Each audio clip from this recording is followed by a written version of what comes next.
Hvis dere kan bli forelsket i New York, så faller dere også for HTH sin nyhet New York. Med de svarte metallrammene og det industrielle utseendet. Da er det bra at vi har ham her. Han hjelper dere. Og hvis dere ikke vil montere det selv, så har vi også ham her. Og før dere vet ordet av det, har dere et nytt kjøkken. I kult design og med smarte detaljer. Smart, ikke sant? Det er kjøkkenkjærlighet som holder.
Da er vi klar.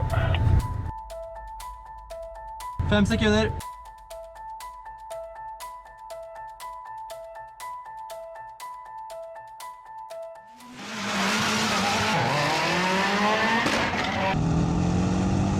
E4. B6. D4. D5. Springer C3. Springer for E4. Dronning D8 sjakk. Løper G5 sjakk. Konge C7. Løper D8 matt. Over og ut.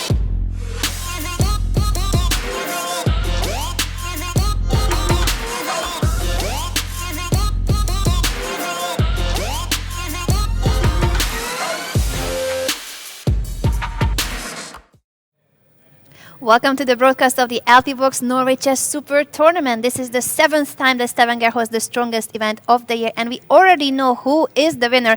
His name is Magnus Carlsen, and he has won every single tournament he played this year. But today is still an interesting round because he's facing his rival from the London World Championship match, Fabiano Caruana. Judith, how do you see that game? Fabiano with the white pieces. Well, they have a long past, and they know each other pretty well inside out, right? Because the World Championship match was not long time ago, only now half a year ago. And there were quite a lot of tension and interesting games, some chances for both colors, for both players. And here it's a very special occasion because it does not happen even with Magnus that he wins the tournament before the last round is played. And we see a Magnus Carlsen who is extremely motivated, who is in extremely good form. So actually it will be, I think, a huge challenge for Fabiano, whether can he beat finally Magnus in his best form. And I'm pretty sure that he will try his best. But the first task will be the opening. I'm really curious about the opening. In London, we saw the first games where Fabi was white. They were all the Rossolimo variation of the Sicilian, and then he ended up testing the open Sicilian. The Sveshnikov variation was on the menu in the last couple of games and in the playoffs as well. What do you predict for today? Well, it's going to be E4. E4? That's, I think, not a very brave and dangerous prediction. I don't know. Fabiano really has to come up with something. The good thing for Fabi is that he played pretty good games in the last two rounds. He was very convincing against Anand until a certain point, until he got the completely winning, beautiful sacrifice. And also yesterday he played a pretty good game. He played with black against Levon Aronian. He was very proud of his play. He didn't want to sound not very modest, but he did say that it was a good game. That he was happy at some part of the game, really, how he could really convert his little small advantage into a victory against Levon Aronyan, who is a very strong player in defense. And anyway, he's in great form, or pretty good form here. He's still in second place, Levon Aronyan. Exactly. So actually, it's always a difference when you win against a player who is in good form or not in good form.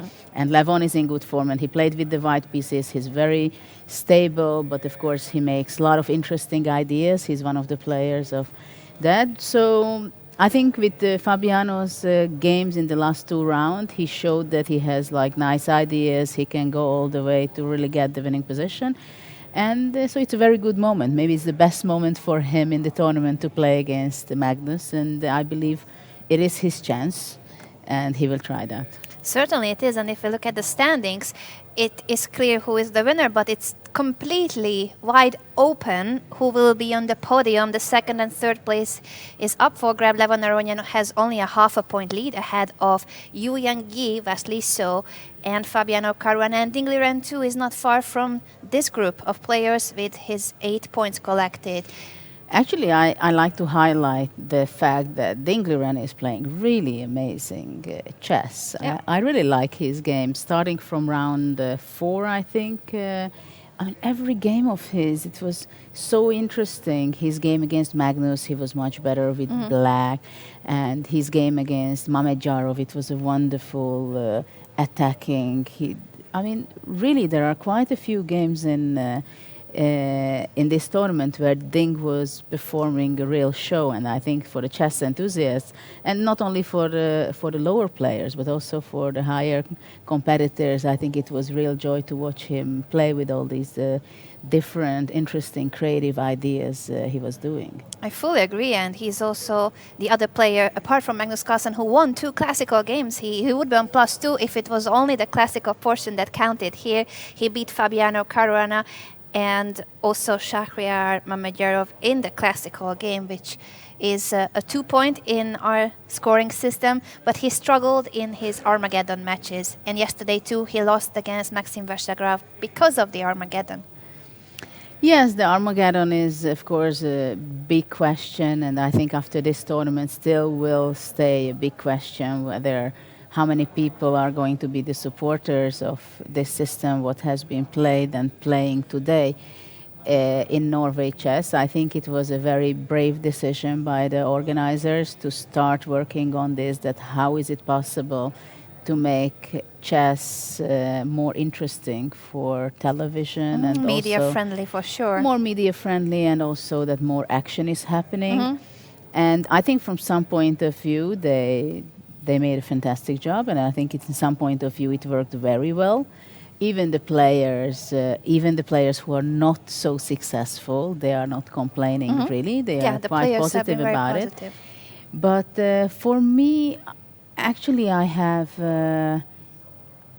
ideas that maybe the classical game was not a real classical, and that was already somehow unbalanced the players Because of the time control. because of the time control. That I believe that it's kind of very difficult to start the game as it's a classical game and you have plenty of time. And at a certain moment of the game, it can reach already move 40, which is pretty much not completely middle game, but it's very much you're not decided yet that which direction the game goes. It can easily be a very complicated game still. There to get only 10 seconds, and during the game to switch from classical mode to blitz mode, it is extremely difficult. So I'm pretty sure that there will be followers on this direction, that the different time control and how to make the fighting spirit more sharper for the players. And but I think also the playoff itself, it gave a great show to the audience, and for us also more games, more excitement, more blunders as well. We have to admit that too. But all in all, we have seen such an interesting event where we've seen everything, right? Blunders, time travels, pieces falling, a very stressful player like Wesley So, who is really, he can get very, very, very nervous, visibly for everybody in a playoff game like yesterday when he was playing against Mamedyarov. And so we've seen quite a few things, and we can't really say whether in the Armageddon, for example, is it white or playing with the black pieces, which one is really the advantage. Because this 10 minutes against 7 minutes, it's something very new. And if we ask the players, I'm not sure anybody will be very obvious about that which do they favor. As Vijay and Anand said, that practically Magnus shows that colors does not matter if you're strong enough and you play well. And his performance was very impressive. But it's true that whatever color he played, he was just successful. And it was also interesting that Magnus shared it with us yesterday in the studio, that, well, actually after some point, he was not worrying too much about a classical game because he felt that Armageddon was working for him. So it gives a lot of questions, I think, to be discussed between the players and the organizers. But for sure, there are a lot of inputs what have been put in by the organizers here, and it will come later as well.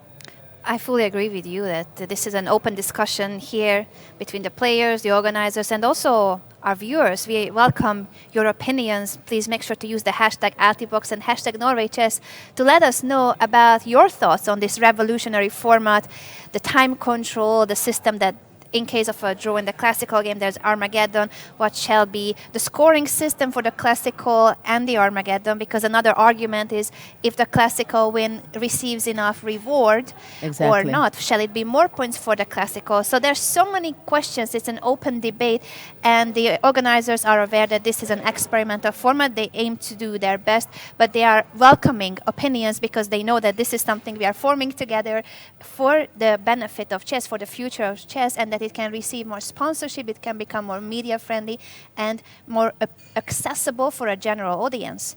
Yeah, absolutely. And this is indeed a serious debate that whether maybe the classical game should get more points, for example, instead of 2, to get 3 points, right? And but these are the things, it's already interesting that how to adjust it. I think, first of all, the main question was for everybody, and still maybe for some is, whether is it possible to make it this way, that you play a classical game and shortly afterwards you play extra games in order that you have a winner of that day.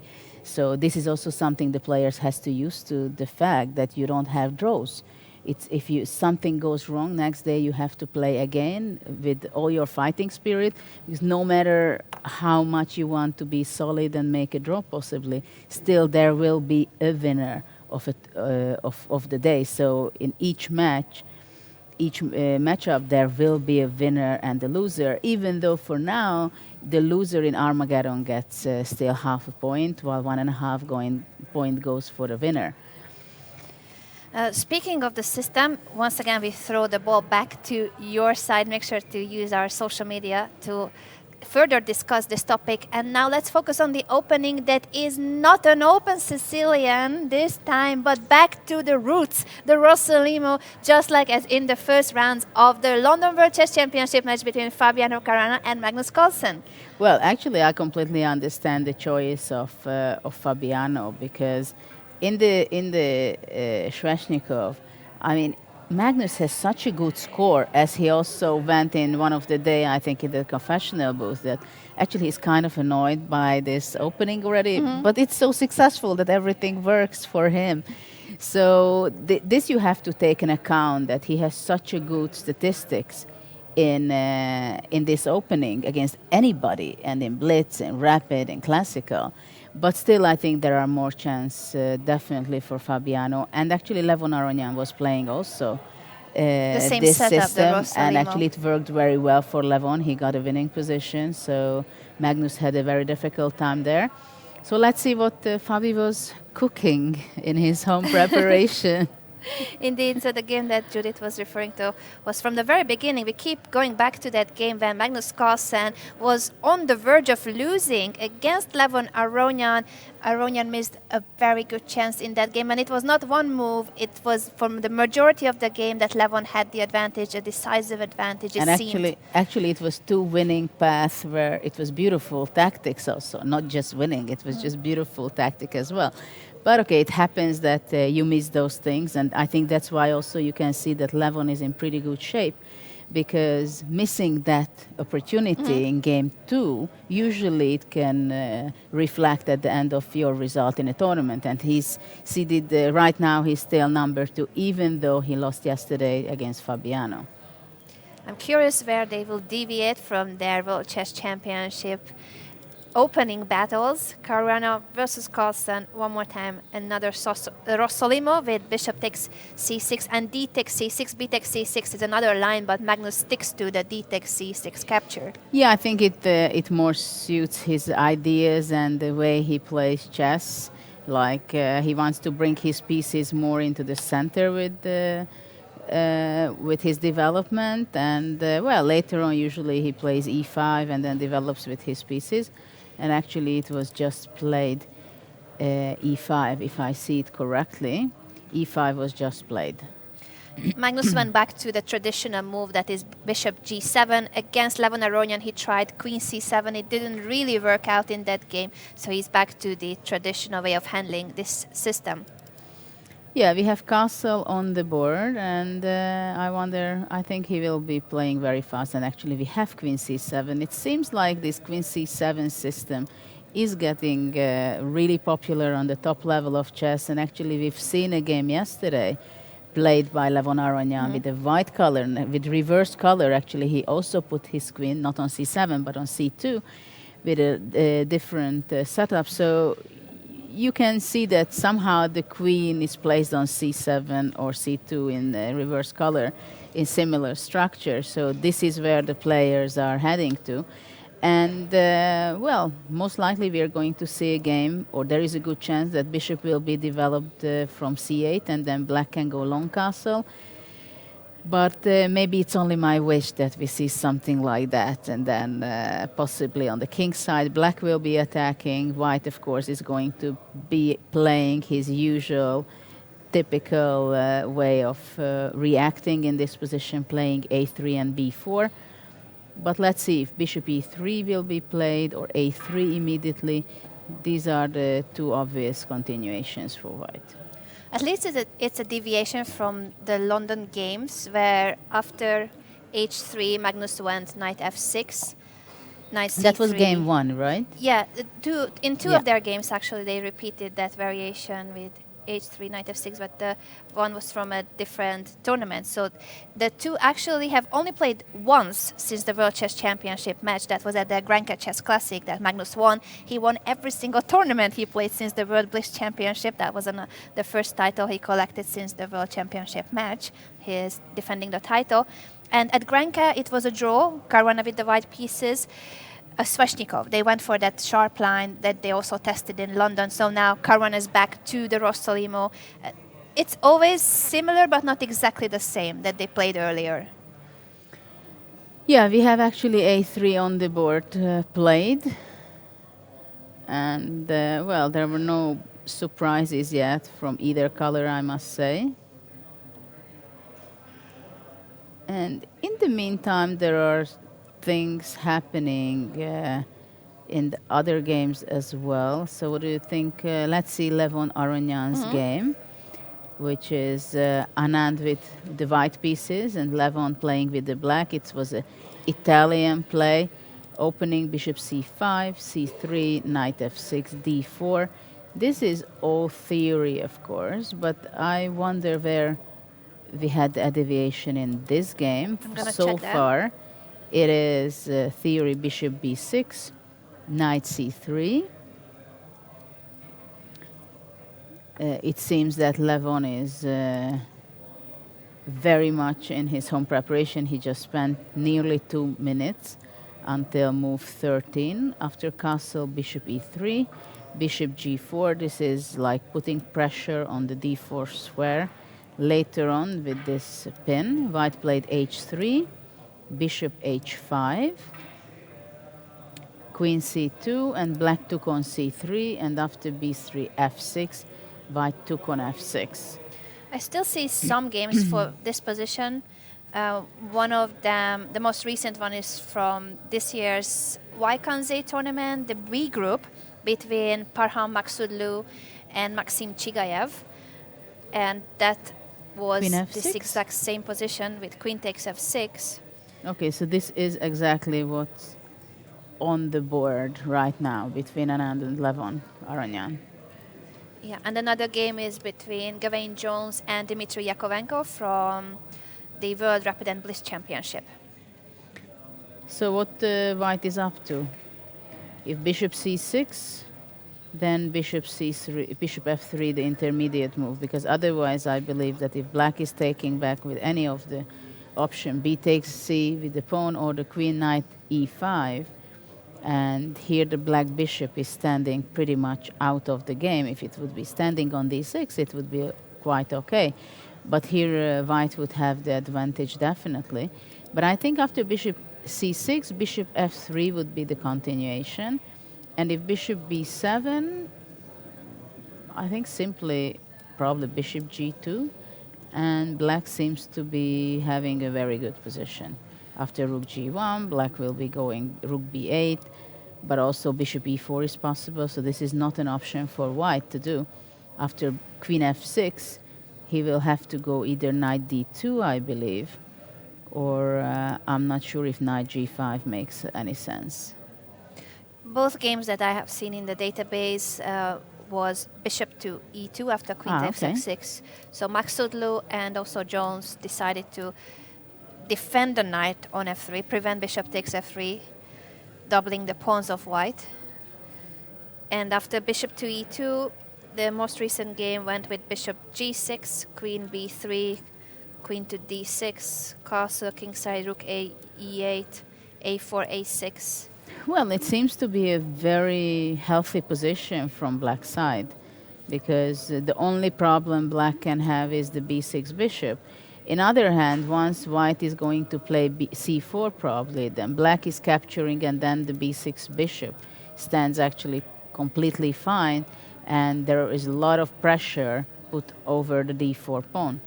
So if bishop e2 will be played, it's not only bishop g6. I think there are a lot of options to be considered with black, to be honest. I mean, rook e8 or rook d8 possibly, and only later on going bishop g6. Yes, Grandmaster Dmitry Yakovenko went for rook a, e8, as you suggested. Jones castled, and then black followed with king h8, a4, bishop g6. And they traded the light squared bishop with bishop d3, bishop takes, and queen f5, landing into an endgame very shortly. Yeah, but this is a position where black is completely fine. He has a very healthy setup with his rooks on the e file and on the f file. His queen is standing perfectly fine. Even sometimes knight a5, knight c4 can be tried. Of course, once the c6 knight is moving away, then the white knight is going to be placing his knight to e5. But it looks pretty much okay for black, I must say. I don't see a danger in this position. But of course, it's never so easy. You can always go wrong in different ways. So I wonder what has been played. Bishop to e2. Both Bishop players are e2. still in their preparation. And knight a5 immediately. That's a novelty, deviating from the two games that we have found in the database for bishop e2. Well, of course, like in every opening, it seems that tempos not necessarily matter, but on the other hand, it does. The idea is of knight a5, I think, that black wouldn't mind even to take on f3 next, because for now, if black would have been taking on f3, then bishop takes f3, and then black has to waste time or spend time on defending his pawn. Once knight a5 is played, for example, if white would be castling, then bishop f3, already black can go c6, for example, defending the pawn. The c4 square will be for his knight, And which is very important, that the bishop from b6 can come to c7. And on this b8, h2 diagonal, some unpleasant things may happen for white. For example, if bishop e2, black can go bishop c7. Already in the next move, possibly weakening white's structure with queen d6. Black will be playing rook e8, also putting pressure on the e file. And even b5 at some point to make it possible for the knight to go all the way to c4. And it looks like a very dynamic position for black, which is very suitable for Levon. He's a player who likes very much initiative, and it was a very funny situation the other day when we were watching together with Levon the game between Magnus Carlsen and Dingley Ren. And Dingley Ren had his knight on b8 defending some of his c6 and a6 pawns, but he had a pawn up. And first we had Maxim in the show, and he said, well, pawn up, black should be okay, he's defending everything, and then he's releasing his opportunities, either moving with his knight and get activity, or making c5. And then a few minutes later, Levon came, and he said, at first, he said, well, of course, white has enough compensation, pawn doesn't matter, the knight is on b8. And this is how the players are. You have your own style, and you have your own belief for having it on first glance. And Levon is definitely a player who is very much favoring initiative. I'm not saying that that Maxim doesn't, but it's just really that sometimes what are your first instinct and feelings about a position? And he's really focusing on taking initiative in most of the cases. The different perspectives and playing styles. And speaking of sharp variations, I think we should have a look at the opening between Yu Yangyi and Shahriar Mamedjarov, with the queen being on b2. We shall just quickly check how this game deviated from another game we witnessed previously here played, in Stavanger. which actually was Levon playing against Dingley Ren. Do I remember well? I'm not sure. The other day we had a game here. I think it was Dingley Ren, and after e takes d5, castle, again reflecting very much Levon's attitude towards initiative, that he would not mind to give up a pawn. And it was exactly this way: bishop g4, f3, bishop h5, and actually white in the other game, what Levon had, white took d takes c6, and it was something like queen d4, check, and then bishop c3, takes, bishop was moving to f4. Right? Yeah, it was something like this. And actually, black had a very good game later on. It was a draw, and then it went on for a playoff.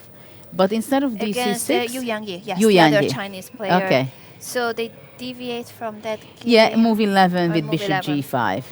Instead of dc6, white did play bishop g5, where black played queen d6, going out of pin, bishop f6, takes, knight e4. Actually sacrificing a pawn on b2.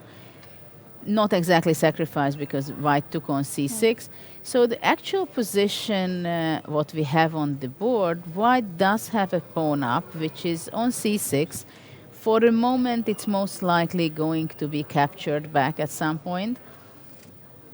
But even if it's not captured back, then sometimes black has an opportunity just simply exchanging the knight for the white square bishop, and then later on put his bishop onto d6, and black can have compensation, especially if the queens are going to be staying on the board. Bishop g5, I do have a couple of games for this move still, including games by grandmasters, but after bishop g5, queen d6, we are entering a territory that barely has any games, especially when we are looking at super tournaments or grandmaster level chess. I see some games, 2 games actually, from open tournaments, but no grandmasters have entered this exact position, bishop g5, queen d6. Well, in this position, what feels very wrong in white's position is this move f3. I mean, this is something you really don't like to have. I'm pretty sure, I'm not sure I can imagine Levon having this with white, having his pawn on f3 or Magnus. I think it looks so ugly to have this open diagonal, And it just feels so bad to have your pawn on f3 in these kind of positions. But okay, this is the position we have on the board, and it's white to move.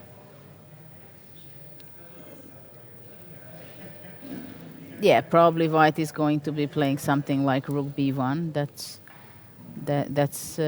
what I would be thinking of. Or also possible to move away with the bishop, and if it's necessary to defend from b7 the c6 pawn. But it does not look so promising for me at this point. Why do you think it's not promising? So white momentarily still has an extra pawn, but those are doubled pawns, and the c6 pawn is not that simple to protect. For example, black is threatening immediately, I believe, with queen d5 and taking back the pawn on c6. And of course, if the c6 pawn would be not there, black would be simply better. Because of the pair of bishops. Yeah, because he has the pair of bishops, and also the activity, the queen on d4 stands completely fine. But this c6, of course, it can also get strong if it can be defended. But black definitely will bring his rooks onto the e and d file, I believe. And also, anytime he might be exchanging this bishop for the knight. So it seems that Shakhtar Mamedyarov has solved his opening position, that this is at least compensation for the pawn. Both players have been playing very quickly, so I'm not surprised that this game is still an opening discussion. Let's just move on to the other boards as well to see what opening we have between Wesley So and Maxim Veshelegrov. We have an English opening there, and after knight d5, e3. It's interesting. I never played this system with any color, I think. d5 maybe I played a few occasions, but not this way, that knight c3 and queen c7. Well, we have a symmetrical position structure, and actually I saw it, just took a glance on the Fabiano game also. They also have the exchange on the d5, the d-pawns disappeared. And here it seems to be that Wesley plays a very solid game. But queen f3, I like this approach. Queen f3, according to my database, is a novelty. I see two games for this position. One is by Boris Gelfand with the white pieces from this February against Markus Ragger. I'm going to check how that game went. Instead of queen f3, it was it was what after castle? f4. That's what Boris Gelfand played in a match against Markus Ragger in Graz this year.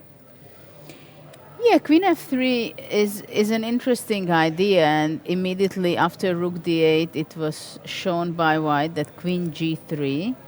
He wants to offer the exchange, and of course, after queen takes g3, h takes g3 would be the idea for white. And this is very typical, that without moving your rook from h1, it can still get very active and powerful once you have the opportunity to take back something on g3 from h2. For example, later on rook h5 can be a plan, but here also playing g4 to have some space advantage. So this can be something not very much advised. Usually from the black side you're not very happy with this. And anyway, it seems Maxim is very happy to keep on the queens on the board, f4, and black played b6. So now white has to think whether is he going to play push e5, for example, pushing the bishop back to e7. But definitely in the next move, white cannot stop black playing bishop b7. The rook is standing perfect on the d5. So for now, I don't see the big achievement for white. He may play bishop c4, for example, and later on with the idea to go f5 after castle, for example. But I believe that maybe bishop a6 can be possible for black.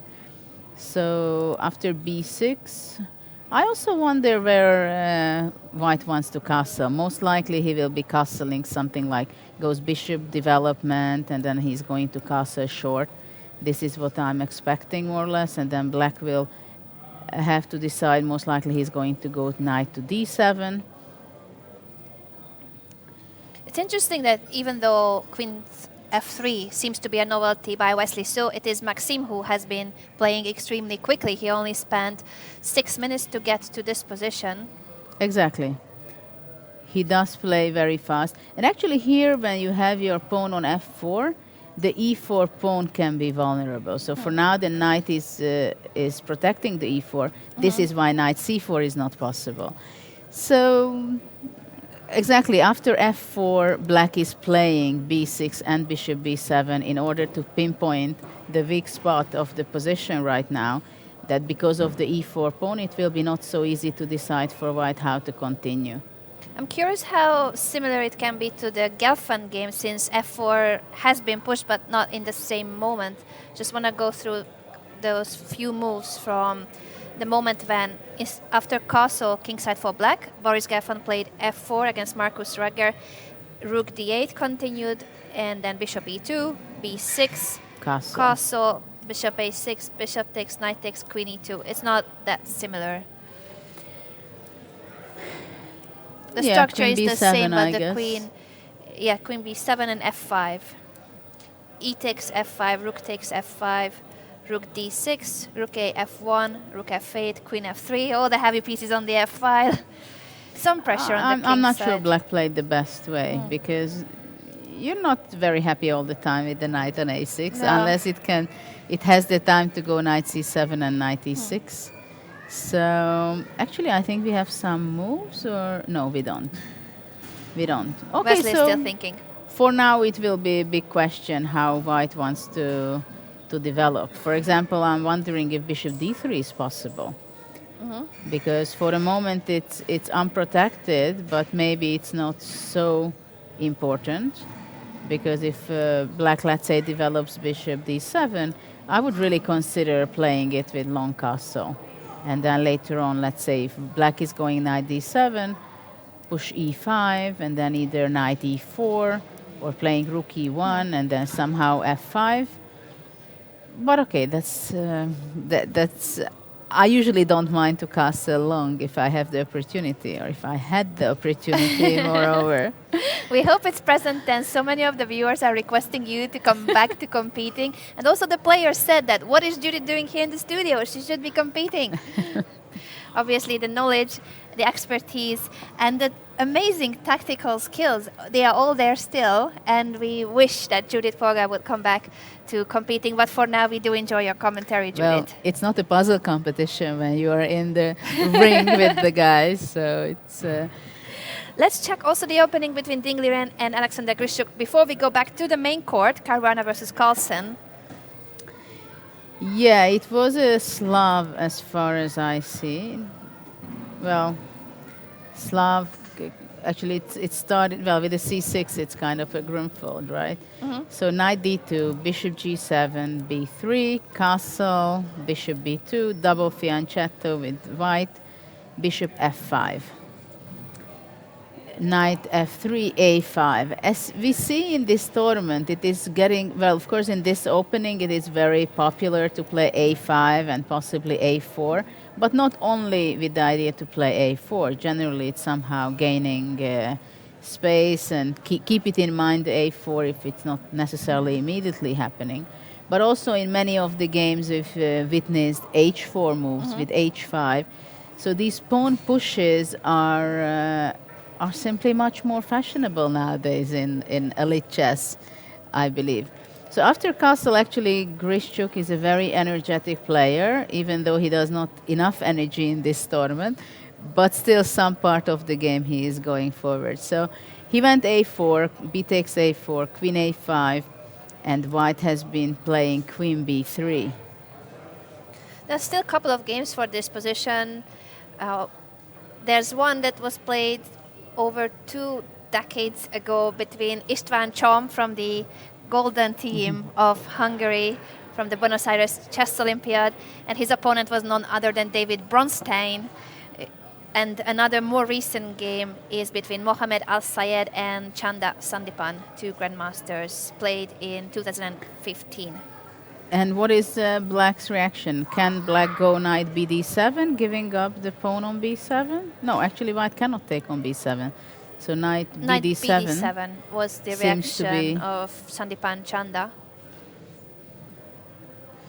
And after rook f c1, bishop to e6 to force the trade on d5. C takes d5, bishop takes d5. Yeah, I mean, the black can take on a4, right? But he's not in a rush at all, it seems, because even though it seems to be kind of logical, why not to take it?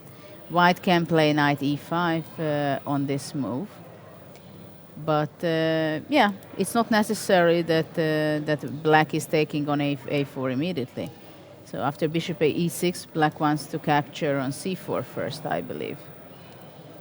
But interesting that Grishchuk already spent 25 minutes, and Dingliren just spent nearly 5 minutes. Dingler is playing extremely quickly, and it still seems to be his preparation. We'll come back to this game, but I think now we should check the latest moves in the Caruana-Carlsen game. That's what everybody's talking about on social media. Well, what has happened since that actually there was an exchange of pawns, because we'll have the position after a3, black developed knight f6.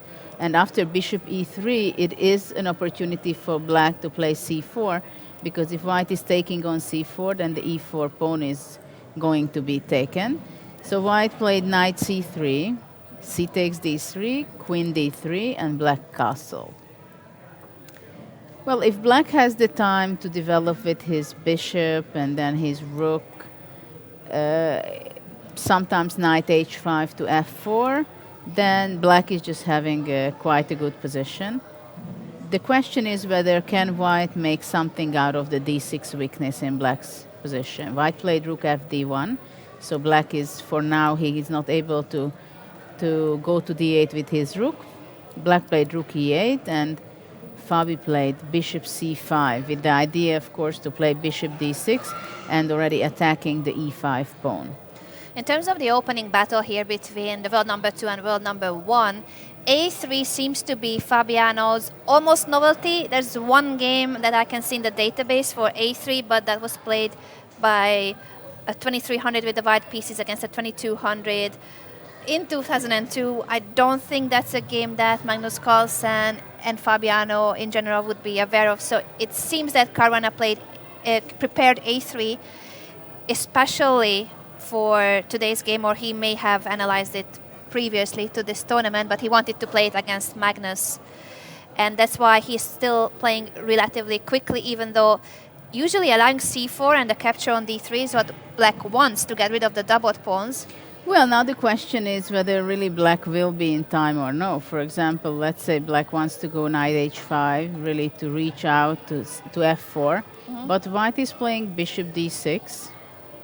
And where can the black queen go? If he goes, for example, queen d8 is possible, but it kind of seems to be pretty passive. So white would be going, I think, queen e3. And the black queen is not really comfortable on the d file, though he might play queen f6.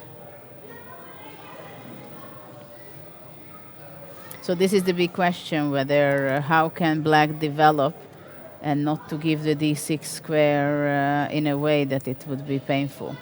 Really, the question is whether knight h5, is it possible for black or no? Probably after knight h5, actually, white would be going queen e3 first and only threatening with possible bishop d6, because the d6 square is the only issue in black's position, really. And Magnus has spent almost half an hour. It is a critical moment, and which is if he can develop his pieces. Very unusual situation with Magnus, right? I mean, when he's in good form, he knows what's going on in the opening. He has the feeling for it. I mean, it happens sometimes that he has half an hour advantage easily compared to opponent. And right now, this is a very extreme thing, what you pointed out, that really Fabi is just playing it practically instantly. He's spent really a little bit more than 5 minutes, while Magnus is really having thought a lot of time of his time. And actually, this is a position which is not something Magnus likes, I think. He likes positions which are much more dynamic. And I'm sure he is going to be looking forward to complicate matters a little bit. So I think actually Fabi got a position in the situation where it's not so comfortable maybe for Magnus. Actually, Bishop F8 was played because Black really wanted to make sure that the D6 square will be not occupied with the bishop. I believe Queen E3 should be the continuation. Or taking on F8, so the rook will be moved to F8, or I'm not sure if Black can be taking it with the king. Well, Still, it seems, as you mentioned, that Fabiano has chosen very well the opening variation to play against Magnus Carlsen today. It's a slightly better position for White in terms of that it's his preparation. He puts Magnus into a situation that's not so comfortable for the world champion. It's not where he can go for a positional pawn sacrifice. His newly found dynamic skills, inspired by AlphaZero and Daniel Dubov, we have just learned recently New that heroes new of heroes him. of Magnus are AlphaZero and one of his seconds, Grandmaster Daniel Dubov. So this is not the type of position where we will see h5, h4 or You a never crazy know. pawn sacrifice. You never know. Actually, Bishop F8 Bishop was takes played. F8 has just been played. Still very quickly, the decision was taken by Fabiano. It feels like he still is in his preparation, while Magnus is just making up everything over the board. That's an unpleasant situation for the tournament winner, especially since both players are so motivated. Magnus has won the tournament already, but he's facing the man who he could not beat for 12 games during the World Chess Championship in London, and he also couldn't beat him at the Grand Cat Chess Classic, even though he won the event. So Fabiano has been a player that he is not that comfortable with, even though he won in the playoffs in London and he defended his title. But this is a tough challenge for Magnus Carlsen, and this is the game we will be focusing on. After a quick technical break, we will bring on a special guest to talk about the World Championship match and chess as well as music. We'll be back in a minute.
the chess community has embraced her as the chess diva of our world.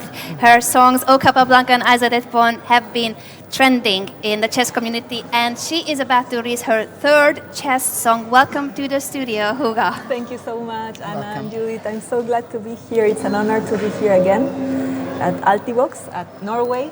I'm starting to love Norway more and more. Actually, I was here last year, and then I was in Oslo performing at the Good Night at the amazing chess pub. I wish that in the world there were more chess pubs where you can play music and enjoy chess with such good beer, actually. Your first chess music video, O Capablanca, had its avant-premiere release here last year at the Norway Chess closing ceremony, and that has been named since the James Bond song of chess. How do you see the feedback from O Capablanca afterwards, and the second song, Isolated Pawn, which you published a few months after O Capablanca? I am very happy with the feedback that the chess community has given me about the songs. It lightens my heart when people thank me for what I'm trying to do, that is to mix chess with music, with art, and with it's like, for me, each song, it's a little universe of chess, you know. It's trying to show in the most enriched way that I can, with amazing artists collaborating also. Everything is done in Chile. I'm Chilean, and I work in Chile in my music videos and my music chess songs. I co-produce them with a friend, and it's so beautiful when people realize all the effort and the careful details and the little hints that are for chess players only, you know, the little details like the sequences of chess, or the details in for example, O Capablanca, the mentioning Stockfish, or on Isolated Pawn, the Smyslov-Karpov sequence of the game, that actually the men that are playing, they look like Smyslov and Karpov, you know. And all these kind of things I really appreciate when the chess community gets happy that I'm trying to join chess and music. Well, I think it's important also to talk about it, that why can you do these songs, because you're also an amateur chess player, you're competitive sometimes, but what made you to go into this field, that you put all your knowledge and passion into creating wonderful, high quality artistic chess videos and songs? What moves me clearly is my passion for chess. I have been always in love with chess. I am trying to become a better chess player, to increase my knowledge, to compete better. I play classical tournaments, I play online. I'm addicted to Puzzle Rush. Me too. My record is 25. I'm super That's proud of great. it. Yeah. That's very good. It doesn't happen often, but okay. And I'm just trying. All my life I've been trying to figure out a way so that more people can fall in love with the beauty and the mystery of chess, because chess is, for me and for many people, is not only a game, or it's not only a sport, or not only a science, or not only an art. It's a universal language that is a bridge between people, between all the world. It's something that connects you. Chess connects us. Chess connects us. That's Judith's slogan for Hashtag the Global Chess Chess Connects Festival. Us. Yes, and it's a beautiful concept, not also a slogan. It's just it's a truth, you know. Chess can connect you with people not only in every corner in the world, every language, every culture, every generation, every gender, any social condition. Everything is there, and also not only with the people that are alive now, but with people 1,000 years ago. You know, that's the mystery of chess, that it doesn't change. Everything changes nowadays in our life. Everything improves or is obsolete already, but chess is so perfect and it's so infinite that it doesn't change, and it will not change. Maybe the time controls, maybe some things about the clock, you know, but not really the rules of chess. The essence of chess is so perfect, and I think it's a treasure of humanity that should be more visible and more integrated to different areas of culture. And I really feel that with what I'm doing, I'm trying to do something about it. That's a beautiful message, and we are certainly grateful to you that you are using your musical skills to make chess more visible, more popular also in the mainstream media. Speaking of mainstream media, your latest music video will be released very shortly, and I think you have brought us a short clip from that music video. Yes, exclusively for you, because tomorrow at the closing ceremony of this wonderful tournament, that I'm so happy that I have the support of you and the Altivox Norway chess organizers to be able to show this again, this new video to the top 10 chess players of the world. I'm going to show it tomorrow, but it won't be released for some months actually, so you will have to wait. But now, right in this moment, in this studio, I'm going to show you an extract from the video, and you can see it now only by Chess24. Let's see, I can't wait. I haven't seen the video. Shall I say that? Yeah, she hasn't watched it. She was waiting for this moment. I just want to say that the video is inspired, the song, the lyrics, and the metaphor, the little hints for chess players. It's inspired by Mikhail Tal, world champion, 1960 to 1961. He was the king of sacrifice, inspiration to the tactical ones, and of course he thought that chess, each game of chess is a poem. Yeah, how beautiful is that? Do you agree with Mikhail Tal? Absolutely. He was an inspiring player, and still his sacrifices, even when checked by engines of nowadays, prove that they were actually objectively good sacrifices. Well, the song says, there is a quote by Mikhail Tal that used to say, there are two ways to sacrifice. One is sound, one is correct, the other is mine. But in my song I say, two ways to sacrifice. One is sound, not mine. Let's listen to the clip that you have brought us for the first time online. It can be now.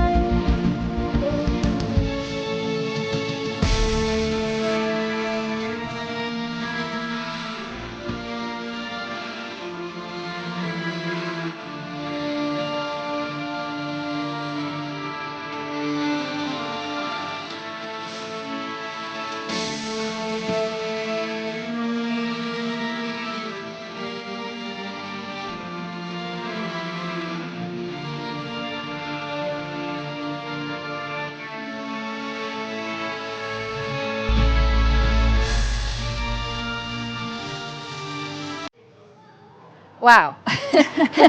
I feel like I'm watching a Madonna music video chess version. That is brilliant.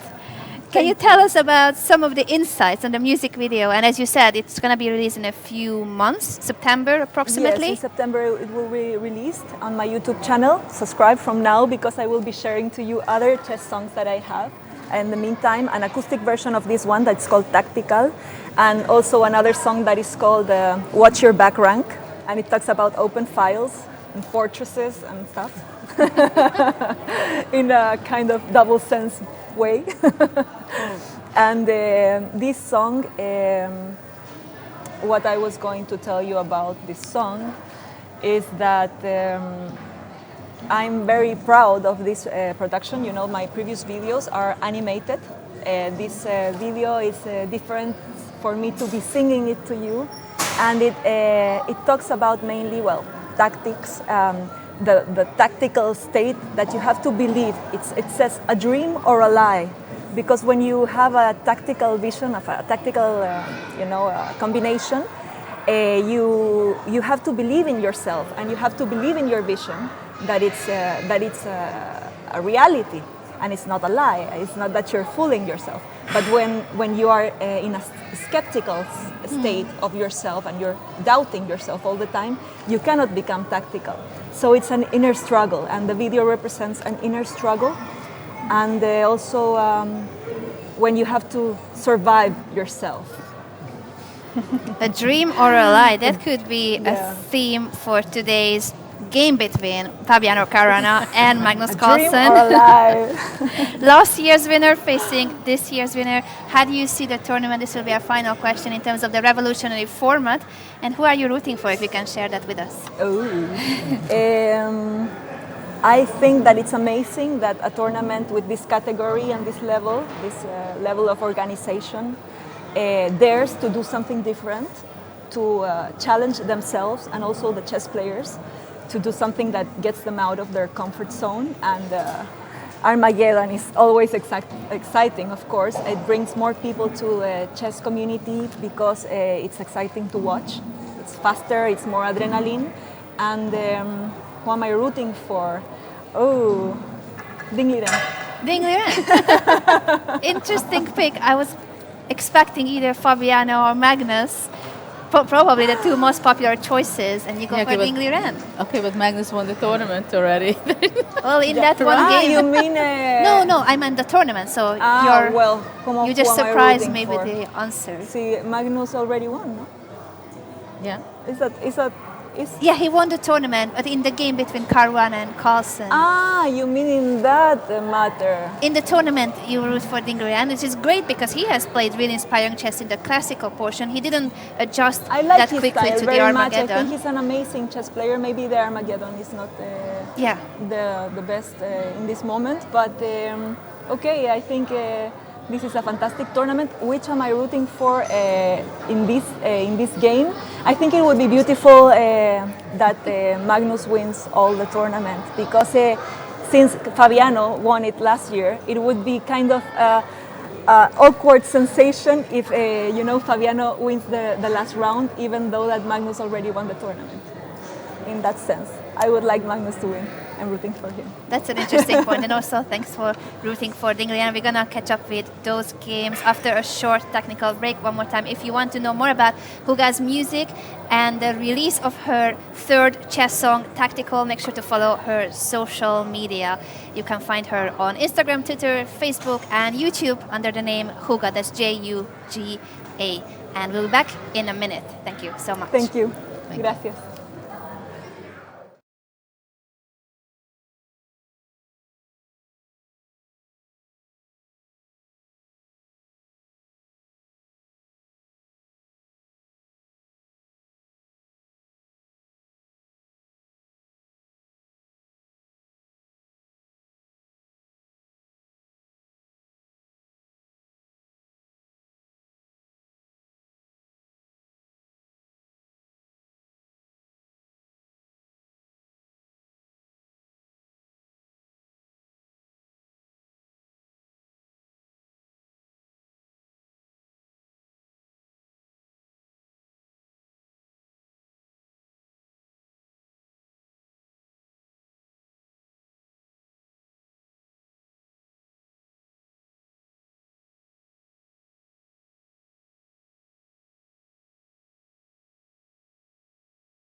Welcome back to the broadcast. This is the final day at the 7th edition of the Altibox Norway Chess Super Tournament, where Magnus Carlsen, the world champion, has already claimed the title. But today he's facing his rival from the World Championship match in London, Fabiano Caruana, and we are catching up with the latest moves in this game.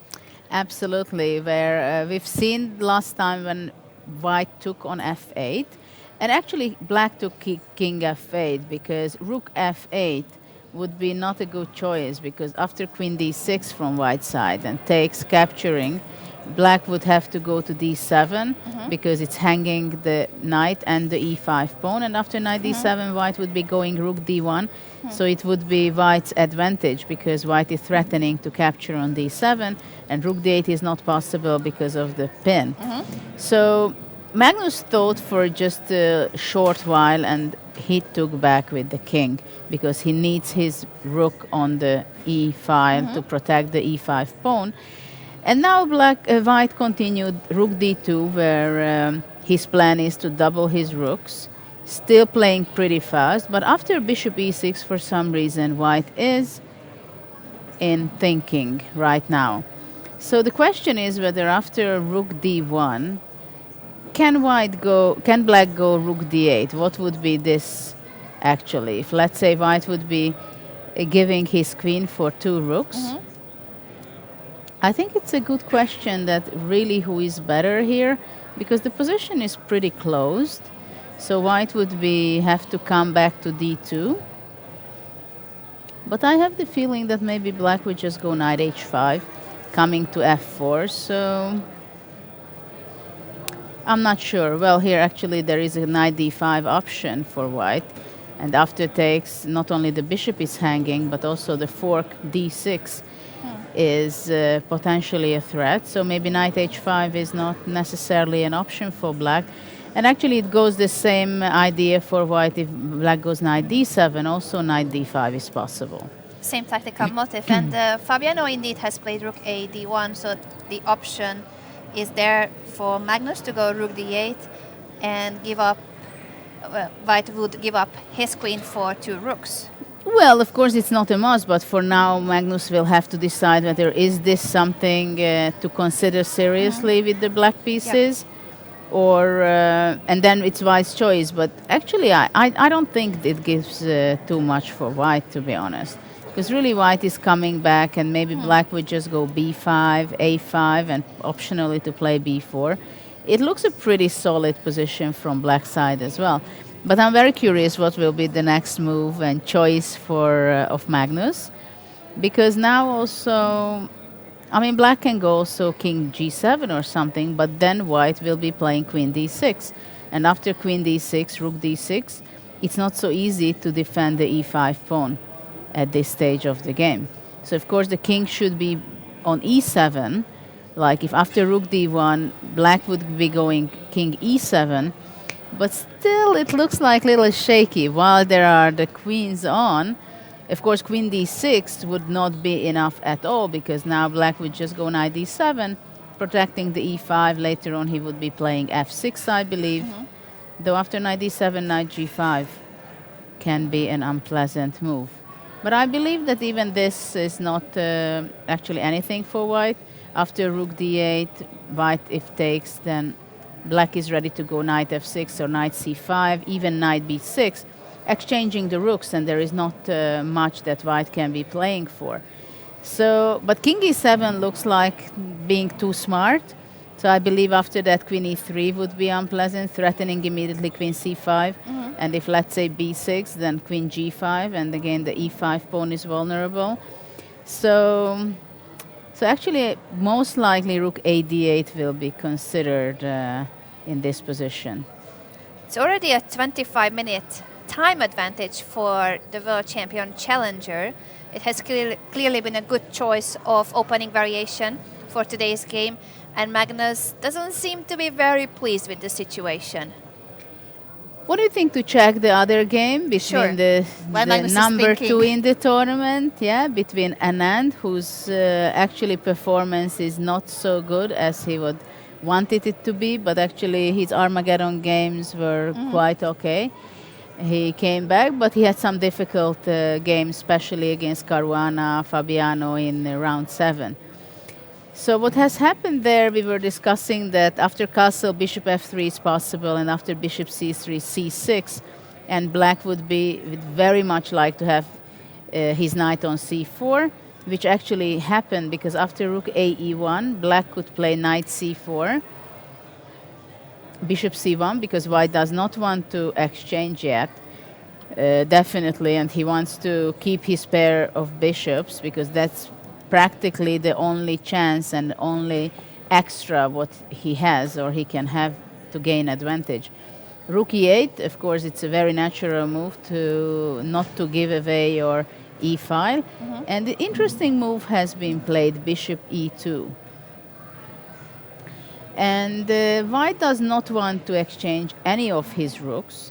And I think the idea is to play bishop d3, so to regroup his bishop onto the more important diagonal where the bishop will be much more powerful.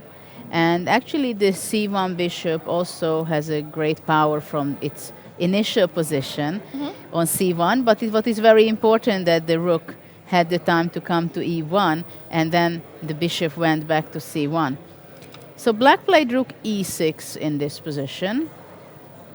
And if bishop d3, I wonder what black's plan is, because right now the pawn is hanging under attack on h7. So black should be playing something like g6, I believe. But then the h6 square can be pretty vulnerable. So, but it seems like for black the most important issue is somehow to gain control over the e file. Let's say white goes rook takes e6, queen e6. White cannot take control over the e file because rook e1 is not possible. And if, let's say, white goes queen d1 with the idea to have rook e1, black will be moving his rook to a8, and the battery on the e file with the rook and queen will stop white of possibly playing rook e1. Yes, and also bishop d2, that square is covered by the knight on c4. And it seems like black can be fine because he's going to move his bishop to c7, where it can always give some unpleasant moments for white. And f4 is not really possible for white because knight e3 would be the reply from black. So this is, I believe, the idea of Levon Aronian, that we are focusing now that he really wants to have the e file controlled. On the other hand, it's possible now to play bishop g4, forcing the black rook to possibly to take on e1. And after rook e1, the e6 square is very weak. So this is something what I would like to play, I think, from white side, to go bishop g4 suddenly, to force black to push and be exchange on the e1. So I think bishop g4 can be very strong. Let's see if Vishy will go for it after having played bishop to e2 earlier. And also if we have any new moves in the remaining games of this round. As we already announced, we know the winner, Magnus Carlsen, but it's unclear who will stand on the podium. That's actually wide open, with Levon Aronian having only a half a point lead ahead of Yu Yangyi, Wesley So, and Fabiano Caruana. And Dingler 2 is very near this group of 4 players on 8 points. That is half a point behind Caruana, So, and Yu, a point behind Aronian. Well, there is an interesting d7 pawn if we would jump to the game between Yu Yangyi and Mamedyarov. Shakhriyar, how are they doing? Because the d7 can be falling off, but also it can be very strong pass pawn. Let's go back a little bit how it really happened. Like after queen e2 was the position where we stopped, and black went rook f e8, white went rook a d1. Of course, it's a very logical continuation, and white wants to reach with his rook to d7. Black played queen e5, bishop c4. So it is very clear that now if black would be taking on e4, it wouldn't be something very good, because immediately the f7 would be a great target for white. And it seems like white did gain some advantage, I believe, because now black, after played rook d8, white played rook d7 just to make sure that he has this outpost on d7. And after rook d7, c takes d7, rook d8, rook d1. Now the big question is, we have some lovely kids around watching, observing our commentary. Indeed, and the also children's tournament has started recently. And they are visiting also, a lot of them, inside the playing hall, which is great to see, and I hope a fantastic experience for them. After rook d1, white's aim is to keep by any means this d7 pawn. Which is still an extra pawn. It's on the board still. Yes, but who knows for how long? The question is, can black go bishop takes e4? Well, most likely not f e4, I believe. Let's say if f e4, I would think of bishop d6, threatening mate on h2, and let's say after g3, can black take on d7? And white would be trying to go rook d5. Black's not so easy. He cannot go to e8 because of bishop b5. But he can go to, let's say, e7. And after e5, black would be going away bishop c5, let's say. But I wonder if e6 can be dangerous or no. Because rook d7, queen d7, e6 would be dangerous, but then queen c6, the intermediate move, is Forcing queen g2 and exactly. So then it it's would an be a opposite forced colored draw. bishop endgame. So these are the questions that really can black simplify the position already immediately. What happens on bishop e4? Actually, I think queen e4 would be the plan for white. And after takes, and let's say he goes back bishop d6, even now black has no threat of rook d7 because e5 is threatening. But anyway, I think white would be just going bishop b5, having his bishop on c6. And then maybe it's not winning because black is going to play f6, bishop c6, let's say, well, either king f7, well, probably king f7, and then white would be going rook b1, trying with rook b7. It's clearly white is the only side who can play for a win, and there is a good chance that he will win, actually. Because d7 pawn is, of course, it is something that you're absolutely not happy with from the black side. It wasn't black's plan when allowing those doubled pawns and the extra pawn for white to keep this pawn alive. Certainly not on d7. On c6 earlier it was just a doubled pawn that was vulnerable. Now it's a passed pawn, one square away from promotion. And Yu Yangyi has been having a great tournament here in Stavanger. It's one of the first occasions that the Chinese Grandmaster gets the opportunity to face the top players in the world. He's world number 20 at the moment, the lowest rated in the field. But he was fighting for second place for most of the tournament. He can still make it to second place if Levon Aronian slips today. So a great tournament for the Chinese player. He's also the youngest, and he celebrated his birthday here in Stavanger. Actually, he won on that day. He won. It's a good way to celebrate your birthday. Which is not happening all the time to every birthday person, I must say. But he's a very good player, very talented, and he's sharing number 3 at this point. Yeah. Of the tournament, and yeah, definitely we are going to see him in the future in more and more top elite tournaments. Indeed, and we are happy to see that the Grandmaster announced Yu Yangyi as one of the wildcard for the St. Louis Blitz and Rapid, which is great that he's getting more and more invitations. This was the first event where he faced Magnus Carlsen, where we hope that that game will happen, that matchup will happen more often. Speaking of Magnus Carlsen, he played rook a to d8, and that invites Fabiano to give up his queen for 2 rooks. Will he go for that? Well, these are the situations why you are a world champion, I believe, because there are very important moments. And this maybe it did not necessarily look for everybody, or it's not obvious that it seems like it's a symmetrical position, pawn structure. White has 2 knights, black has a bishop and a knight. So what's the big deal, right?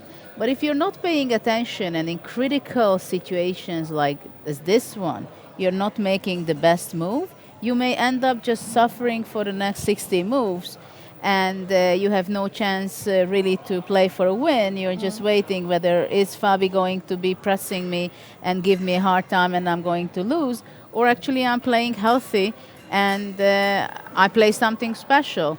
And I think these are the moments, key moments, for example, of this game. This is the moment where black made a decision which was absolutely not obvious for everybody. I mean, I was also hesitating, but I believe I wanted to go rook d8 because I believe that this is a very important moment, because right now Fabi has to make a decision, and the decision is not easy to make, because if you go queen e3, most likely black will be just exchanging the rook on d2, and after rook d2 he plays, I believe, either knight d7. No, knight d7 I don't think so, but probably b6. But it's a relief for black, I believe, to trade a pair of rooks. Exactly. Though I still wonder after queen g5 what black has in mind, because the e5 is under attack, the f6 knight is under attack.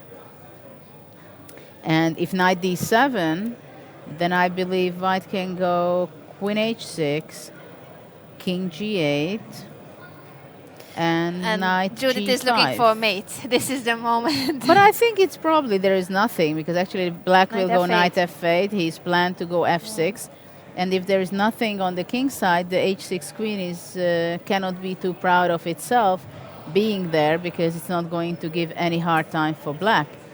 So at this point, well, king g7 would be another move, but I was kind of afraid that white is going to grab the pawn on a7.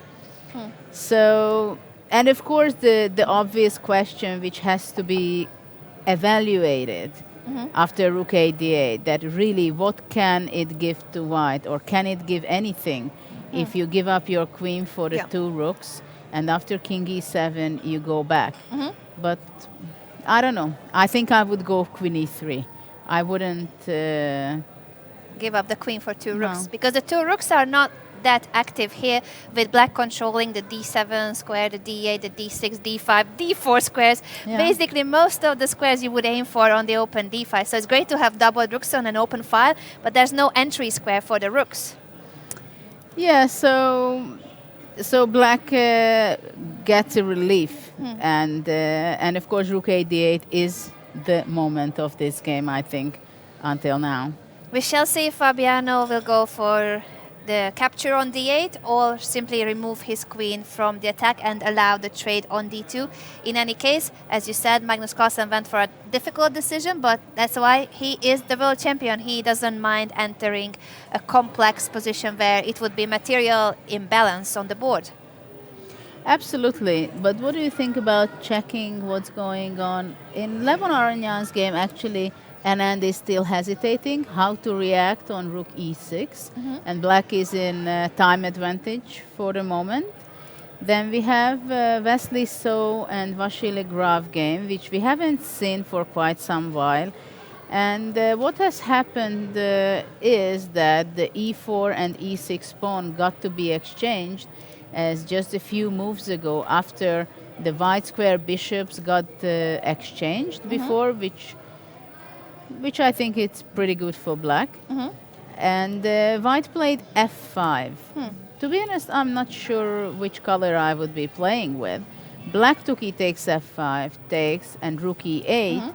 So to make a pin on the e file and making space for his other rook to get it on the open file, which is a very logical way of playing. After rook e1, black simply played rook d8, and Maxime has more time on the clock. There's been a story of this game that Wesley played what appears to be an opening novelty, queen f3, or at least there aren't grandmaster games for that move in the database, but it was Maxime who reacted very quickly and ended up having more time on the clock.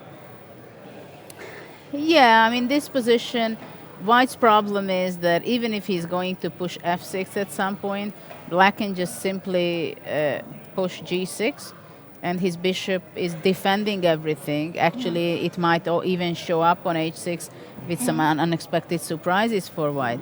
So after rook d8, it seems like black has fantastic square for his knight on e5. Later on, it can come to g4 or d3. That can be, actually the d3 square is one of the vulnerable squares in white's position. Also, this diagonal not necessarily so helpful for white, having his king on g1. Sometimes knight d4, for example, can be a tactical opportunity from black side. Black can go bishop e6, having this diagonal, b8, h2 diagonal, giving some unpleasant moments. So I'm not sure that I would want to take white in this position. I think I would be more comfortable with the black side. I believe we have a move, a decision taken by the world number 2 against the world champion and winner of the tournament, and that is giving up his queen on d8. That is going to be the battle of two rooks versus a queen in the game of Caruana against Carlsen. Actually, it's interesting that after queen takes d8, rook d8, black chose to play king g7.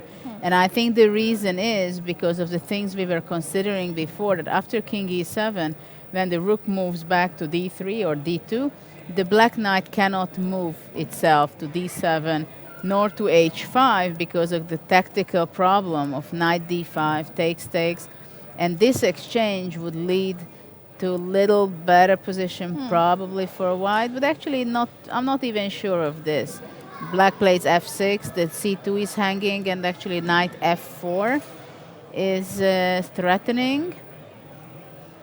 maybe white would be going g3 in this position, but black decided to go after rook d8, king g7, because he definitely, if it would be black to move, he would be kind of not really trapping, but Almost trapping the rook, at least cutting the connection cutting the between the two connection, rooks. and that would give a great success for black, I believe. So this was kind of obvious that white has to bring his rook back to his own field, right? Yeah. And the black played h6 against knight g5. So now I think Magnus is much more happy than he was, let's say, 5 moves ago, because now he starts playing with all kind of interesting ideas. The obvious idea, of course, knight h5, knight f4. If knight can be brought to f4, then he would be extremely happy. But I wouldn't be surprised even if at one point g5, g4 could occur in this position. And also on the queen side, black may play b5, a5. He may play bishop c4, gaining little space. And I'm not sure white, what is white up to right now. When the rook retreated, also in case of rook d6, I believe there must have been tricky ideas cutting the two rooks. That's why Fabiano decided to go all the way back to d3. Well, it's not a help to have your rook on d6. h6 it would can be be also in tactical possible. motives. But probably, knight as d5. you say, I think... no, actually, knight d5 is not It possible. may not work immediately, but I guess he doesn't want it on the long run on d6. Yeah, but I think it gives more danger than Yep. opportunities. True. So it gives opportunities to black more than to white, and that's why Fabiano preferred to bring the rook all the way back to d3. And the current position is rook to d3 and h6, h6. preventing knight g5. That's a prophylactic move. And we shall see what Fabiano will come up with after giving up his queen. Normally we would say that a queen and a pawn is worth as much as two rooks, but every position is different, every position is its own world, and here the rooks don't really have good entry squares. They are on the one and only open file, doubled on the d file, but there's no good entry square because of the tricky moves that can cut the two rooks. We shall see how this game proceeds. We'll go for a short break, but before that I need to remind everybody that we do have a t-shirt signed by Magnus Carlsen. We're going to award this t-shirt to yesterday's winner, and we shall announce the name. Judith, would you like to announce the name of the winner of yesterday's quiz? The winner is Sam Copeland. Sam Copeland. Sam, if you are watching, you will be contacted by one of the members of our team in order to know how can we send to you the t-shirt that you have won with yesterday's quiz that was about what were the top 3 longest unbeaten streaks in chess history. And we have a second t-shirt for today with a new question. This time it won't be a quiz that tests your knowledge or research skills in Google, but we do want to know your opinion about which is your favorite Altibox Norway chess moment from this year's event. Make sure to use the hashtag Altibox or hashtag Norway Chess on Twitter if you want to win the second t-shirt offered by Chess24 and Norway Chess with the actual signature of the world champion. It's not printed, he signed the t-shirt. He did not wear it, but he signed the t-shirt. So this is your prize. If you want to get a t-shirt like this, make sure to send your answers by tonight, midnight, Norwegian time. And we'll be back after a few minute break.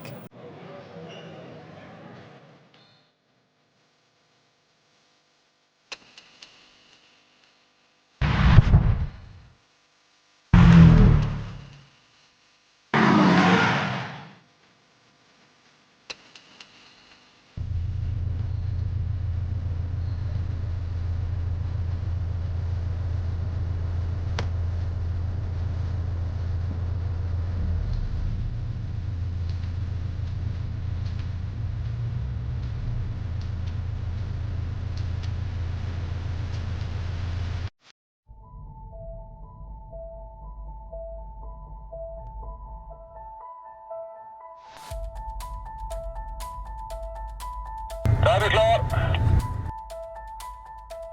5 sekunder.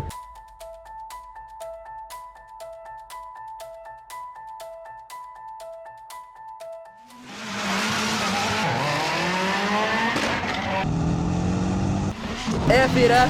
B6. D4. D5. Springer C3. Springer på E4. Dronning D8 sjakk. Løper G5 sjakk. Konge C7.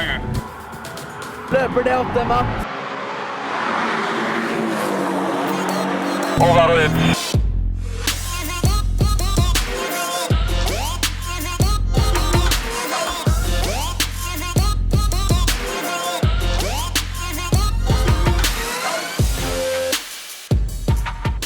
Hvis dere kan bli forelsket i New York, så faller dere også for HTH sin nyhet New York.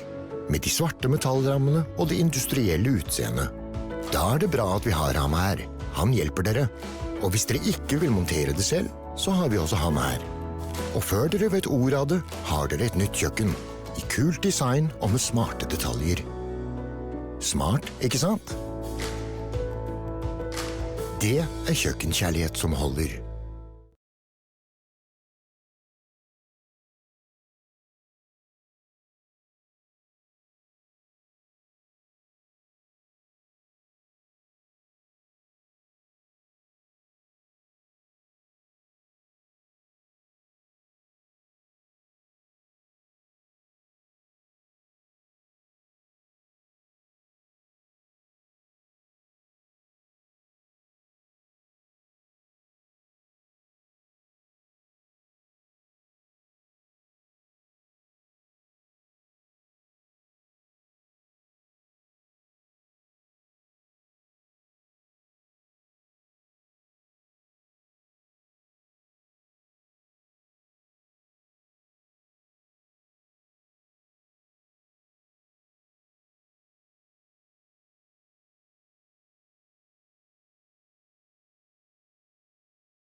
5 sekunder.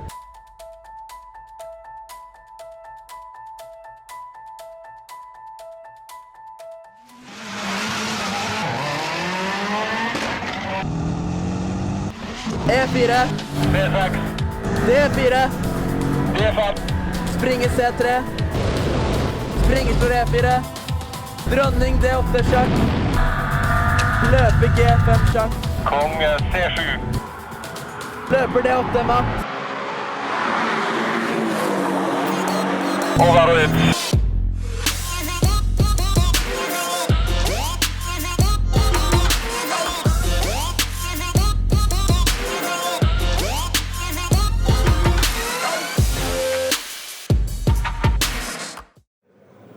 Welcome back to our final broadcast of the 7th edition of Altibox Norway Chess Super Tournament. We are being joined by Øyvind von Doren, who has the beautiful watch with him that we will draw right now. The winner will be known in this moment. We will show the watch one more time.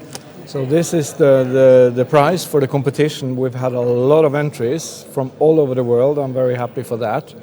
And we will now draw the winner who will receive this beautiful von Doren by DHL or FedEx. I'm really excited, even though I forgot to participate myself. I wanted Yeah. to. I said on air, I'm going to participate because I want to win the watch, but then I forgot to entry, so my name is not in there. I'm Probably afraid. not. So maybe one of you would like to draw? Judith? Judith? Would you like to draw the name?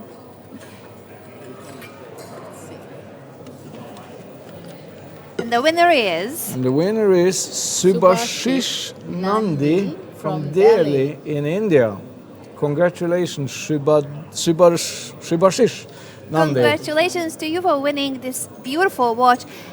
What does he need to do in order to receive the watch? Will it be the von Doren team that reaches out to him, or how can he receive it? Yes, we will reach out to him, or if you're watching now, send us a mail with your postal address and your phone number, so we can ship it to you with DHL, UPS, or FedEx, or the most appropriate shipper.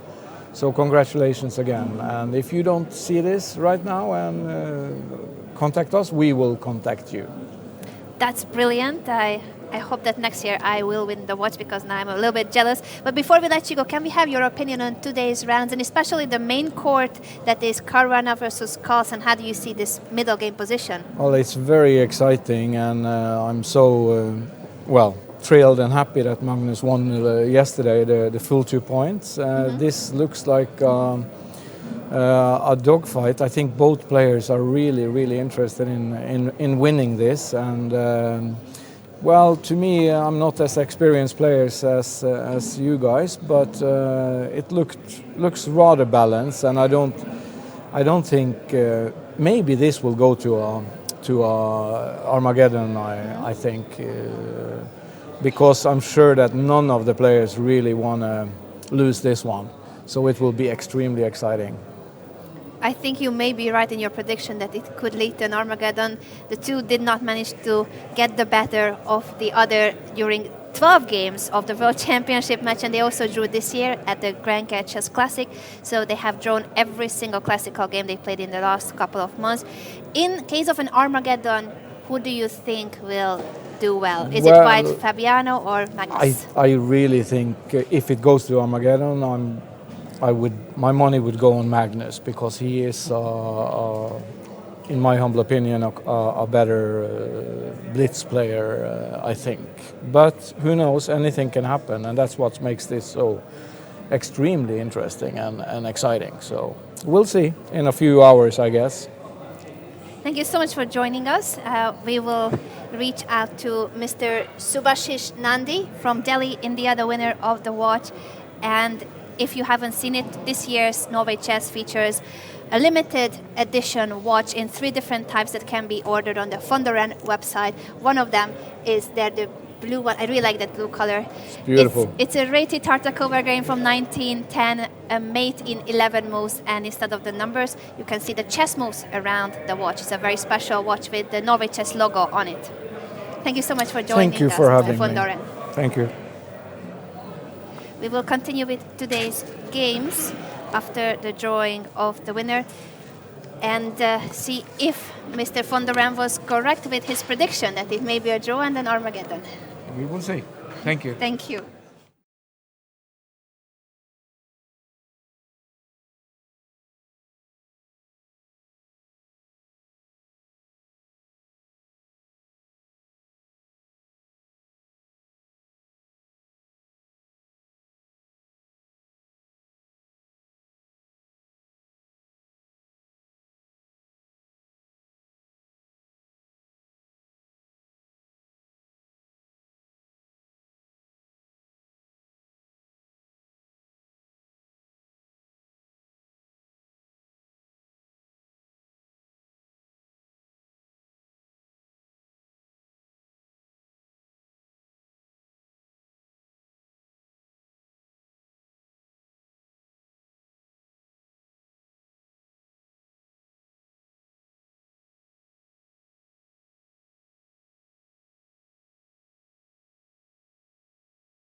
Welcome back, everybody. This is the final day of the 7th edition of the Altibox Norway Chess Super Tournament. We already know the winner. He's the world champion, Magnus Carlsen, but today he's facing his main rival, world number 2, Fabiano Caruana, and we shall see how this game will go now that there's material imbalance on the board. Fabiano gave up his queen for 2 rooks. Yeah, which I did not agree. I wanted to play the solid queen e3. And what do we have right now is that white just played b4 2 moves ago, which I'm not sure I would be playing, but it seems to be a little bit risky to give away the c4 square, that it can be possibly brought the knight to c4. But of course, white was kind of afraid, I guess, of black is playing a5, b5, and potentially b4. So that's why he went b4. Black played a5. And as white, it seems that he wanted to go knight a4. He went rook e3 to protect the e4 pawn, to free the knight from c3. Black played knight d7. And now white went knight a4. I wonder what is the real plan for white. For example, I would consider, let's say, I'm not sure, of course, a takes b4 immediately. What about playing b5? And if white would be going knight c5, knight takes c5, b takes c5, queen would be going queen a7. And if knight e5, then black is going queen takes c5, attacking the knight for now, and also at the same time to attack the c2 pawn. And there's no way of protecting both the knight and the pawn. So let's see if there's any other alternative after the pawn push. Well, still white can go, I think, knight a3, knight d3. But after knight d3, actually probably black is going queen takes a3. Not for the c2 pawn, but the a3 pawn. Yeah, I thought that after queen c2, white could go rook c1, and after that to take on c6. And of course, if the white rooks would be active, then there are more opportunities for white. But let's see if after b5, what else can white go for? Or can it be that after knight c5, takes, queen a7, maybe white is going rook to c3, but after that I believe black goes simply b4, and the white rook has to move away, and then queen c5, black is clearly better. So I'm really wondering what happens after b5.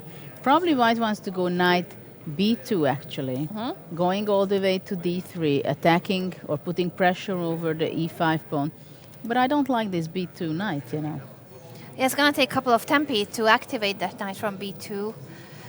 In other hand, if black is, let's say, just grabbing a, b, and black goes knight b6, then probably white would be heading towards knight d3, knight c4. The rook is attacked, but the rook moves back to e1, let's say, and then white wants to reach out to the square c5, where actually I think white is just quite fine, because on c5 the knight will be standing excellently. But still after b5, knight b2, for example, from black side, I think c5 is something to consider it seriously. I mean, I think black can play it really in a dynamic way and have a very comfortable position for himself. It's but still let's see. Yeah, it's still a 20-minute time advantage for Fabiano Caruana, but the position seems to be turning in favor of Magnus in a sense that he's taking the initiative. Okay, so after knight a4, Magnus is hesitating, but I don't see on his body language either that he would be worried at even a bit. No, doesn't seem to be uncomfortable anymore. At the beginning of the game, it did seem like the world champion wasn't that pleased with the opening. So we did think that the world number 2, if we just show one more time the Rossolimo variation, it was repeated once again from their world championship matches. But Fabiano went for this a3 move, which is almost a novelty. I could only see non-grandmaster games for this a3 push. So on this high level. This hasn't been tested before, and that was the idea of Fabiano for today's game. It seemed to be an excellent preparation. He had time advantage and also some pressure on the world champion. In the upcoming moves after was knight f6, bishop e3, c4, and so on. There was some pressure on Magnus, and he didn't seem to be very comfortable with the position. But after rook a d8, queen takes d8, it does seem that everything is okay for black. And maybe from now on, it's going to be Magnus who tries to play this for a win. Well, I would definitely think so, that he's looking his opportunities, how to deal with this knight a4 idea. I would advise for black to go b5, but we'll see what will be the decision by Magnus here, how he wants to continue the game.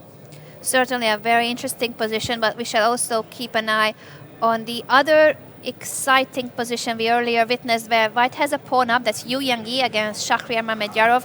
The d7 pawn is still alive. That was a pawn that black sacrifices in this variation to have the pair of bishops. But normally the idea is that you get back the pawn on c6. Now it's on d7, and it's still a very annoying pawn. It is. Yeah, it's interesting that we were checking after rook d1 if bishop e4 is a possibility from black. But it was not a really good decision, and black played king f8. The idea is actually, I think there are two things. First of all, that black is always thinking about capturing on e4. And if the queens are also exchanged, then the queen is already very near and can go to e7, immediately attacking the d7 pawn. And the other idea is also, I think, that actually it went out from the pin. Of course, f5 is not something you would think necessarily to be playing, because it looks quite risky, but definitely it's already thinking more of the end game, so the king is more near to the center. And white went c3. There, black did not take on c3. I believe it was not possible, because white would be just simply going rook d5.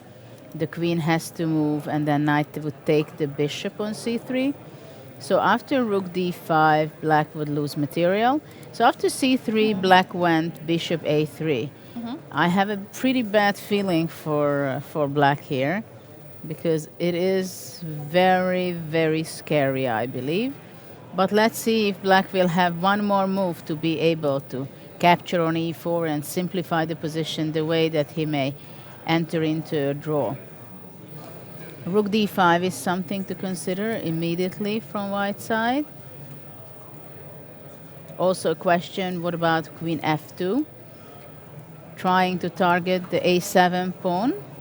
And at the same time, also queen h4 can be an idea. Yeah, and the problem that after bishop takes e4, f takes e4, black doesn't have time to take any of the pawns because of the mate on f7. And if black goes f6, it's, well, it is kind of scary. White can go, I think, queen h4, and then the main idea for white somehow to stabilize, not to give away his pawn on d7.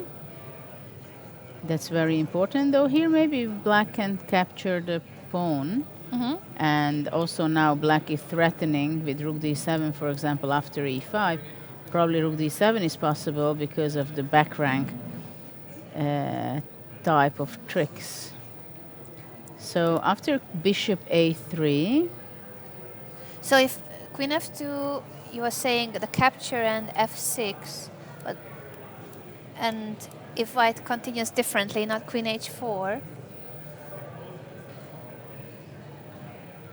Well, white can try to take, but after that, bishop d6, the threat on h2, white has to come queen g1. And the pawn is I hanging. think this is, well, maybe queen d4, but after queen d4, bishop b5 is still possible. Or after queen g1, maybe black should be playing rook d7. Well, black has a pretty good compensation at this point, I believe.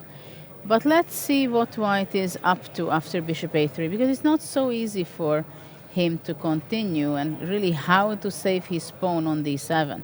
If white is losing the d7 pawn and black can keep his bishop pair, then it's definitely black who is playing for a win. He would have the advantage. But Yu Yanji cannot let that happen. Seems to be a critical moment where the Chinese Grandmaster should find the best way to keep his initiative and the d7 pawn alive if possible. Rook d4, I'm thinking. What about rook d4 with the idea that bishop e4, rook e4, and then rook is actually winning the game by playing rook e8 in the next move. So rook d4 prevents bishop takes e4 and also defends all the pawns that were hanging in other lines. But maybe black can after all go something like f5, even though it looks a little scary.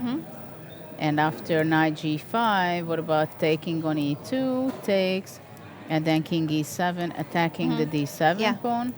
And after bishop b5, bishop b5, I wonder if it's, well, not so easy for black. It is not so easy. Even though all kind of ideas exist, for example, bishop c1, attacking the knight on g5, but maybe f4 should be the move now. Because I was thinking after knight h3 to go bishop e3, and after white goes back, then maybe f4, and the knight is not very well placed, and bishop f5, possibly taking on d7. But maybe He has played rook to d5. That was your first option, actually, that you were calculating.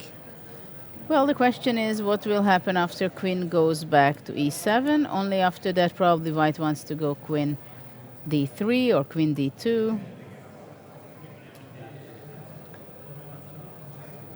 Well, if queen d2 or queen d1, I would think bishop takes e4, f takes e4, and now black can consider what happens if bishop d6, or to take on e4. That's also a possibility. And white should have something direct, otherwise... And we have queen e7 on the board. All right, queen e7, and Yu Yangi has played immediately the move that is bishop to b5, protecting the d7 pawn. Actually, yeah, obvious, not the queen move, but bishop b5. Yeah, this is the issue, whether can white keep his pawn on d7 without giving too much back. Question is if queen e6, what white has in mind.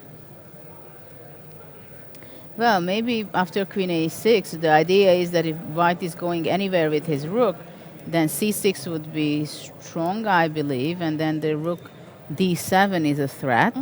Of course, bishop c4 is possible and queen e7, but the d7 is already there and possibly will be taken. But after bishop b5, queen e6, I believe maybe knight g3 be the move, because right now black cannot capture the rook because of queen the e8 mate. and then d takes e8, But queen what I'm or wondering, rook, mate. Probably he can go c6, which actually would win a piece for black, because after queen e6, it's like everything. I'm not sure I've seen something like this. c6 pawn is hanging, but so is the rook on d5 for the other pawn.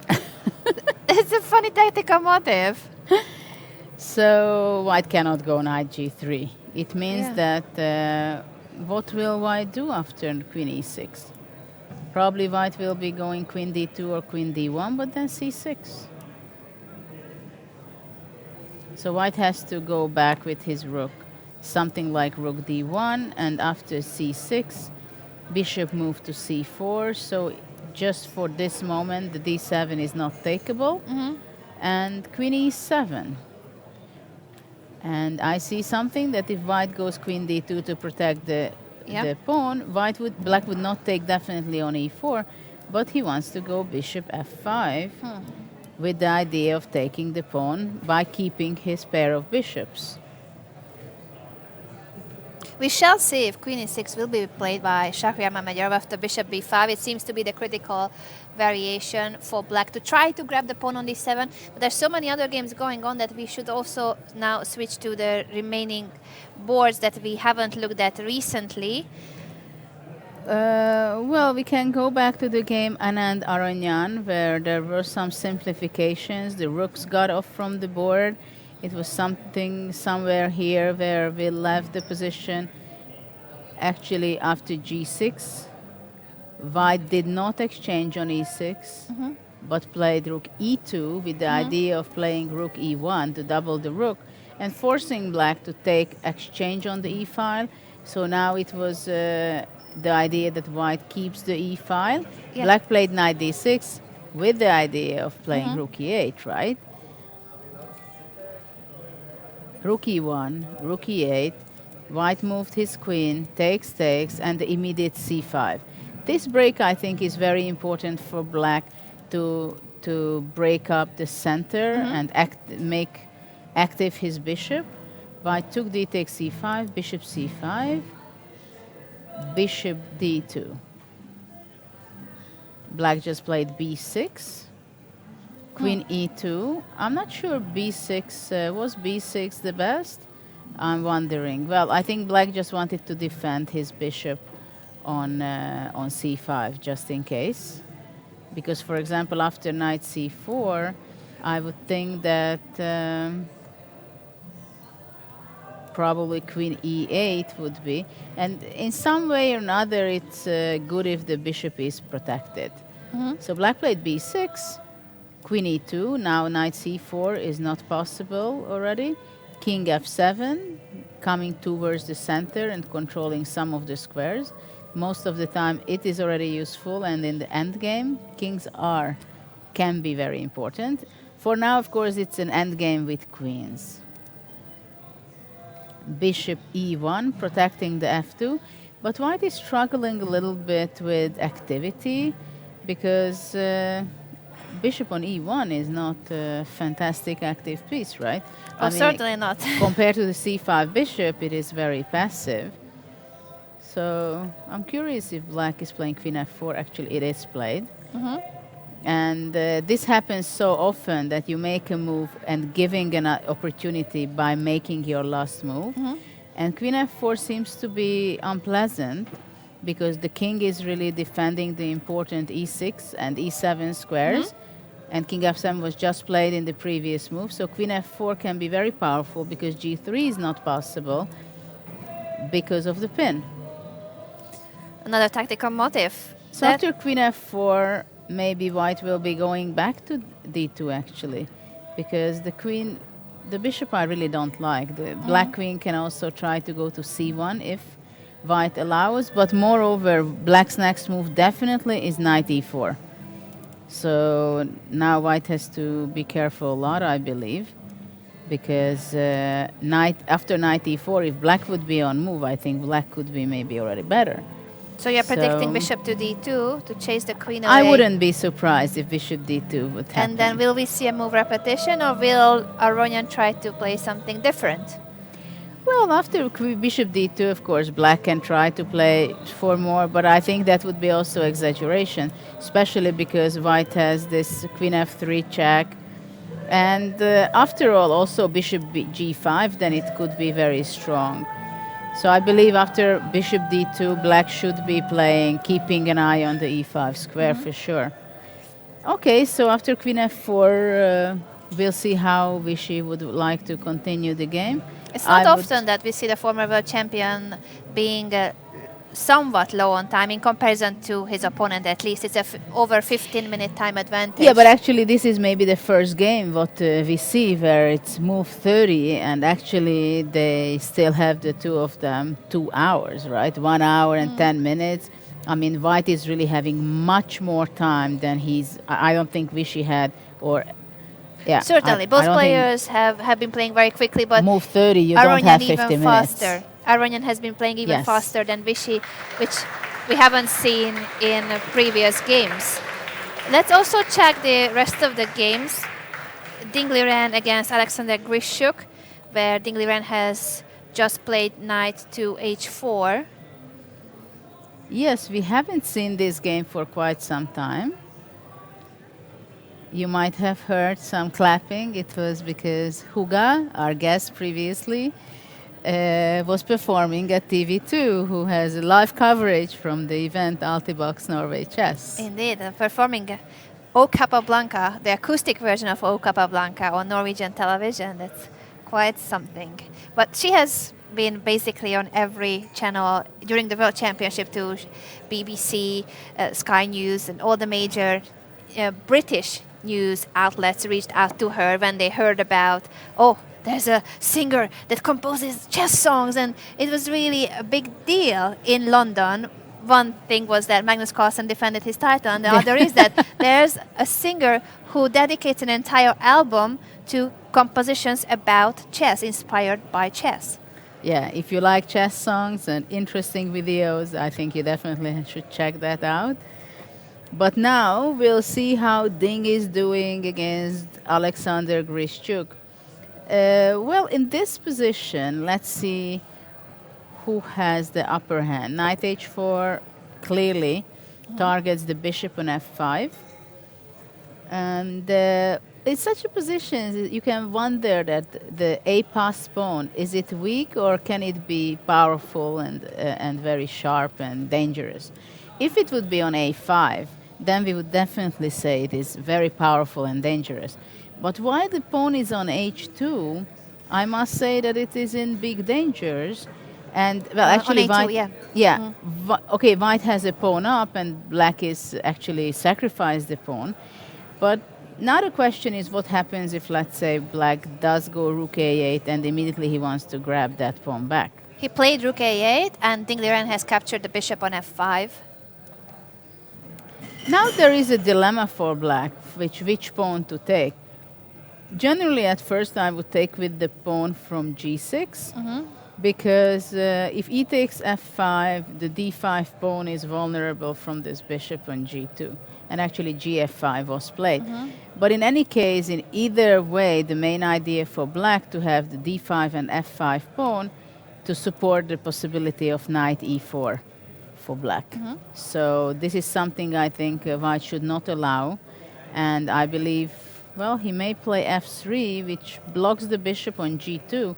But I think it can be more important for white to really stop this knight e4 possibility from black side. It doesn't seem dangerous for black, I must say. Maybe I would even play it with the black pieces. Well, maybe that's exaggeration, but I think I might be playing more with the black color. The c3 bishop is also not posing very nicely on c3, I must say. And I'm not sure black wants to grab the pawn on a2 so fast. I mean, he can still, next move for sure he would be going knight e4. So black has great compensation. White went rook b1. That is a very logical move, but still I would be thinking that knight e4, let's say f takes e4. Now the bishop attacks the d4 pawn. And the a2 pawn is still hanging as well, so black is going to win back the pawn. Yeah, the question is probably e3, and then white's aim can be to bring his bishop through e1 either to e2 to attack the h5. Bishop f1 and then bishop b5 or bishop e2. Go to b5. That's likely to happen because the a2 pawn, as Judith mentioned already, is going to fall. Well, the other idea is just to keep knight e4 as a threat and go rook a2. Rook takes a2, rook takes a2. White can go rook a7. So now the knights are tied together, but at least the f6 knight cannot move. But I would believe that black goes, let's say, rook c2. And white should be moving bishop a5, so maybe it gets some activity. So I'm not sure rook c2 is a good move, to be honest, after all. Maybe black should be going knight f8 instead of rook c2. Knight f8, going knight g6, and only later on to go knight e4. But I like black's position, to be honest. There have been plenty of new moves in the game between Fabiano Caruana and Magnus Carlsen, but I quickly want to check the Wesley So Maxime Vachier game just for a moment, in case we will have an Armageddon. Or not yet. Not game? yet. This one, Wesley So against Maxime Vachier, but it still seems to be not that close to a draw. Well, I think black has a much nicer situation. That's, or I would prefer to play it with the black pieces. Now black played a6, keeping the tension. So let's say after bishop e3, I believe rook e3 might be the strongest, because rook e3, knight e3, and after king g3, knight d1 would be just capturing the pawn on b2. So that knight endgame would be winning for black after capturing the pawn on b2, and the a4 pawn would be hanging as well. If white cannot take on e3, what shall he do? King g3 would be a blunder, because bishop takes d2. The knight cannot take because the rook is hanging. And Ooh, bishop f4 check. Rook e8, bishop f4, Intermediate move. Exactly, so king g3 is also not possible. And it seems like it's difficult to make a move. Rook e2 you cannot go because of knight f4 check. So for now it seems that white is kind of in Zugzwang. If white is moving away with his rook, then knight f4 and the knight d3 comes, I believe, and putting pressure over the b2 pawn. And after takes, knight e5 is threatening, knight b2 is threatening, so it can be extremely dangerous for white. I'm glad that this game is nowhere near a draw, and it is actually black who is putting pressure on white, even though a couple of pieces have been traded. So we still have plenty of time to go back to the main court. Fabiano Caruana with the white pieces against Magnus Carlsen. And how that material imbalance will turn out. It's the fight of a queen versus two rooks. Yeah, and what happened is that after knight a4, black did play b5, what we were expecting from Magnus to be to make this move, and white had no other option practically than knight b2. With this was the natural follow-up of knight a4 to reaching out to d3, but it's not really an attack, but it's like a defensive way of playing it. And black played c5 with a lot of energy. Now you can see in the last 5-7 moves with black, since he gave up this rook and exchange happened with Magnus giving up, not Magnus, Fabiano giving up the queen for the two rooks. Since then you can see that Magnus played 4 pawn moves. He played h6, just prophylactical against knight g5. Yeah. But right after he defended this idea which could bother him, immediately he started to play b5, a5, c5, and I think he's not stopping there. If he'll have the opportunity, he's pushing his pawns further. c3, because it is important to keep the tension on b4, not to give up. Otherwise it would be very bad for white, either take either pawn. After this, these two pawns would be much stronger and powerful than these two. They are just extremely weak. So c3 was kind of the only move, I believe. And black played c4. The reason black did this, because look at the knight on b2. What kind of knight is this? It's never going to go to d3. It's a very sad piece. It can't really be called a knight on b2. It feels more like a pawn. Well, it's definitely extremely sad for white to have such a knight on b2. And you cannot afford things like this. White will have to spend a lot of time. And actually, he did play rook d2 because already he wants to bring his knight to d1. And then to move his rook to e1 to be able to make it knight e3 and possibly reaching out to d5. That's the knight's only chance. Yeah, that would be an outpost. Even then, there is not really much happening for white, right? But because way better than on b2. Black never will exchange this bishop for a knight. There is no way. So a takes b4, a takes b4. Actually, c takes b4 was not even possible because it could have been considered with the idea to go knight d1 and finally getting back to c3 after making this journey with the knight. But I believe c3. And after rook c2, c takes b2, and black queens. Yeah, there's no time to capture the queen. There was no way to go take on b4 with the c pawn. So a takes b4 happened. And now knight f6 was played by Magnus. I have the feeling that he wants to go knight f6. Actually, Magnus is playing very nicely since rook d8, I must say. And queen takes d8, this decision by Fabiano. I like it. Because after knight f6, he's putting pressure on the pawn on e4. And I think his plan can be simply bishop d7 or bishop c8, transferring to b7, and give some unpleasant attacks to the e4. So if white goes, let's say, rook e1 with an idea to go to d1 with the knight, black goes bishop c8, and after knight d1, bishop b7, and white is late to defend this pawn. But definitely knight e3 will be not possible for sure for quite some time. So after knight f6, what can white do? Should he go knight h2 with the idea that after bishop d7 he goes knight f1, and after bishop c6 to go f3 or knight g3? These knights are really awful, and black has great pieces here. Though it's another story whether black can really make such a progress that whether he can win the game, because the rook is defending the c3, this rook defends the knight, and the knight can come to d1. And anyway, the rook has its open file, so it's not something that it's awful. But okay, in this position, for example, black would be going h5, threatening h4. If white is going f3, then... I remember at the beginning of the game when we were mentioning AlphaZero and Daniel Dubov as the inspirations for Magnus Carlsen's play. I was joking that in this game I don't think he'll go h5, h1, and you said, wait for it, wait for it. It will come. I would be very surprised. It may happen. It may happen still. If not. And then black would go h4, white goes back, then already some tactical things, for example, here.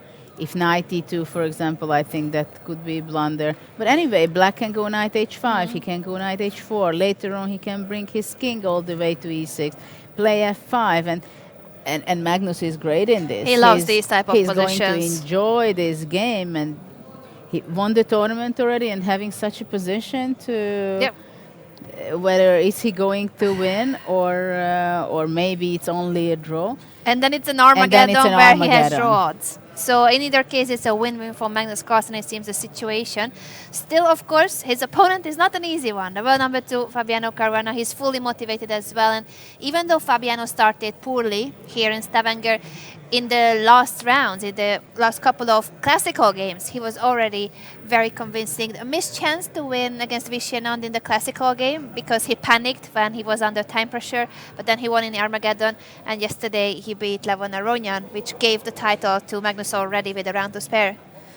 Yeah, and actually Magnus made 13 points before this round, having 13 out of 16 points ahead, which is 2 classical game ahead. And he took by chance, by the way, the €75,000 first prize. Not a bad price to win with a round to spare. And as he said, he's still fully motivated in this game today because there's pride, there's rating points on the line, and also the fact that he hasn't managed to beat Fabiano for 12 games during the World Championship match. And that was frustrating to him. He defended the title, but he defended it in the rapid games. He wants to prove that he's the world number 1 in classical chess on the board as well against Fabiano. Well, of course, he expressed to us yesterday that for him in this tournament, after a while, he didn't specifically told us after which game, but he thought, I wouldn't be surprised if it would be game 2. Against Aronian. Yeah, because he had a very, very, very big risk in that game, practically for quite a long time.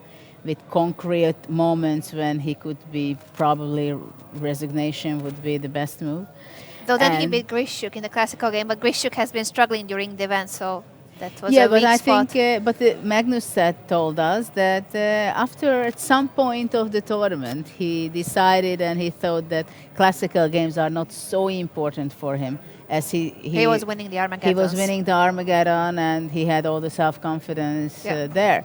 And actually, if we think about, we go back a little bit in time to the World Championship match in London.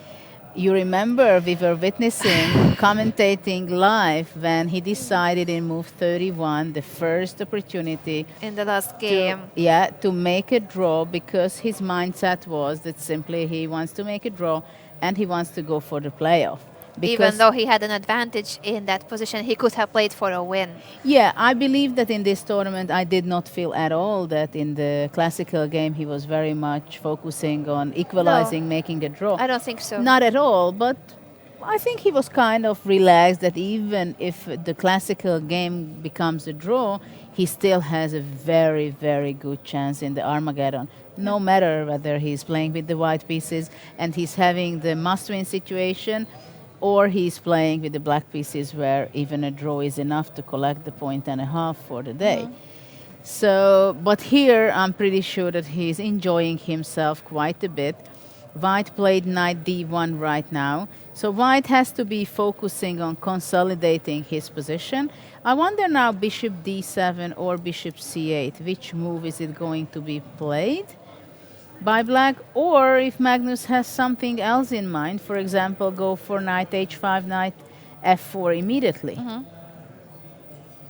This is also a big question. Because, of course, the knight on f4 stands fantastically, especially that it can also jump sometimes to d3.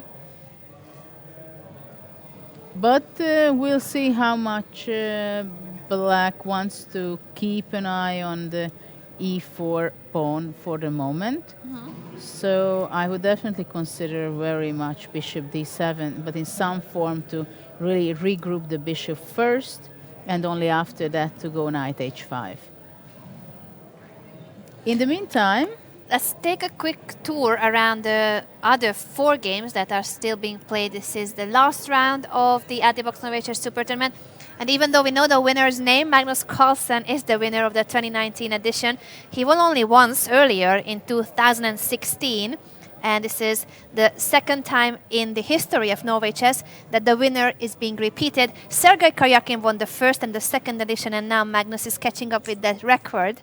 I'm sure he's pleased about that, but he will want to win the third time to have an extra number of victories. But the second and third place is still up for grabs, so we don't know who will finish on the podium. It depends on these games.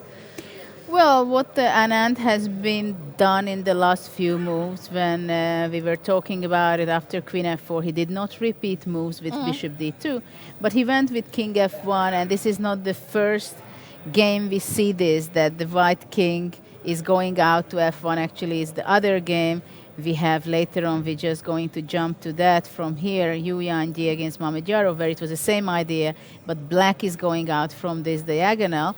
And the idea is, of course, that whites want to go g3, and that's why king f1 was possible. Knight e4, which was, we were talking about it, that definitely that should be and must be the next move of black, to be active, immediately threatening on g3. So white did not take, of course, on e4 because black is just having a better endgame, but played queen g4, queen takes g4, h takes g4, and I think this is what we have right now. And, well, white's plan is that, let's say, black goes king e6, which is kind of a natural continuation, but of course it's not the only one, I must say, because it's also possible for black to go g5, which I'm not so sure I would be so happy with, because white can go probably f3, black goes back, and f5 square is somewhat quite annoying from black side. So I think bishop d2, h6, and white would go bishop f5. White would bring his king first to d3, later on to play g3, f4. So I believe that this would be not a good choice for black. But let's say king e6 is a natural way of continuation, bringing the king to the center. But white probably wants to go definitely f3. That will be the first thing to kick away the e4 knight, asking the knight, where do you want to go? Do you want to go to d6, f6, or g5? Which I would consider probably d6 as the square, so it's the most flexible. I would think of knight c4 later, even possibly playing b5 first and then knight c4. Even knight f7, knight to e5. The structure of the pawns I don't like so much for black. That's the only thing which I would not be happy with the pawn structure. But the problem is that you showed that if black pushes g5 and then h6 to have those pawns on dark squares, then the light squares near those pawns are weak. And if we have them on g6, h7, then the pawns themselves can become targets. So it is the light squared bishop that makes a difference in this position. White has the pair of bishops and black has no light squared bishop. Those are the problematic squares for black. And actually, I think black played bishop e7, if I see it correctly. Bishop e7. Interesting idea. I think the main idea for black is if, let's say, white plays f3, black would be going to c5. And the main idea is for black to put his bishop to f6, I believe, to have counterattack over the c3 pawn. And but I'm not sure. I'm not sure about this. I think white will be going anyway king e2, but black can try to play knight e6. But then bishop b3 is possible. So, well, knight f4. After knight e6, maybe bishop d2, but then d4 would be possible. So I believe that this is the regrouping what black is aiming for, to have his knight on c5 and the bishop on f6 and to attack the weak c3. Actually, white is kind of obliged to play f3. Otherwise, black is coming with bishop to f6 and attacks the pawn. Of course, c4 is possible for white, but this would just make black happy, I believe, because his king could be very active. And after c takes d5, king d5, and suddenly black is really taking over in the respect of the kings, right? Yeah, we're going to continue analyzing this endgame, but we do have the first result of the day between Ding Liren and Alexander Grishuk. That is a draw, which means that we are going to have an Armageddon in about 15 minutes, where the Chinese Grandmaster is in a must-win situation. 10 minutes for white, 7 minutes for black, and that is the game that will start approximately in 15 minutes. We are going to confirm the exact starting time. Okay, so we have a draw there, where it was a very stable pawn structure. If we can just play through the last few moves when Grishuk played rook a8 and Ding Liren went rook b1, that's where we left it. Rook a8 and rook fb1. Yeah. So black took on a2, capture was made, and actually white played simply rook b2. Oh, okay. So kind Draw of fair. offering a draw, but it's only move 23, and the players are not allowed to make a draw unless it's a repetition of moves. But here they prefer to play out the game e3, king h7. And in such a position, no matter that white has a pair of bishops, but actually black is so strong in the center, even how beautiful it would be, no, to have the pawn on. Look at this beautiful star. But this is a different pawn structure to the other endgame we were looking at, where Aronyan with the g6, h7 Yes. pawns is struggling, and here this is a strong center, very strong center. Yes, and after king h7, bishop f1, black actually, of course, it's not a good thing to move the pawn on from f7 because it's so stable. There is no need. Black just simply played bishop f8, bishop c3, black brought his king to g6. It's always good in the end game, is the part of the game when you can activate your king. Bishop a5, bishop c7, bishop e7, then black went knight f6, bishop b5, knight h7. Actually, there is nothing really white could be doing here. Black can go knight g5 if he wants, but it's very drawish. There is no real point to play it out because there is no real chance for white to do anything. I mean, black can really go here and then forcing just go back and forth. And even after h4, black is just going back. He's going to keep his knight on f6, g4. So there is nothing really can be done because there is no weaknesses in any of the position. The h5 pawn is isolated, but actually the king from g6 is just defending it so well. So this was a very sound game, I believe.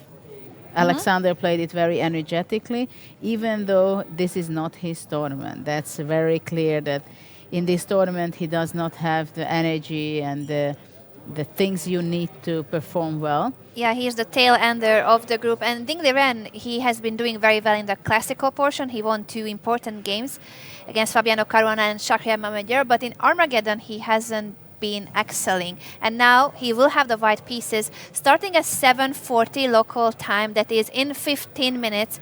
Ding Liren will face Alexander Grishuk in the first Armageddon game of the day. And we shall see if he has managed to improve. He was here sitting with us in the studio looking at his compatriot Yu Yangyi's game to try to pick up some Armageddon tips from the other players on how to do better in this format. Exactly, but if we go back to some of the games, trying to catch up with the game Yu Yangyi against Mamedjarov, for example, White is still keeping his bishop on this diagonal A4, E8, and keeping control over the D7 pawn, which is actually very important.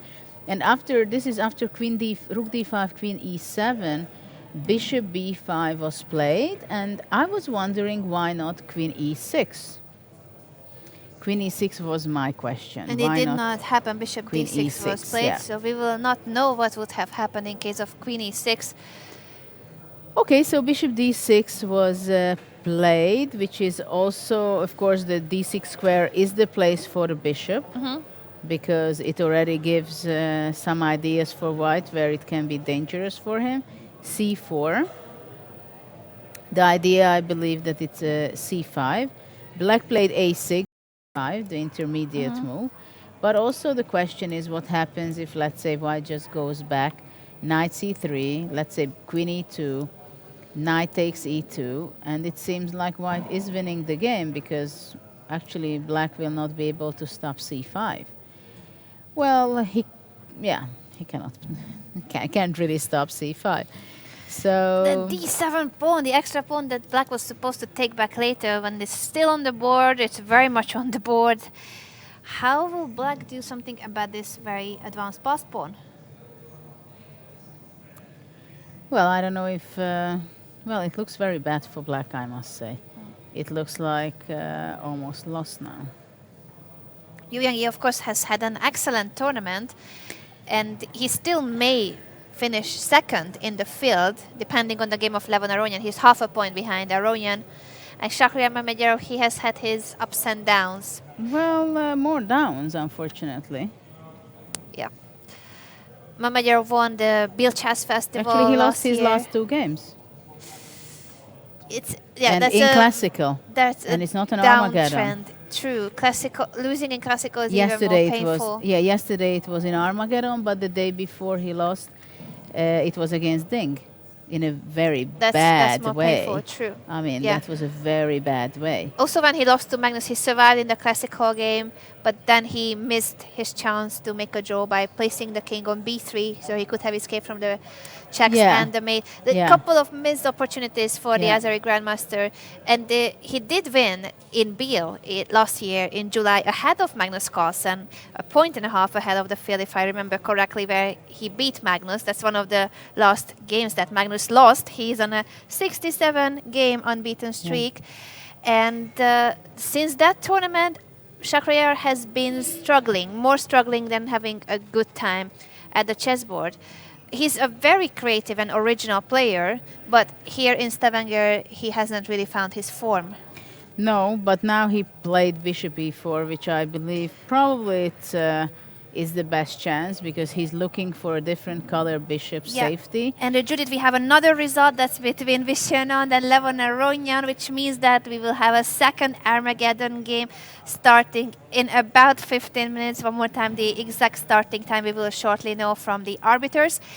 That is an end game where we thought that Anand may try to play. Well, it's going to be at 8 o'clock local time. Well, actually, I must say that there was not. I'm not surprised on the agreement of the draw here, because Black has very active pieces. He did went to c5 with his knight. He regrouped his bishop to f6. The c3 weakness is there, so it's kind of. I'm not surprised that that they agreed to a draw.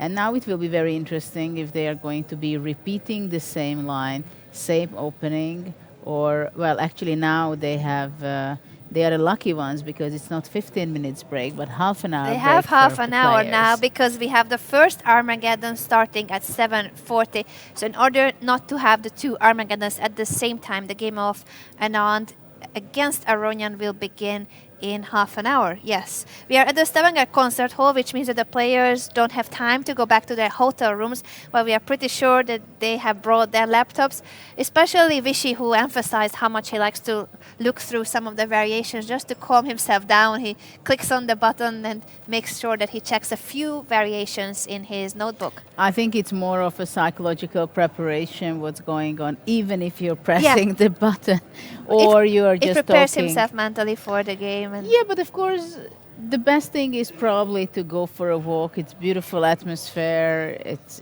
we are in really the harbor with gigantic ships around us. yeah, and the weather is beautiful. It's not raining. Of course, it's all day. There is no night here practically. It's no darkness. Oh It's- yeah, Vichy knows about that. He mentioned that he has 3 windows in his Yeah. hotel room and it bothers him. But it's not his first time in Stavanger, so it's surprising that he complains about the light when he knew what was going to happen. Norway in the summer is a really nice place and there's lots of light. So I think the best they can do, the players, mainly that in their head to decide which opening they are ready to. How should they open? Are they repeating the line which they had in the classical game, or they are just going for somewhere else? So the mindset is the most important, True. especially in Armageddon game. And also that in the Armageddon game, they focus so much that they don't lose concentration, especially actually not even especially in the end. It's every part of it is very important, because we've seen, for example, Anand making mistake and having a bad position already in move 15 in Armageddon against Levon Aronian, for example. And also against Magnus, he didn't find the accurate way to play the opening and he Yeah. got into trouble. Yeah, so in those maybe that was what I wanted the same to game you're referring mean, to. yeah. That so generally speaking, of course, you have to be extremely focused in the beginning of the opening, not to get verse or to create some position Yeah. which is a complicated game. Of course, from white point of view, the players say that you have to attack, you have to ask questions from your opponent, you have Keep to your time create advantage as well. So Yeah, they and- keep playing very quickly, and you even have though they to- have 10 minutes. Yeah, but you have to keep attacking and etc. But once you create that situation, you have to keep on attacking and keep the pressure and keep the time advantage. And then they end up in the final part of the game where it's kind of blitzing, where really no fraction of a second you can lose concentration. So, and anyway, it's going to be a more or less 20 minutes game. So it is the most important thing that in their mindset they should be ready for the possible challenges they have. True. Let's see the latest moves in the game between the world number 2 facing the world number 1, world champion challenger and world champion against each other in the last round of Norway chess. Well, actually, knight f6 was played, knight d1, and bishop d7 has been played, which we were considering to regrouping the bishop to c6. White played knight h2, being prepared for bishop c6, met with f3. So black was not in a rush to play bishop h6, but black decided to go queen a7, which, well, probably he just wanted to save some time for himself, because if white would be playing f3, then maybe eventually he would just go back with his bishop on e6, or immediately he would be going knight h5. But of course, white did not play f3 until it's not forced by black. White played h4, which is interesting. And the reason why white played this, I believe, that after, for example, knight h5, white would be playing g3, and the h3 pawn is not hanging. And still white can keep away the black knight from f4.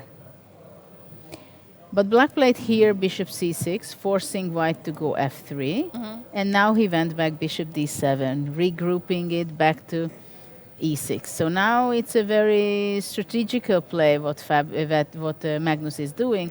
He wants to go back to e6, keep his bishop on the diagonal just in case, because on the long diagonal he just does not need that. And I think in the next move he would want to go knight h5, slowly but surely. And also, but maybe bishop e6 first. So he's waiting how Fabiano will react. How is he going to react with his pieces? Possibly he can go knight f1, protect heavily his rook on e3, and then possibly knight f2 is possible, and then the two knights will be defending. For example, now with knight h5, knight e2. Yeah, knight f2 Knight to bring the f2. knight. And if already knight f4, I think g3 could be possible. Yeah, the And knight on it's- f2 covers both the d3 and h3 squares. Yeah, and after knight h3, probably white is just going king f2, king g2, knight f2, king f2. And now it seems like there is no real danger for white. So it will be definitely not easy for black to create real winning chances from his side. An exciting position with this material imbalance. At the same time, we have a result in the classical game. That's a win for the Chinese Grandmaster Yu Yangyi against Shahryar Mamedyanov. This is a game that went terribly wrong for the Azeri Grandmaster in the opening, not being able to capture that c6 pawn, and then it ended up on d7. It wins the game. Let's just show why this position is winning for white. Well, in the last few moves, black went into the endgame because bishop e3, bishop e4 was kind of its black's kind of a chance to try to save the game. And white already was ready to exchange the queens with a different color bishop because the d7 pawn is so powerful. Now white is threatening to play e5, so black played f6.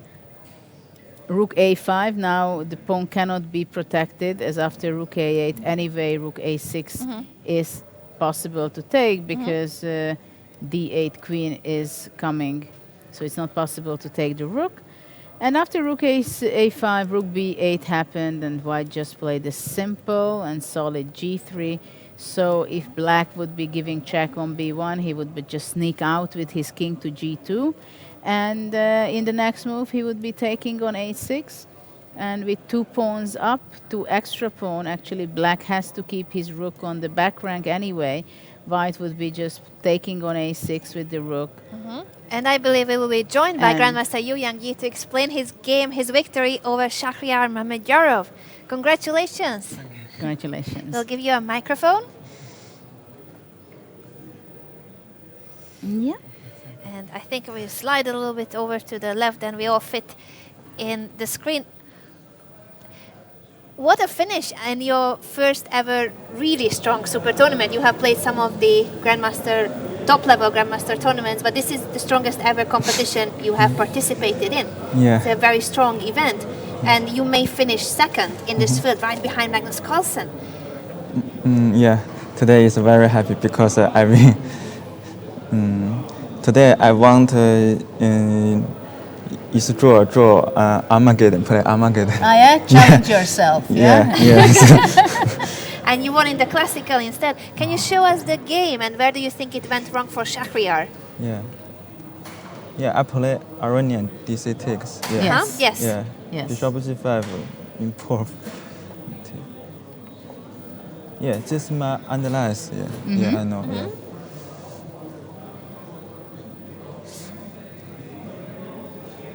Yeah. I don't know this move. Really well. Yeah, maybe queen d5, trying to take the pawn. No, queen d5, bishop c4. Queen c6, bishop d5 or bishop No, d5. not instead of rook e8. Here, to go queen here. Anyway, bishop, no? Queen d5. Yes. What was your plan? Rook b1?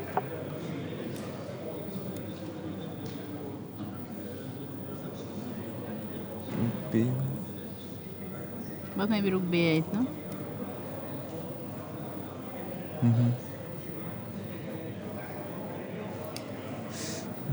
Maybe c3, bishop e7. I don't know.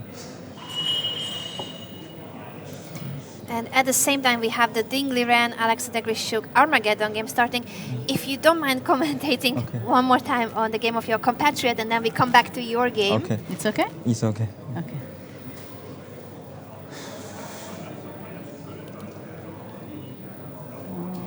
One more time, the format is that white starts with 10 minutes, black has 7 minutes, but in case of a draw, black is rewarded the full point. That's the Armageddon or sudden death format.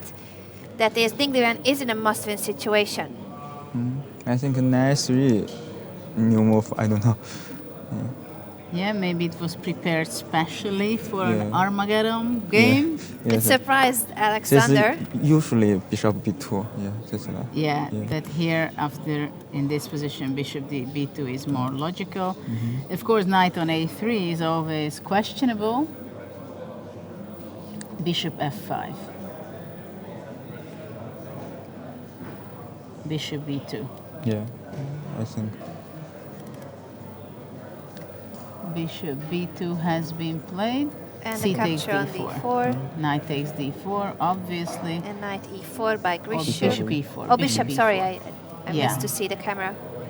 Yeah, the question is how to move on with what? Is he going to go knight f3 or capturing? Maybe knight b5, c5.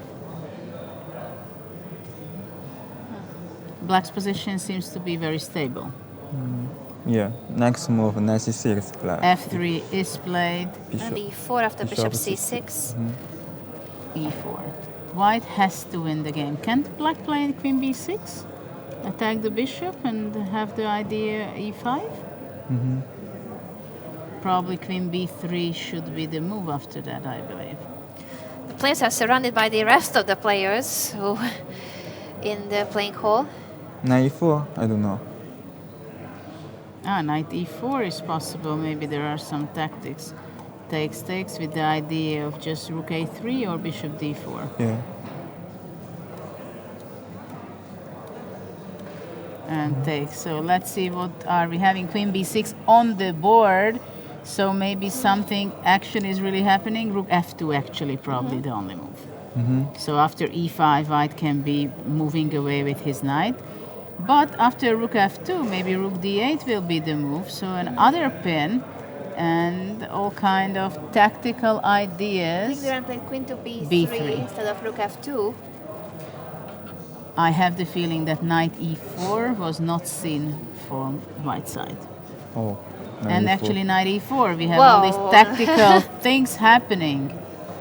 Knight takes e4, sacrificing a knight because the d4 knight is also hanging. Yeah, I think white. Blundered. Yeah. I think. Yeah, I think rook f2 was probably the move which has to be played, but then rook d8 was not easy for white. So let's see how white is reacting on this.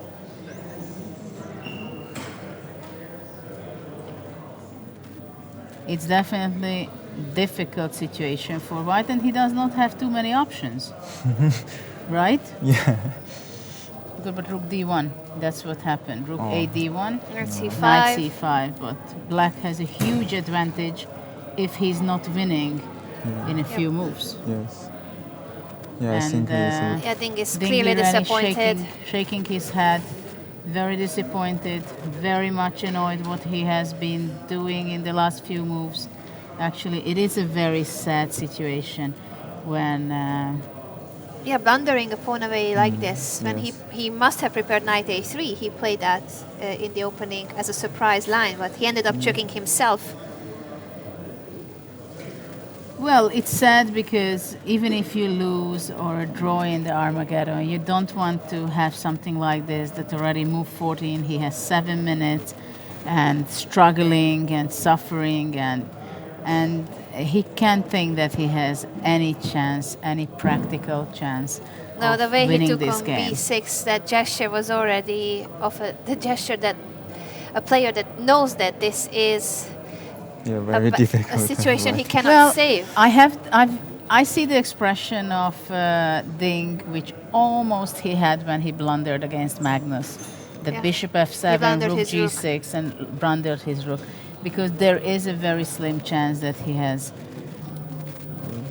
he can do anything. He even gave away another pawn.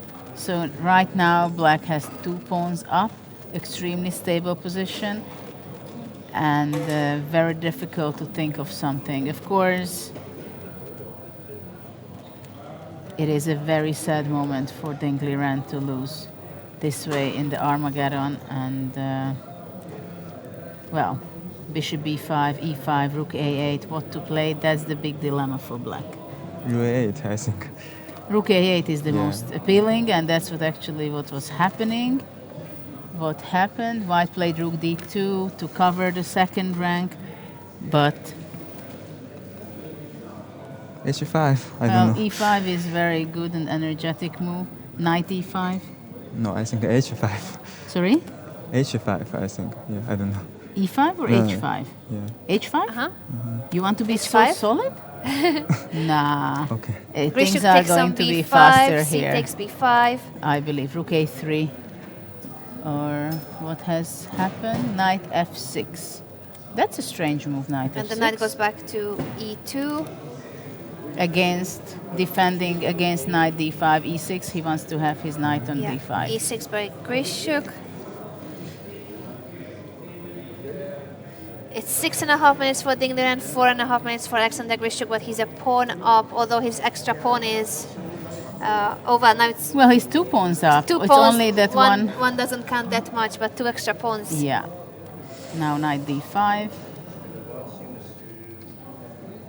Trade on d4. Well, I think, well, some tactical blunders can be like after rook a2 takes, knight e4, and if black would take, then okay, he can blunder, right? So I found a way how it's possible to blunder, but Rook 8. Well, rook a2 has been played. Bishop takes, e takes, rook takes d5. Let's see if Grishuk falls into the one and only trap in this position. Oh, Rook B2. Oh, rook b2. No chance. king f3. Well, actually, Ding Liren did not stay so well in the whole game so far, even though he's struggling. His he's best going position. to get. Rook takes He's going b5. to get rook b3. Ah, rook b5 has been played. Very difficult to create anything. Still officially 2 pawns up, even though they are doubled, but that's pass pawn, 2 pass pawns on the b file, F5. f5. Yeah, Rook D3. Queen G5. Activating the king. That's something if the king could make it to f6 or h6. There are some mating ideas at least. King g7. Not much left to fight for Ding Liren. A sad finish of the tournament. It is sad because he has been doing so well in the classical games, but Armageddon hasn't been. And a little A format consolation that he- for Alexander. Yeah. Ding Liren said himself that he was struggling with the Armageddon with both colors.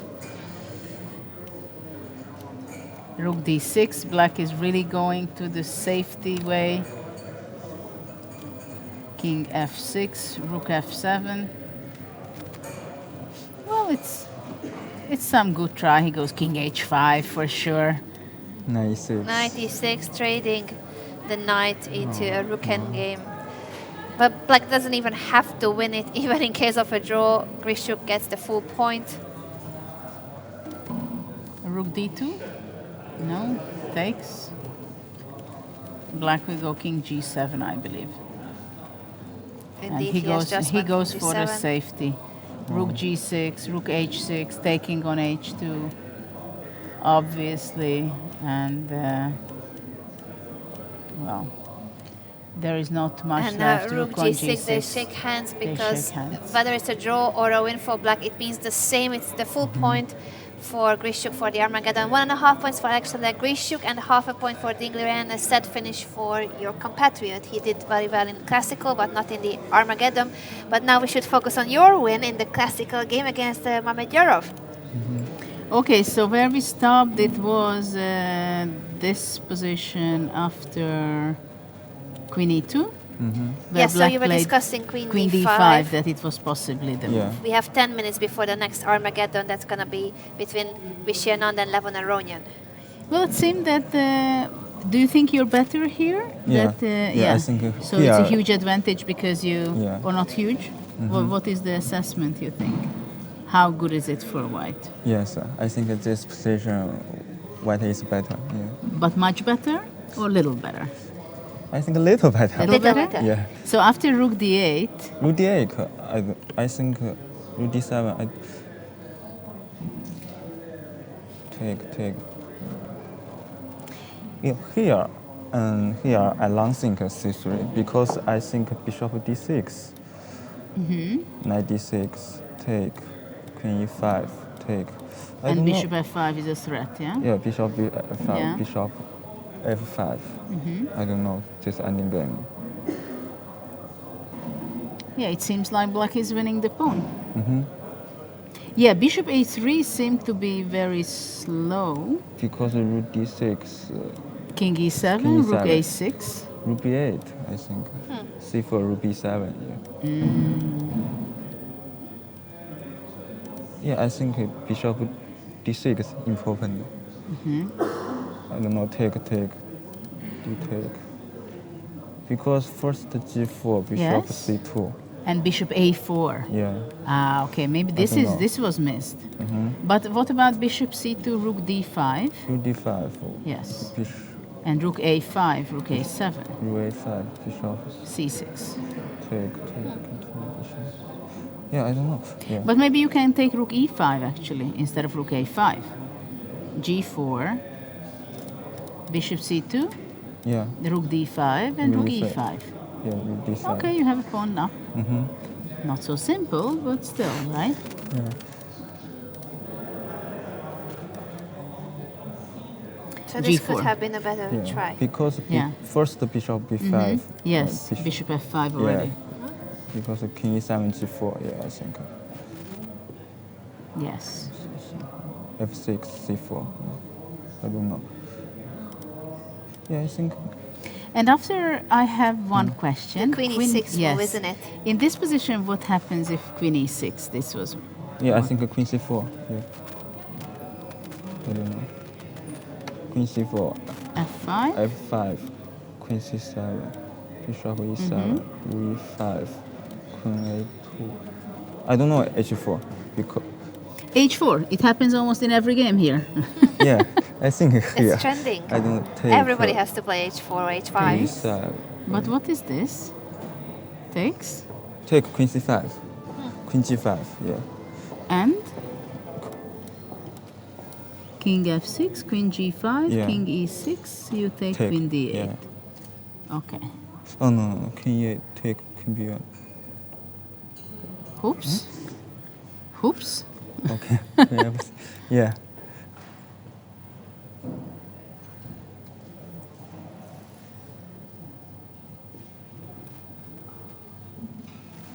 Yeah, I miss. I don't know. Yeah, maybe it's here, knight g3. I don't know. Yeah, h4 looks very optimistic, right? Okay. Very optimistic. Yeah, maybe knight g3. I Yeah. think that is better. Okay, and after c4, it seems like it's almost winning, right? Yeah, I think c4 good move. Yeah. Yes. I find the c5, c6. Yes. Yeah, then it's over. Yeah. Very nice. Bishop a4. Yeah, I think winning position because of c5, c6. Yeah. D7. And from here on, there was no defense for black. It's lost. I don't know. Maybe difficult this game, this position. I don't know. Queen e6, maybe. I don't know. Knight c3. Yeah. Yeah. It looks very promising. Very difficult for black to do something. Yeah, because bishop f5, rook f5. Yeah. That's nice tactics. Yes, I think take. Yeah. Yeah, and you were in time with rook a5, right? Yeah. Yeah, and you win also that pawn. Very nicely played game. So you think that the last mistake of Mamadjara was when he didn't go for queen d5 taking the pawn, or was there any other move afterwards where he could save it? Yeah. Yes, I think my opponent. The Yeah. rook Maybe rook e8 e8 and was too slow. he had to go queen d5 earlier to attack the pawn. Yes. Yeah. Congratulations in either case. You have done an excellent job here in Stavanger. Yes, Very good thank you. tournament. And depending on the game of Levon Aronian, you may finish second. Or tied for second. Yeah, second or tied for second. So congratulations one more Okay. time. Okay, Thank you so thank much you for very much. joining us. Congratulations. Thank you Thank for you. being here. And I believe now we are going to be joined by the other winner of the round, that is Grandmaster Alexander Grishuk, if he would like to join us in the studio. He's going to join us shortly for the Armageddon game between Levon Aronyan and Vishy Anand. That is starting in 5 minutes. Let's check Okay, in let's the check what meantime the happens. Caruana Carlsen game. Exactly what is really happening. Bishop d7, so black goes back to that diagonal c8 h3, knight f1, bishop e6, white played king h2, and this is the position we are having on the board. Actually, it will be very difficult for black to really win the game. I think white eventually is going to play g3. And we welcome Grandmaster Alexander Grishuk in the studio after he's winning the Hi, Armageddon today. congratulations. Hi. Hey. We're going to have this.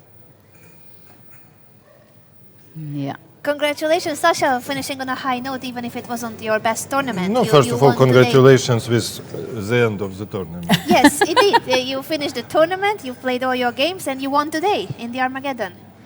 Yes, it's What can you tell us about your match of today? okay. I mean, first of all, I almost had a heart attack in the main game Oh. Okay, let's see. In which moment?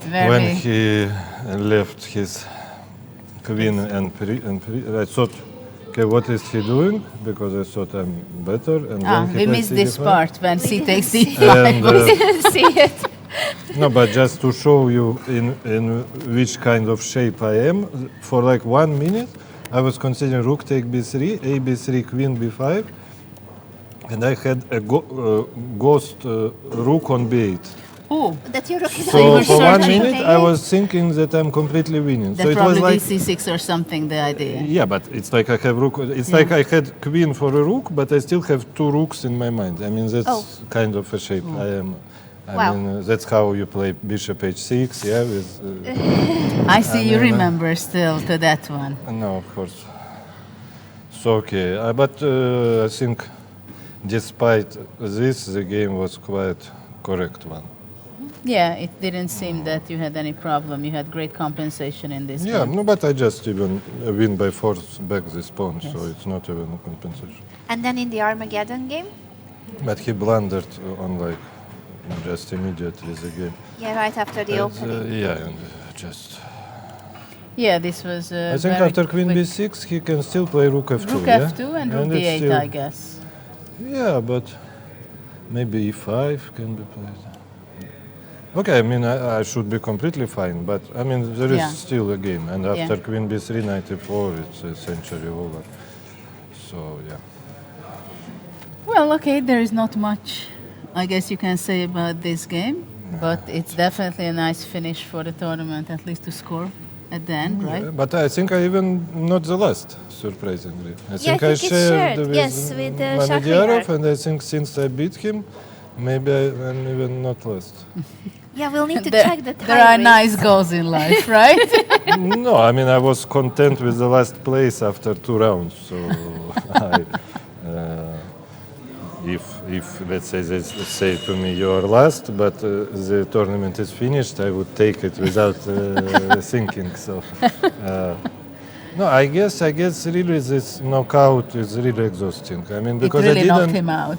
No, I mean the knockout I played before this tournament. Right before in coming to Moscow. Ah, I yeah, guess yeah. because I didn't Yeah. feel it, but I guess I was really just completely exhausted. I mean, Out of sometimes it energy. happens like this. You don't feel, but in fact you're extremely tired. Yeah, this is what we were discussing at the show in the in the middle of when it was seen that you are making a very big blunder.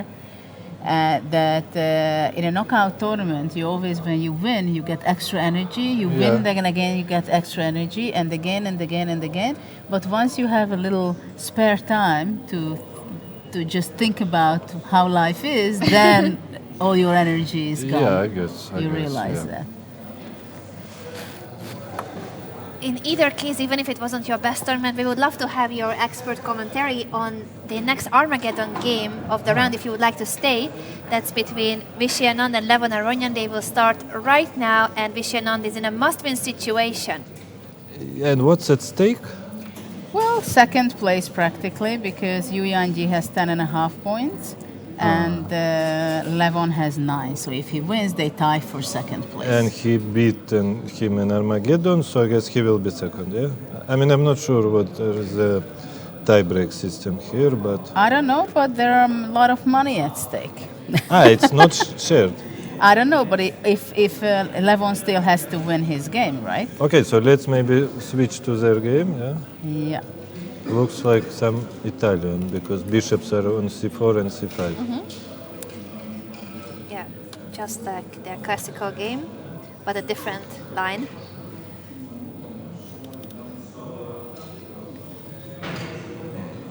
Knight b2. Okay, it's like the most. Common line, right? Yeah, and here Levon has his pet move, Bishop king a7. h8. Ah. No, after bishop a7, h3, he has. Yeah, he's in love with king h8. And Yes, it's done. King h8. And it's done. but you know, it was funny when I prepared to Levon for the candidates. I had this idea in anti-martial with bishop d2, and Knight g8. okay, and the black has like 10 moves. I mean, in my lines, in my file, there are 10 options for black, yeah? But it was clear Levon would play king h8 because it's always like this. And this e4, e5 structures, when he is not sure what to do, he just goes king h8. And actually, he's very aggressive, Levon. Yeah, but As but they had a game at the Olympiad. It was knight, rook e1 instead of knight bd2. Ah, okay. And king h8, d4 then Vishy played, and it was a short game. But At the last think Olympiad. somehow Oh. very fast it happens. Yeah, What the is- pieces are disappearing from the board. There was a discovered attack on the a5 with bishop takes It's f2. actually very weird because I think they Who's had. better? I think black is fine, but I think they had this. I mean, this b5, ab, bishop f2, rook f2, rook Rook a1, a1. bc6, bc6. They had with colors reversed in some of the Grand Chess Tour rapid events. And Oh. Vishy was very more than fine with black, but lost. So it's strange that now he allowed it with white. Queen e7. I don't know, is it king h2 or rook f1 somehow, or knight f1? Somehow this is not a nice situation for white. to I mean, have at this the pawn. moment, white doesn't have the, how to say, the, Queen b2. The coordination in his pieces. I mean, the gasoline in his attack, yeah, in his eventual attack on the, because I mean, white's only chance is basically a No kingside fuel. attack. Yeah, no fuel. No yeah, fuel. no fuel. Yeah. And at the moment, he has zero. So two Levon minor- seems to be kind of happy with his position, I think. Yeah, but Vishy was also happy in this game with colors reversed, but then somehow white. I mean, the first threat was somehow lethal for black. Well, actually, black has two pawns, a rook and the rook for the two minor pieces. for the two minor pieces, yeah. And it's the first moment, practically, when Vishy is spending his time, his valuable time, queen b2. No, I think No, bishop a2, no? Bishop a2, trying to catch the Yeah, trying to rook. trap So the bishop rook and e6. then- Is it And what, c4? bishop? knight b3 he played. Knight b3. Okay, so he forces an exchange of the bishop. No? Well, also maybe rook a8 is possible, isn't it? Capture Take on and b3, queen b1. Okay. bishop takes. Well, maybe white did improve some on his If position, rook, having rook these b8 bishop is not pairs. winning. Rook f1. Yeah.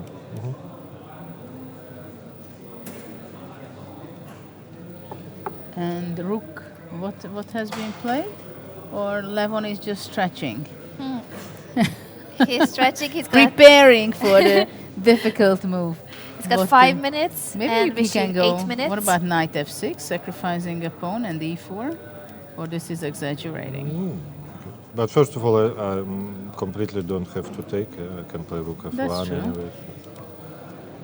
I don't know. He just loves this knight on g8, so I'm not sure. So he's he'll going keep to, it there. Yeah, to move it. Maybe takes on e4 and go d5. Maybe. Or white is just going out with the king, right? But And at knight- least now you're starting to have some strategical risk, yeah, with black. I mean, Yes, definitely. Giving up the bishop, it is definitely not fun. no, bishop, and now, I mean, if you want to, I mean, to change the pawn F4. structure. Very committal move. But Interesting. But Levon so far has an amazing record in Armageddons here. Yeah, he Yes. just lost one to Since he survived that game against you. me, and then Dink. Yeah, it was two. And then against Wesley, I mean, he was pressing on the board the Yeah. whole game, but he was so much down on time. It was very unclear. And F4 seems to be a pretty good move. but he really has 4 King minutes. H2. yeah. Yes, Levon is down to 4 minutes and Vichy has over 7 minutes. I have the feeling that some G5, G4 will be on the board soon. So, knight H5, knight G3. But maybe more G5 now and D5. I guess it's time to maybe kick the rook from the first rank, yeah, especially Bishop B2. in And it's just done. in anticipation to knight H5, knight G3. Yeah, after this you really Yeah, don't it's want better. a rook better on yeah. first rank. Especially on H1, right? Yeah. Rook A8. But okay, white does not have real harmony between his bishops. D4. It's a pawn sacrifice. Can play D5. Maybe G5, maybe. Or E takes D. Yes, and the E4 pawn is the one that's offered with this rook push. E2. Aha, no, yeah, but So actually Vichy is white wants fighting for to- initiative. yeah, to have very his hard, in a very bishop. hard way. This was a nice solution. Very nice solution. An Armageddon game played D4 takes and rook E2. Yeah, at he least wants to open the humanly long it's diagonal. great, D3, no way that I will open the bishop with D takes E3. That's what Levon said. Yes, because now if white has to push the C pawn, then he covers the other diagonal. Maybe still C4, yeah? Knight C5, Queen C3, But then rook B8, I believe. Bishop C2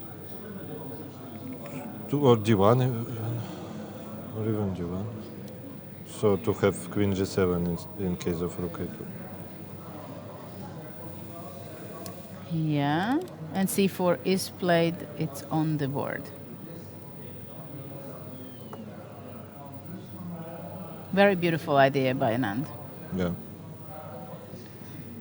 But basically, I think it's a general rule when you have more pieces, but they are, of less value, like let's say 2 rooks against queen, or 2 like knight and bishop against rook. Your main point is to coordinate against opponent's king. I think it's the easiest way to coordinate this, because you have the guy outnumbered, but usually you lack coordination. Like let's say Fabiano does, yeah, in this game against Magnus. He cannot even touch black's king. Yes. Yeah? We will maybe move to Yeah. it after Yeah. the Yes. Armageddon Yeah. is finished. And here, yeah. I mean, now I would take Anand as a favorite, definitely. Rook B8 was played, queen C3. Can knight E5 be played? Yeah, sure.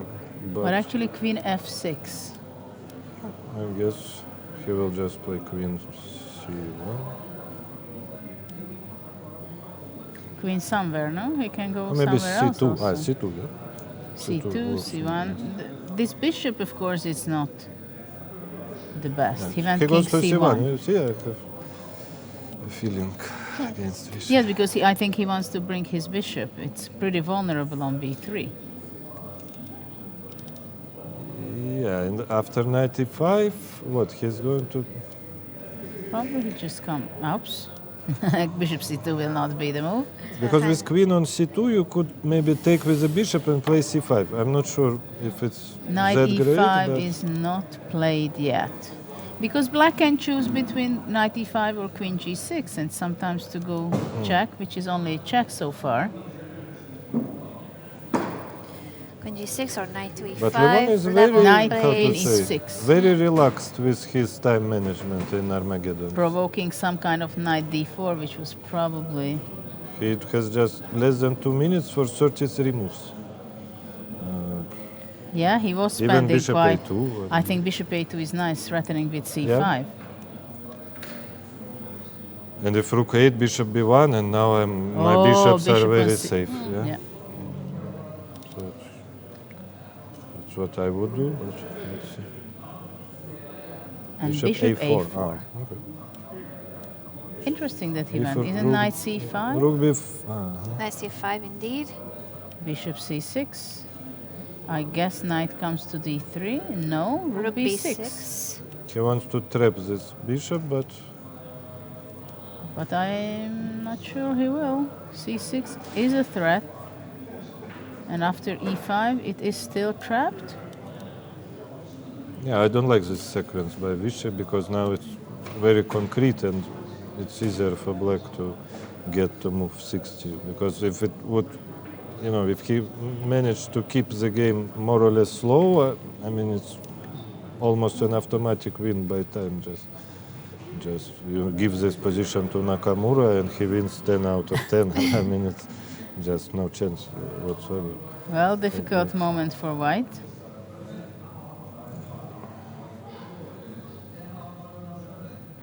Very difficult moment. Yeah.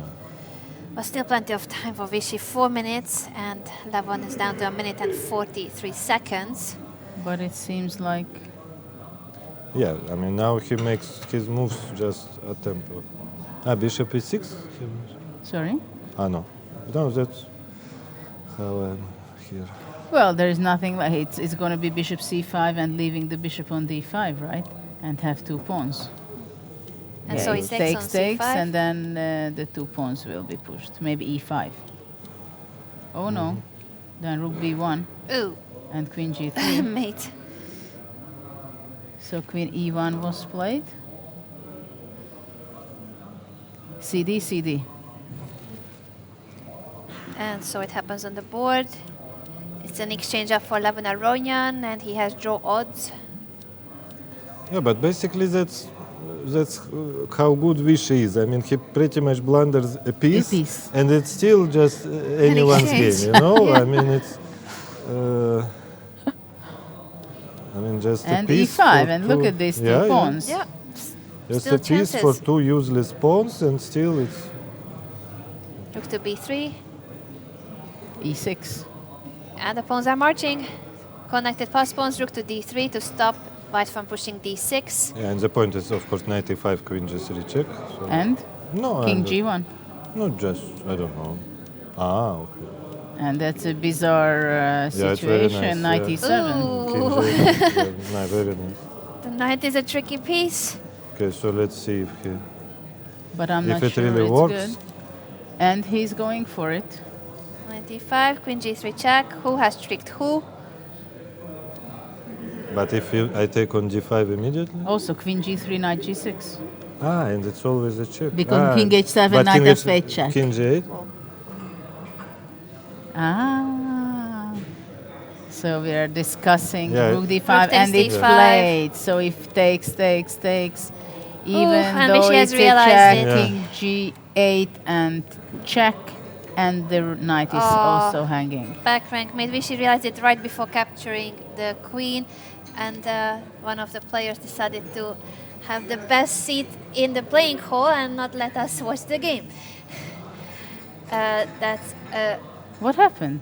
Yeah, I Why? think they agreed to draw. But Levon was... wait. They We agreed missed to that draw, moment. Or what? Yeah. Well, I'm pretty sure king g8 and... yeah. It's a draw, No, which we means show for the the full draw point playing for knight Levon f8. Aronian Yeah. for this Armageddon game. Exactly. 1.5 points for Levon Aronian, half a point for Vishenand. And why do we have an and one? Oh, Because that's it's a just mistake. the No, board. they have kings on Catch the e4, result. e5, and okay, they don't look like... We can show why this position is not good for white one more time. So Judith was explaining that the knight is hanging on f8 and rook d1 is threatening back rank mate in 2. Where did it go wrong for Vishy? No, I mean, first of all, I think when he blundered a piece, with this bishop a4, which is, Yeah. it's a bit I don't know, I mean, it's unnatural, very... And then when he went for this knight e5...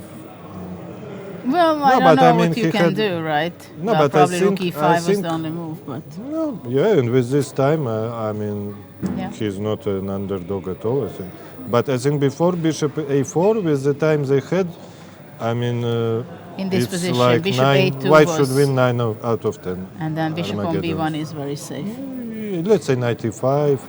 Yeah, maybe even take with the bishop and play c5. I mean, it's just a very. No, this is very beautiful for white, I believe. I mean, I don't know, queen e7. Maybe white is not better objectively, but Yes, with but the it's no time, risk. with the time they have, you should just win. I mean, you would, queen c3, rook c2, then, and Yeah, it's very stable. yeah. And, well, actually, Vichy was tricked twice. No, I mean even thrice, as they say. I mean, the first is bishop f2 check, and then Well, but okay, that was not blundered. Do you think it was blundered? I think he forgot about We're it. gonna have another Armageddon game between Wesley So and Maxim Vachier-Lagrave. They played till only 2 kings were left on the board, so that's going to be an Armageddon starting in about 15 minutes. And in the meantime, maybe we can go to Yeah, check I Caruana wanted to discuss this Carlsen. game because it felt like after the opening, white got a slide, but a What do very you think clean about advantage. this situation? Would you Yeah. take on d8 or queen e3? The problem is that I have already checked what chess bomb has to Okay, say. but So I'm, biased. You're biased there. Biased, yeah. But okay, they don't have the best program, right? Yeah, but It's I not mean, the still, strongest, let's say. it looks very convincing. What it says that after rook d2, bishop e6, white should either play some, very how to say, move a4, which is a4 or maybe or queen e6 or queen d6 check. I mean, queen d6 check is of course the critical move because take. Now I don't know because if you go like bishop c4, bishop a6, then first I go rook ad1 even, I think. Okay. After Bishop that. c4 yeah, is if bishop possible no, I'm sorry. Yes, because king e7. But then knight e5. Yeah, no, I'm sorry. So okay, so knight d7 I guess is more or less. No, I think. Or you can start with king e7, but I'm not sure what it will change. Yeah. Okay, rook ad1. No. Sorry. Yeah, this No is way. what we were watching. Yeah, but knight d7 And knight g5. and rook d8. This is what we Yes, had. but I don't know what is this. No, just take and play a knight endgame. Because you will transfer your knight to e3. Okay, I mean you cannot lose, and there is but some I think chance to win. after rook d8 also queen e3 was something. I just thought queen e3, queen c5, queen g5, queen h6, all kind of things. Yeah, but queen c5 is not big of a threat because then I will have bishop h3 at the end. Yeah. But okay, what do? You play rook d2, rook d2, I need a7 to is find a hanging. good move. No, okay, let's say if I play b6. If you go b6, I go queen g5. Knight d7. Yeah, and then check and knight g5, knight f8. f8. Yeah, this is what we were looking actually. That knight goes to f8 and then Yeah, f6. but your knight on c3 just doesn't participate Yeah. in attack whatsoever. So. Yeah, it was a refined move a4 somehow instead of rook ad1. But okay, Okay, but even here you Or can if- go something a4. no, it's nothing special. King g7, knight d7. Well, okay, in this position you can try to go something like this, no? No, f6, just even. King g8, knight f8, queen g7. Yes, but after taking, I was thinking that white cannot get better. Yeah, but I still And now we before have- looks extremely strange. I mean, I don't know. Maybe it's Well, correct, otherwise but- I guess he was afraid of a5, b5, b4, right? But is it so dangerous?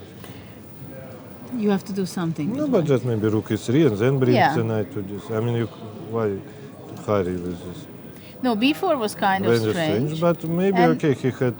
Okay, this is the position we have right now, which is maybe still not so bad. So I'm expecting to have a playoff here too. Yeah, most probably, Right? but White The force has of the no day, yes. chances to win. White has no chance to win. I Right? mean, realistically. So, The Armageddon between Wesley So and Maxim Vachier-Lagrave will begin at 8:40. That is in 20 minutes. And we are also expecting a potential Armageddon between Fabiano Caruana and Magnus Carlsen. Thank you so much for joining us, Sasha. yeah, it was a pleasure. Thank you. And Before you I go, guess- your final words on the format, this revolutionary format. No, format is nice. I mean, I don't have this habit of blaming the game when you play bad. I mean, I think if you play bad, it doesn't mean the game is bad. Yeah, it's just you are bad. So no, it was fine. I mean, the only issue was that it almost didn't leave any place for intrigue in the fight for the first place because Magnus was completely unstoppable, a 6 out of 6 in Armageddon. So If you have to say something, what kind of ideas would you share to improve the system? yeah, I mean, the main one, I actually wrote it to organizers when they asked me the same things, that I would rather have an NHL system, because in National Hockey League, they have a system that you win in the, how to say, without overtime, you score 3 points, in overtime or in bullets, you score 2, lose in overtime or bullets 1, and lose normally 0. So, and here it was actually 4, 3, 1, 0, yeah, if you multiply by 2. So like 2, Yes. 1 and half, 0. Yeah. So instead of 4, 3, 1, 0, I would have the hockey system with 3, 2, 1, 0. I think it's more natural, because here, yes, the price of Armageddon is very high. No, but it's a minor thing. I mean, it's So not this like is the only thing you were thinking to modify it? What about the time control 10-7? No, 10-7 looks fine. I mean, the classical time control is a bit strange, of course. I don't know. I guess they wanted it to be rated for classical, yeah? And if you make it even slightly less, then by FIDE rules, it will not be rated. Yes, they were aiming for the lowest possible time that's still classical rated. But it can be 1:30 for sure. With more increments. There So is there's no more increment here What about until having 41. 1 hour and 30 Yeah, seconds? like they play in Chinese league. It's just 1:30 for the whole game and 30 seconds the whole game. Yeah. Whole game. Like it used to be FIDE for a short while. Yes. Yes. Yeah, I would definitely prefer this, but okay. Yeah, because it seemed that there is a kind of a psychological trick for the players, that you come to the playing hall, everything, the whole setup is for classical Yeah, game, yeah. and when you reach move 40, suddenly you find yourself in a blitz tournament. Or even you don't reach. Or you don't reach move 40, right? Yeah. Thank you for your insights on the tournament and the format, and we hope that you will be back next year in Stavanger and have a better experience than this year. Thank you very much. Thank you. Sasha. And I believe we are going to be joined now by Grandmaster Levon Aronyan, who won his Armageddon match against Vishenant. He is giving an interview, so he will be here with us in a few minutes. One more time, the Armageddon between Wesley So and Maxime Vachier-Lagrave will start at 8:40 local time. That is in 17 minutes. And this game between the world number 1 and world number 2, this year's winner versus the last year winner, may go into an Armageddon as well. Well, I think there is a huge chance for that, but obviously Magnus is a world champion, a player, fighter, who will not let it off go just like that for a draw. He'll try quite a bit still, at least whatever he feels in the position. So he just played knight g4 and white went rook f3, controlling the f pawn a bit. So f5 is not so simply can be played by black. For now, white is defending the important squares, like the f2 is controlled, e3 is controlled, the c3 is defended by the rook. For the moment, the only pawn piece which is not protected is the e4 pawn. So, but if black would be going queen a8, let's say, white is ready to go rook e2, defending the e4, and once black would go back to f6, he would either go simply rook e3 and the double rook would be defending the pawn on e4, or also after knight f6, knight d2 is possible to defend simply the pawn. So I think it's easier and it's better to play this position for black, but I can hardly imagine how black can actually win the game. And of course, Fabiano is also a player who will not give easily a point just like that. Yeah, this is feeling a bit like the World Championship match game 13 if they had more games to play. Once again, it was the Rossalimo, a different variation. Fabiano seemed to trick Magnus in the opening, in a sense that he chose very well this a3 variation. He caught Magnus off guard. It seemed like a not very dangerous position from White's perspective, but it ended up being unpleasant for Magnus. He used quite a lot of time in the opening, and it seemed that Fabiano was fully in control until that moment when Magnus played rook a d8. Yeah, then things fell apart kind of for White. It was We exactly can show this it position. here. Where, well, Alexander said that he thinks queen e3 would not give much for White, because after takes, Black can play probably b6, defending his pawn on a7. And all these ideas with queen g5 or queen g6 is not really big danger for Black, as after queen g5, Black would be going knight d7. And after queen h6, Black goes king g8, and Black is just completely in time with his knight. But I think we are Going to be joined by Grandmaster Levon Aronian, who won his Armageddon match against Vishy Anand. We'll give you this microphone. Sorry. Thanks. Congratulations, Levon, on finishing on a high note. Thank you. Thank you. Tell us about the classical game and then the Armageddon. Okay, I didn't really expect this from Vishy, so he managed to surprise me, and I decided to play this. This is a kind of an old variation that I analyzed. I mean, it's slightly worse for Black, I knew it, but it's extremely solid, because if White doesn't manage to put pressure, I'll just simply develop everything. Well, it seems like that you kind of did it. After rook e6, you move later. Yeah. I was expecting bishop g4. Correct, rook e7, yeah. Yeah, you don't want to give away your e5. It's a bit passive, I know, but... And after rook e2 with the same idea, so... Yeah, but White is slightly better. No, I knew that White is slightly better, but... rook e1. I just couldn't remember my best lines. Okay, something like yeah, this. it's going to be something very similar to the game, right? But slightly better But version. yeah, bishop somehow on g4 seems to Yeah. be aiming to reach c8, for example. Yeah, and stuff like could that. be Bishop unpleasant. d7. Bishop d7 takes, the rook e7, yeah. Bishop c8? Yeah, I always have this knight d6, yeah. Yeah, that's true. No, probably White has to come back to g4. But then there was no big idea to go. Probably I'll Bishop d7. manage somehow. I know it's slightly worse for Black, but the other lines are just way too sharp, and when you don't expect this, you just think just to play solid for the start. And then I thought that rook e2 was a mistake. You know, right? Mistake from what point of view? That it slows down the game and White has no time for such a thing? Yeah, after rook e2, I quickly Can White play neutralized f4? everything. Yes, I thought about this. You would have played it with White, right? I'm not sure about that, probably, but you know, on the other hand, I do many idiotic moves. Actually, was it won't be. h4 a possibility instead of f4? I thought about h4 also. Yeah, also possible. I thought like, I don't know. I mean, White is slightly better with any move he makes. h4, can I maybe... He could even go bishop g5. Yeah, bishop g5, queen f7. I mean, h4, I'm still gonna play rook e8, takes, rook e6, g5, queen f7. Slowly crawl. But without the h-pawns, maybe it's a little bit harder for Black? Yeah, you're slightly better, of course. I thought, yeah. So rook e2 was a mistake because simply in time, Black managed very well, right? It's too slow. It's too slow. You managed to go rook e8. Yeah, once I managed to play c5, why am I worse? Yeah. Okay, here I kind of...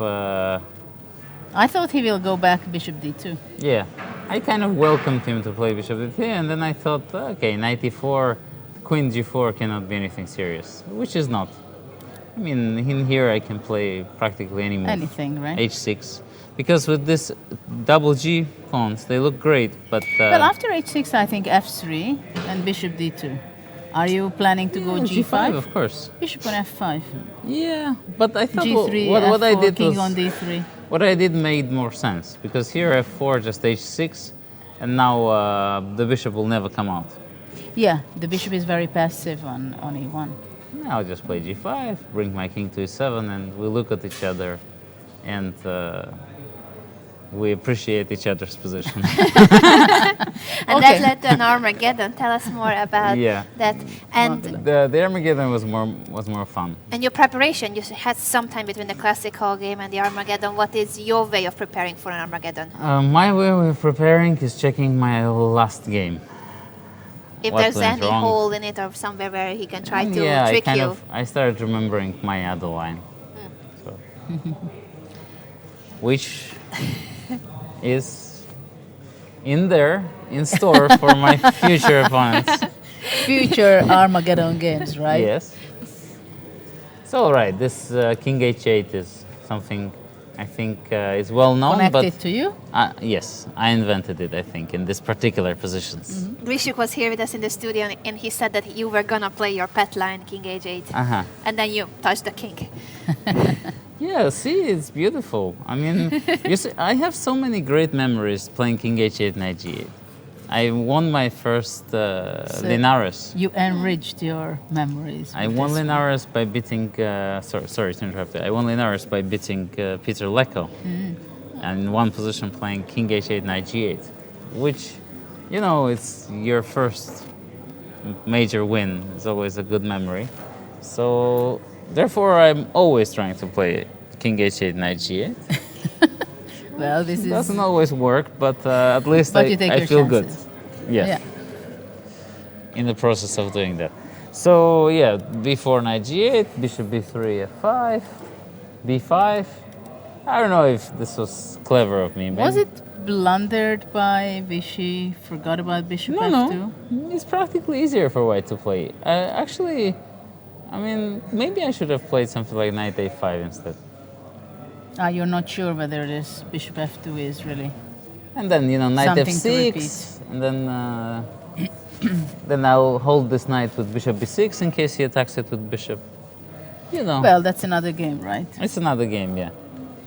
Because knight e7, I don't know, I got scared. Queen e8? Yeah, here it doesn't work. You know, sometimes those things are very strong, but not in But this takes particular an- moment. yeah, G6. Yeah, well, I panicked. I thought I'll just Go bite for it. this. Queen c2, and okay, I thought queen e7 should be a good move. Maybe I should have retreated, but I saw this idea with knight b3, but I thought he gives away so many moves. I mean, But okay, on the other hand, it's a great thing to get your white square bishop, right? correct, yeah. Because there are too many potentials in that bishop. So f4, king h2, here I should have played g5. I don't know what went wrong in my mind. This is what we are talking. I Yeah. was saying g5, knight g5, f6, g4. No, I don't have to play even knight f6.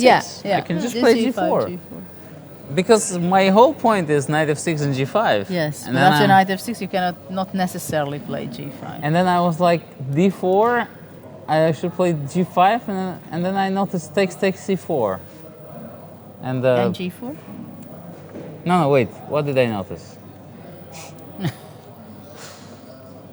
Yeah. Takes c4. Here takes, I don't know, I got scared of this stuff. I kind of got terrified that something wrong will happen. Probably not. Probably my knight is too active. Well, a typical oversight. But then I said, let's take and... How much were you surprised after ed rook e2? No, I saw it. I thought it was a genius idea by the It was, of course, the best idea. I saw it, but I saw I have this d3, knight d7. And here, okay, I'm probably slightly worse, most likely. I think queen c3 brought me back to the ground, and then I said, okay, now I have to play queen f6 takes gf. Something I don't want to 95. do, but I probably have to. Well, objectively, black is worse. Couldn't you go knight e5? I thought knight e5 is always very nasty after c5. I thought this can't be. Okay, so you went queen f6, Yeah, queen he- c1, and instead of bishop a4, we were And here I wondering. actually saw that I can play queen g6, but I thought queen g6 just c5 somewhere. But not yet. No, because not b3 yet. is hanging. Yeah, I thought, you know, Bishop a2, right? bishop d4, something like that. The bishop is hanging on b3. Oh, sorry. maybe bishop c2. Bishop Yeah. c2 and then bishop d4, bishop f2, queen on g3. Yeah. I thought this queen e6 is kind of cute because I lure his bishop to c6. Because bishop a4 looks so tempting, so I And set he up went for it. I set up a trap. Very nasty trick. What about bishop a2? Yeah, Probably white is white is better. I better. agree with Bishop you. ver- from b1, it's It's quite unpleasant. extremely unpleasant. So. Yeah, but it was a nice. Actually, you were thinking quite a bit in this game. So at this point, you had like something like 2 minutes left on. I should have probably played knight c5 after bishop a2. I mean, I would have played knight Yeah. c5 and then queen g6. But bishop b1. Knight c5, bishop b1? Okay.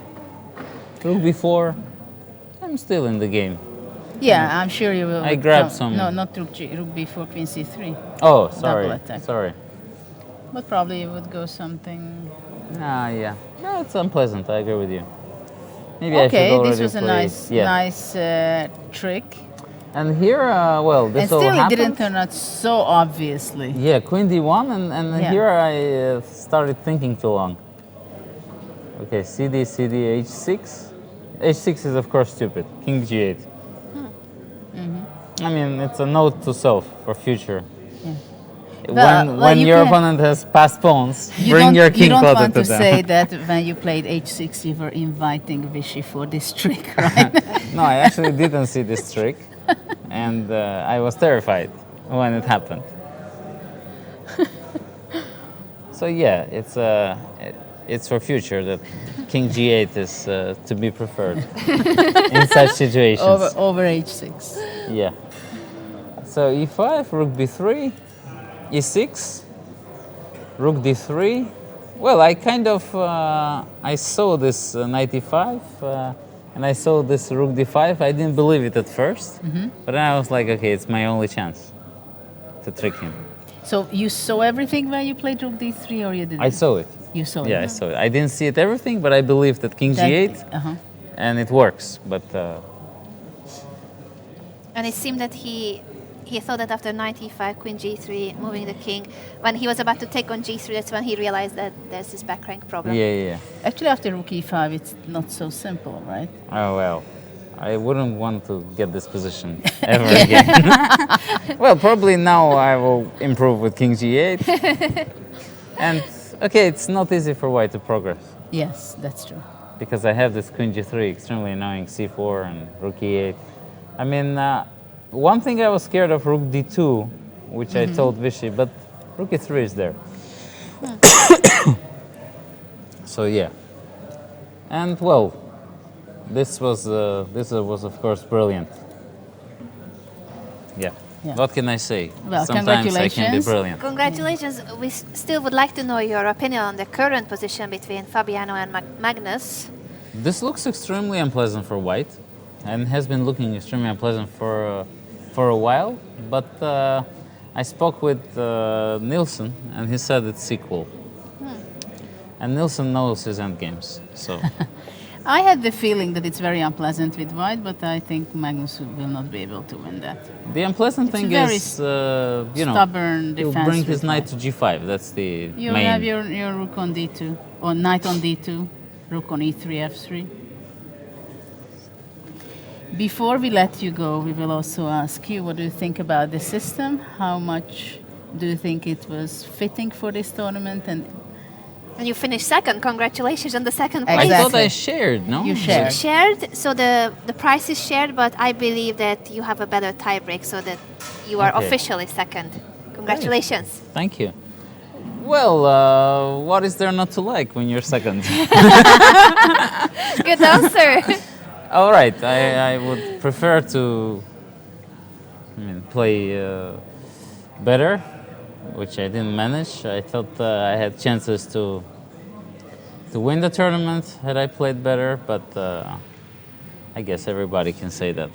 How did you recover from your second round game against Magnus? Because that must have been very hard to realize it, that you've had a couple of winning opportunities and you spoiled it and you lost actually the Armageddon. Because I think this is quite amazing having that experience after that being number 2 in the tournament. Well, I have done worse things, so I'm known for blundering things.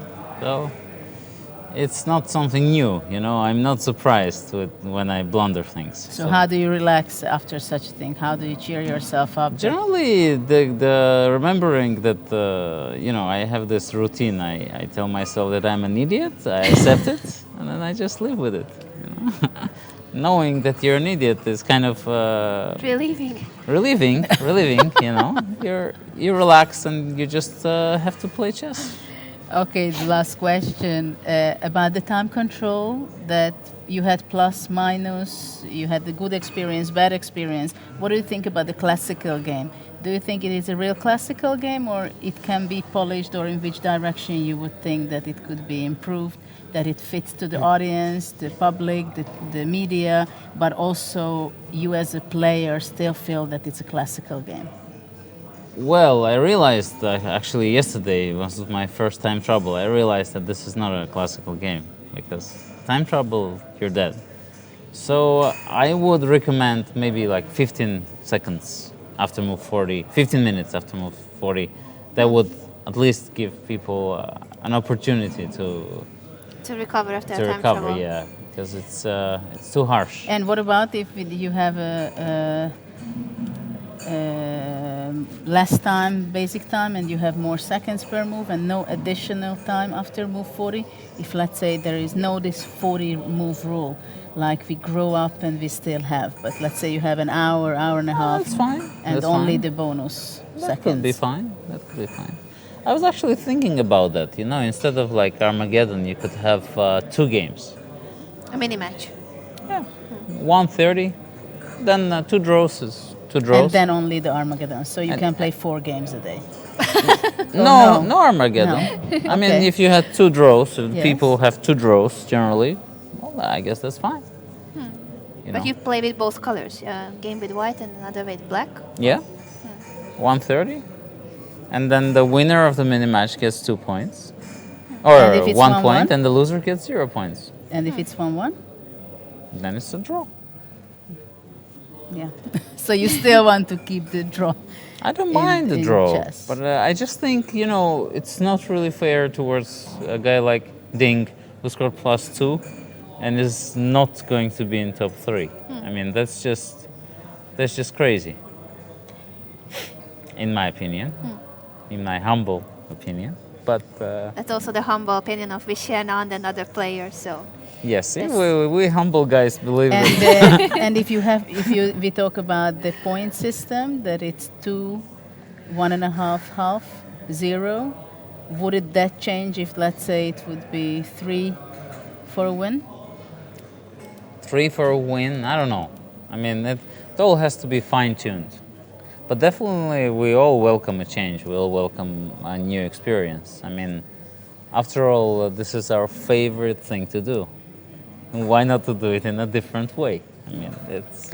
Well, I think this is a nice finish of closing this topic. wise words indeed. Yeah, and very wise. And I think it's the whole chess world and the organizers are very happy that you guys are up to change and you accept the experimental time controls.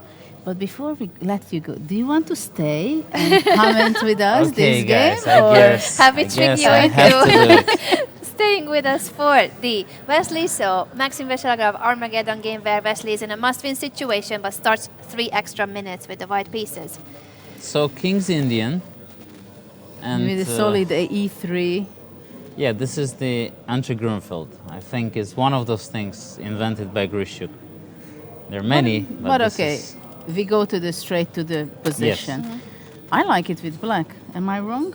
You always like King's Indian with black. We know Yeah, that. okay, but black has this weakness on b5, but somehow the development for Yeah, white it all is not depends exactly. if he gets under b4 somewhere. But before knight a4 so far, so b4 is not an option. No, and knight d3 is also possibly, but Yeah. knight a4 is the much Yes. better. So he went f3, a move which is very logical. But it looks very scary. Yes. And now black has an option to play b5 probably. Or bishop h6. I would Go for seriously b5. thought about b5. If it works, then you know, he just relieves himself of any problems because b4 is coming. My senses say that black should be better here. Yeah. I mean, you better have your bishop here, and then white is better, right? Yes. But this will make a difference. So b5? another move here is knight b3. Surprisingly, it should be fine as well. It's just a matter of taste, huh? At this point. Takes. So a4 And knight b5? check. Ah, check. You see? I told you that this diagonal is bad news for white. Or queen b6 even better. Probably, I mean, knight b3 has to be met with queen b3. He's probably calculating this. Queen c3. Maybe he doesn't like takes and knight c4, something like that, yeah? And bishop h6. I like actually bishop h6 a lot also. But because- b5 I thought was Yes, but if was the white move. is moving away, for example, then takes and b5 with the tempo. Bishop h6 is too classical. Bishop It h6 is is just true. two And kings Indian. In this tournament, with these changes, we cannot play the classical way. We should make the b5, right? Well, I like the knight b3 a King lot. H1 by Wesley. King h1. Well, I think bishop e3 is possible and bishop d4. But wait a second. Is Are knight there- b3? Knight b3 is not. A4 by A4. Maxime. He's just trying to make a draw. And we're gonna keep an eye on the I'm not lost sure, maybe classical after game Bishop 2. d2, he's planning. Ah, he's He planning. definitely wants to take on d2. I mean, I takes think- knight b3. Knowing Maxi Boy, I think that And he wants just to- did it. He just wants to did it. exchange everything and offer a draw. Well, but actually, can You probably have to take on b3. To sacrifice the exchange. Yeah, what to do? Because knight b5, queen c2, yeah? I managed to get everything in. So takes. well, and- actually, black is taking over, right? Yeah, probably you need to take here. Or no? No, maybe not. Knight b5. Queen c2? No, actually, bishop g5. I wanted to go, Ah. but I think bishop g5 Knight e8. was played immediately. Bishop g5 immediately. He's hoping to create Knight something. h5. Knight Well, knight b5. queen b6 is extremely unpleasant. So what was the move? Oh, knight a2 Knight is so a2. sad. Oof, and Queen But C2. isn't it a piece? No, not yet, because knight c1 is possible, but this is a sad story for white. Knight c1, knight d4. This is Or- extremely sad. Trade on Yeah. C2. Knight C1. Or knight d4, then rook c3 is coming. Knight d2 is also not bad. Mm-hmm. Well, the choice is big for black, that's clear. This went terribly wrong for Wesley from the start. Ah, f6 even. Yeah. f6 and rook Okay. c3 after bishop e3, yeah? And then knight to f4. Looks like a viable option. Knight Knight takes takes b3. And F takes G5. Ah. Oh well, knight, Knight f4 is a5. coming. Yes, knight A5 indeed. So what is the plan? Knight f4. f4, bishop f1. It's there. Probably rook b8. But that's too then passive, rook C- c1. Yeah, then rook c1. I'm not a big fan of Maybe rook c3. Maxime's decision because the d6 pawn is hanging now. And this knight on f4 is well known in this King's Indian. Bishop f1. This is the position he's on the board. Actually, after rook c3, maybe just rook a1 and then rook c1. But also knight b7, knight takes d6, and then knight c4. I just grab everything, and your knight on f4 is. Yeah, e5 can be falling off. So there were some not the best decision Maxime did, because just few moves earlier the knight was He standing was completely on crushing, yeah. a2. How could this knight come to a5 just in 4 moves, 5 moves, right? The knights work in mysterious ways. Yeah, and we are Rook c8. also trying to show the camera on the Caruana Carlsen game, but I think it's stuck. It's not showing the current position. Magnus is down to 2.5 minutes, so that's an almost Armageddon 2. He's receiving 10-second increments. So, Oops, many pawns are missing. Maxime in chose black's- the most natural way, just to try to go for Go for it. Knight c4. So knight c4, he Rook probably... a2. Rook a2 and bishop b5, I believe. Or bishop h3. Yeah. No, wait. No, bishop Bishop b5. h3 is nothing. Yeah, yeah. But what's with bishop b5? What if I take The same, yeah? and bishop f1? So we get to the same. So it's not really good enough. Yeah, just to clarify, on the left side we have Fabiano Caruana against Magnus Carlsen. That's a classical game, but Magnus is down to 2.5 minutes. Fabiano has 10.5 minutes, and they are receiving 10-second increments because they have passed move 40. And we are focusing on the Armageddon match between B5. Wesley So and Maxim Vachier-Lagrave. Wow. That's a good move. He's just pushing it. And b6. how can rook b3? Anyway, b6. But I can take, no? Takes b6, b2, b7. Gone. I think Maxim really misplayed the position. I mean, he had such Very a much. wonderful position. It's a minute and a half for the Frenchman, Rook b3. 4.5 for Wesley. And So just what takes rook and- b3 and b6? B6. What happens? Actually, he played b6 and rook b2. This was the idea that I had, but I'm not even sure that.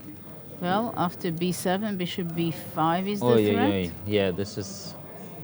So rook b6 must be the move. And then bishop a6 is one option. King f8. And something like knight c4 and takes on e5, yeah? So what do we have right now? b7 was played, rook b6, g3, oi, oi, oi, oi, oi, for black. Knight e4 will be coming. Rook a1, rook c1, rook c8. Now he can even take and play g4. No, that's too crazy, but even that is possible. Well, it seems like there are many ways to win for white. For example, going here, knight e5. But of course, rook c1 seems to be the best, yeah, I believe, and rook easiest. c8. yeah, rook c1 is going to be played. Incredible. What a position for Maxim. It happens when you get such a winning position out of the opening. You kind of lose. You relieve so yeah, much You think that that- it's finished. Yeah. Yeah, this is what we experienced being here in the commentary, that you have to be so focused all the way from the very beginning until the very last seconds. Seeing your game today with an end, right? At knight f8, king g8. You just save yourself instead of losing, right? Yeah. And there are some things you have to see in advance, quite a few moves. And actually rook c1 was played, king f8. Rook c1 and rook c8 check because of the tactical motive, and then b8 promoting the pawn. Of course, Maxim is trying his best, trying to save the game, because actually a draw would be still a win victory for for Maxim. him. Bishop h3 and g4. And that's, Yeah, that would be that's the it. most painful. If that is going to be played, still h5, but I can take on a4, yeah. Yeah, it's Well- an Once the exchange upper pawn up is gone. for Wesley. incredible. It was hard to imagine that Wesley can save this, not even to a draw, but to win the game, right? Yeah. Yeah, something went really wrong. Yeah, rook d8 he Rook played. d8. It's Well, it's also not a bad move. yeah. Have to Threatening admit. to take the knight, and also bishop b5. G4 will be played. Well, actually, Bishop b5. bishop b5. There are so King many things C7. that are hanging that Well, king c7 is played, rook d7, I believe, takes, and then bishop Yeah. f1. King and c5, king bishop c5 d3. d6. Oh, bishop, Bishop d3 is yeah. also not a bad one. Ay, ay, ay. Oh, Bishop c1, bishop d3, and goes stop the pawn. and the king From cannot, B1. the black king cannot have because of the d passed pawn. This Yeah, is game so- over. This is over. Where do you think was the moment where Maxim went wrong? It seemed such a promising position, as you guys discussed already. Yeah, I thought he... what happened after knight b3? I mean, move number 24. I thought he could take ab. g4, Oh, still Oops. being tricky. g4. The bishop goes back to f1, but now there's an f pawn too. Well, the white king will stop the f pawn, and the bishop takes care of the a But pawn. it was a good try. Yeah. Last trick. Beautiful try. It was a... And the And here's handshake, I. Wesley So wins his Armageddon game. We are left with one classical game that may go into an Armageddon 2.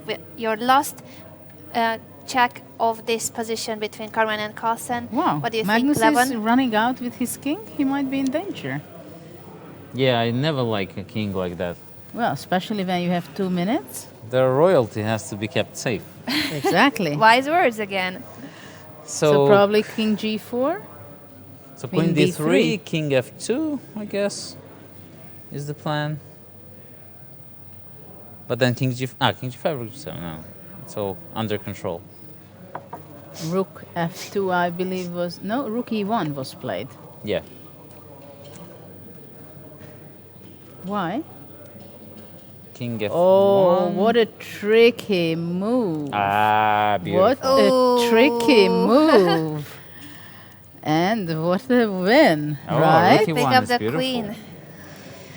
Well, he wants to sacrifice his rook, just hit it against Anand, and it would lead to a win. Very beautiful tactics. Yeah, I'm not surprised that he could not stop himself going for this. But actually, So what black happens is, after c3? I think simple king h3. The threat is yeah.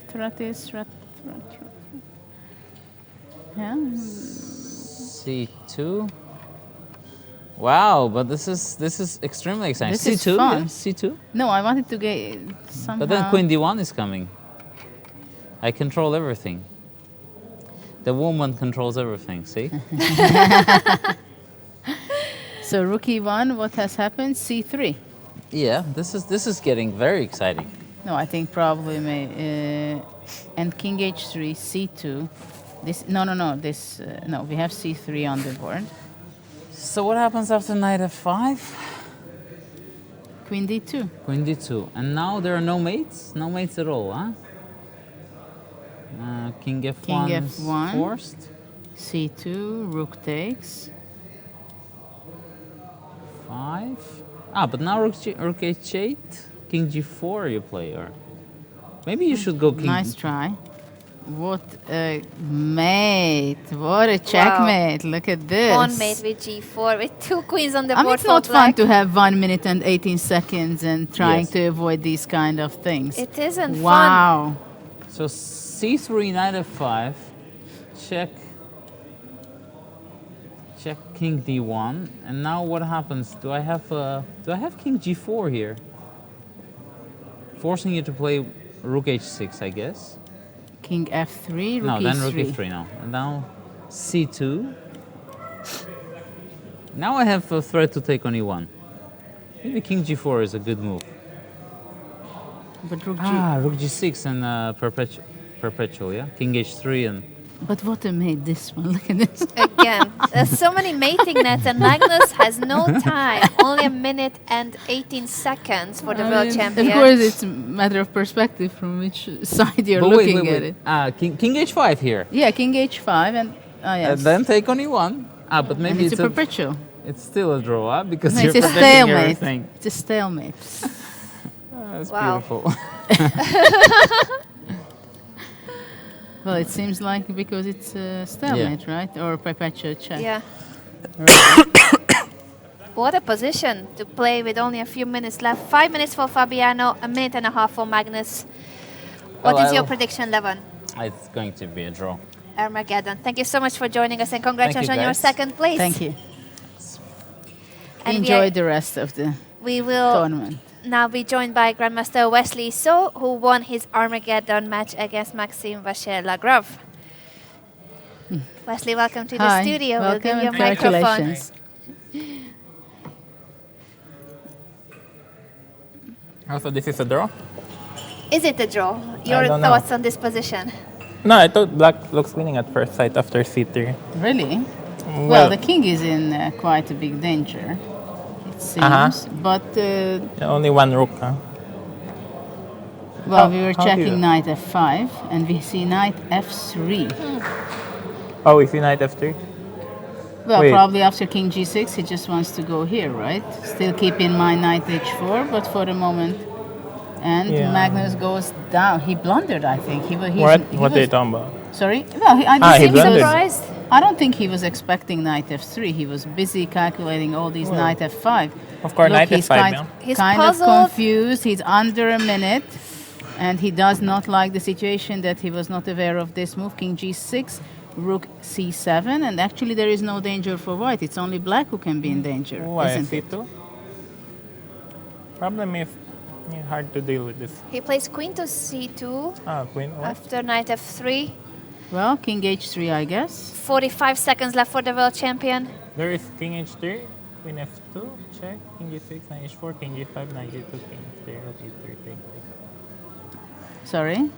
Oh, it Here, doesn't Queen, work. Queen F2 Yeah, I was checking Queen F2, but it probably loses because of G4. and King G6. Oh, yeah. It's hanging. Everything it's hanging, it seems. Oops. So this is a kind Yeah, of... I have the Armageddon mentality still. No, no, Yeah, no, no, sure. no. Again, King H3, Queen F2, Knight H4. Ah, And we actually... But the thing is, here... but King G6, yeah. Rook no, H6. takes. Ah, And still white is catching the pawn. So it's still... winning, So King Fabiano goes H3. king h3 indeed. And actually Magnus just realized that Queen F2, Knight H4, and he's actually... you could read his mind. Very good, huh? Yes, you can see it, huh? You see his face. Oh, Knight H4. just loudly saying it, right? Oh, King he to saw it. There we go. g6. Only 37 seconds left for Magnus Carlsen. 3.5 minutes for Fabiano And Caruana. again, Rook C7, there is a great chance. I mean, he can blunder again with Queen F3, and again we are having the same Right, King H- story, go right? back. King H5, stay, Rook H7. So all this is awfully dangerous for black, and he has only 33 seconds, 32, 31. Why? So who's playing for a win? White? Well, by now I think it's white. Black is in serious danger with his king. I mean, there's so many traps, and he has 22 seconds, With only a 10-second increment, Magnus plays knight to f7. and he's not happy, and he cannot be happy with Yeah, this because move. white has Rook E3, yeah? He's going to, actually, I believe it is going to be losing knight h4, knight f5, and the rook will be coming to a1, and he does not like his position at all. You can see it from his face again, right? He's disappointed. Yeah. He doesn't like his position. Well, looking at the position on the screen, I'm seeing looking at his Magnus face. with his body language and his expressions, it's need- definitely not the move he wanted to make. Oh, where's Star J, Spencer? We need his stats. He's not here. We are being informed by Peter Doggers and chess.com in a tweet that knight f5 on move 50 was winning for Fabiano. What? Earlier on move 50, knight f5. knight f5 instead of knight f3 was winning. According to who? According to Peter Doggers and chess.com. Oh, yeah, Peter has a lot of stockfish engine. Yeah. I thought Peter Spidler, no? Peter Doggers. Probably he also said it, but we are not listening to Peter and Jan. We wish we could do this at the same time. So what? Knight Who's winning h4, now? Knight h4. What can you do with Well, black? King G7, yeah, only move, no? and after knight f5, still King G6. Okay. Yeah, I think black is happy with the draw now. Well, definitely he is. I mean, even if Rook white E3. wants... Oh, no, knight G5 is there. No, but you have to keep the knight pinned, yeah? So Rook E3. The question is here... No, I think it's just a draw, right? Well, but what about knight h4? King G7. And Rook E3. for now, there is a move, right, for white. And knight h4 is just played, King G7. Yeah, I think they're gonna repeat moves. Well, I think Rook E3, why not? Queen D1. Problem.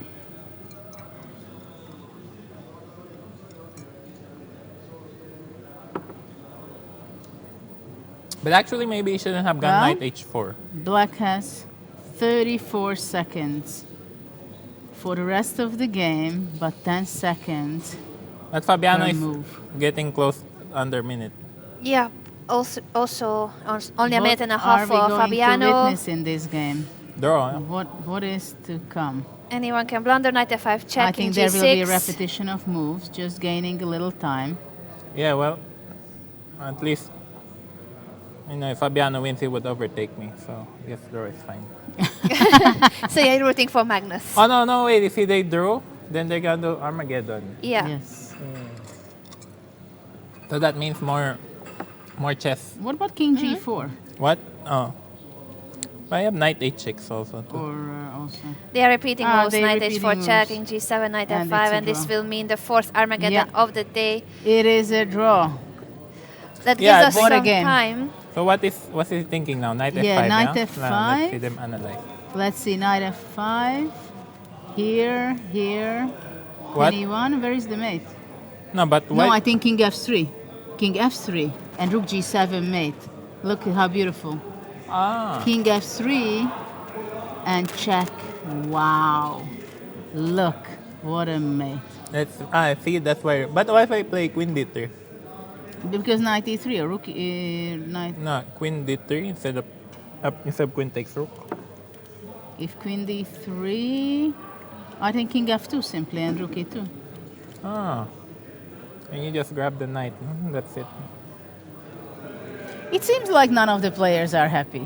Yeah, it feels like they What? both missed chances and there was no time at the end of the game. It was a very complex game, but we will need to look at your game now before we go for Yeah, a break I don't before think- the Armageddon. I don't think Magnus is happy to win this tournament. No? He's not happy to win the tournament. It's just another Let's tournament see for him. your game. What can you say about your game? The final position is really beautiful, having two kings. No, this is, yeah. No. What can you say briefly about your game? Well, the your problem first is... game? yes. Queen f3 was a new move, right? No, I think Boris Gelfand played it. f4 it was F4 played. in Gelfand's game. Or was it F4? We didn't then see Queen F4. F3 before, at least not on the Grandmaster level. Yeah, I think F4 and then Queen F3, Queen G3 would later transpose to what I analyzed. But So I you have think- analyzed this. Yeah, Queen F3 or Queen G4 was computer. Hmm. But the problem is the stupid computer only gives knight D7 or knight C6. So I analyzed in both and then he played rook D8. So I'm out of my preparation. I don't know. I mean, the computer never gave rook D8, so just bad preparation for me. Then when he played rook D8, I realized maybe I should try to hold and not over push. But I realized his idea was to play bishop A6, so delaying this knight, or bishop B7 in some cases. Like if I play A4, then he plays bishop B7, knight C6, knight A5. Yeah, I don't know. Not sure where I could have played for an advantage, but I pretty much messed up. Yeah, later on it was very dangerous for you after f5 especially, isn't it? Or that's the feeling I had that once, Yeah, F5 is terrible. once rook e8, I think it was kind of a nice approach, and rook d8. Yeah, it now- seemed like black is having a great game. Yeah, it's just not a good. It's just not my day today. I should have just gone for try to equalize here, go for draw and go for the Armageddon, because yeah, F5 makes my F pawn over overextended. Maybe I should have gone rook F5, G6, rook F2. I don't know. I mean, black is fine, right? So why to push f5? That was my feeling. So I should just play rook A D1. No, you can go e5, you can go rook d1. Unfortunately, we Oh, don't yeah, have much E5, time yeah. because we will need to go for a break soon. If we can focus on the main points of this game and the Armageddon. What did you feel? Okay. Where Well, it was the critical moment? Yeah, I Later guess- on, where you can't. Yeah, I guess Judith, you're right. F5 is a bad move, and here he just better. I thought he could play rook D5 here. I wonder why he didn't F6, G6. Well, probably it was very optimistic for. And then later we And had then a bishop position. F4, another mistake. Yeah? I think bishop Okay. F4, and then I have to defend the worst Yeah, endgame. I should play when- bishop C1 maybe. And then we had this position which looked Yeah. very frightening from your point of view. It was this a6. This was somehow the tension was there. No, actually, I'm very glad when he played bishop E3. I felt that my position Actually, eased up a bit. you felt that you're getting okay. Yeah, I thought Like, bishop E3 not was real danger. bishop E3 was the mistake here. After which I think I was holding quite okay. I thought rook E1. Yes, because it felt that here black is really very strongly pressing white, right? Yeah, and then It's mainly black who can play for a win. yeah, of course. Yeah, because my pawns are overextended. And what was the point? Which after you think it was just a draw? You think after bishop Yeah, I e3, thought- knight e3 that this just led to more or less Yeah, drawish I thought it's a endgame? draw because I didn't play king G3 because I was afraid he'd keep the bishops, yeah, and then he'd No. Bishop Bishop- d2, bishop f4. Yeah. that What? wins Bishop material. d2, rook e8, bishop f4. Wait, take? No. No, bishop takes d2. Here on king g3, bishop d2. Ah, you're right. Thank God. Yeah. Okay, yeah. No, I wasn't gonna play that. So anyway. bishop e3 was kind of the move, and then it ended after a draw. Yeah, I think he Oh, it's just, just, it's all right. just hammer. He just The hammer. parallel Don't broadcast mind on him. Norwegian Yeah, I television think is about after- to And after how bishop was e3, how was the classical? Because it looked quite What? sad for white. What? Sad. Well, Sad, yeah, from white point Yeah, of that's view. true. Somehow at this point, after knight c1, Maybe it seemed f6 like would- by knight d4 or knight d2 could be the move which you would have very Yeah. difficult situation. you're right, knight d4. But at least I'm happy I have the bishop pair. Yeah, Yeah, but maybe bishop you will not d3. have pawns, like rook c3. Rook e3, yeah. And just grab the pawn. But wait, I got bishop e7, don't I? Yeah, but the Okay, a3 pawn, if knight f4, Knight f4 or bishop The- b5 then. seemed to be kind of shaky. Once I think you had your knight on a5, you kind of took over, right? Yeah, I think let's just start analyzing from here. From here. Yeah, Do forget you the- have any forget the critical path. moment after this? Well, I thought he could play b6 maybe. But yeah, rook a8 is just a blunder. Yes, after I'm giving winning. up the b7 and d6, it went to practically a lost position, right? Yeah, and he doesn't have perpetual because my bishop is Yes. defending. Okay. Yeah, that's what we thought. But I thought b6 was own chance. Yeah, Or didn't and see bishop b5, anything. kind of. Yeah, but maybe knight c6 take rook c6 g3 knight e6. Yeah, but after rook c8, it was really your b pawn was practically pushed itself. Yeah, now that win. Yeah, I mean, probably like 4 times out of 5 Maxim would beat me in a blitz game, but fortunately this one time I managed to turn the tables around. Yeah. We also played blitz like a month ago in Africa, and it didn't go well for me and Magnus. But today it was your day in the Armageddon as well, and you scored Yeah. 10 points that will possibly be 4th or 5th place depending on Fabiano's game in the Armageddon against well, Magnus. So Well, at least tied congratulations. for 4th, yeah? Indeed. Yeah. Congratulations, Wesley, and thank you for joining us. We will go for a short break, and then we are back with the last game of the day. That's Armageddon between Fabiano Caruana and Magnus Carlsen. This year's winner against last year's winner, where Fabiano is in a must-win situation. Be right back in a few minutes. Thank you. So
Hvis dere kan bli forelsket i New York, så faller dere også for HTH sin nyhet New York. Med de svarte metallrammene og det industrielle utseendet. Da er det bra at vi har ham her. Han hjelper dere. Og hvis dere ikke vil montere det selv, så har vi også han her. Og før dere vet ordet av det, har dere et nytt kjøkken. I kult design og med smarte detaljer. Smart, ikke sant? Det er kjøkkenkjærlighet som holder.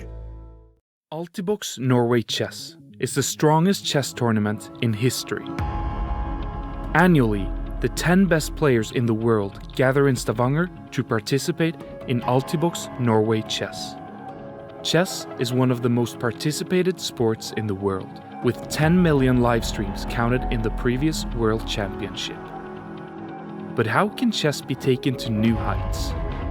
By introducing new technology, Norway Chess is reaching new audiences and making chess commercial. With the use of cutting-edge, real-time virtual studio technology, Norway Chess will revolutionize the broadcast of chess. It all happens inside the Norway Chess Tower, where every segment of the event takes place in multiple rooms. Each room tailored to fit every aspect of the broadcast event, and also themed with sponsors' branding. This is a unique opportunity for companies to showcase products in an efficient and creative way, through branded rooms in the Norway Chess Tower.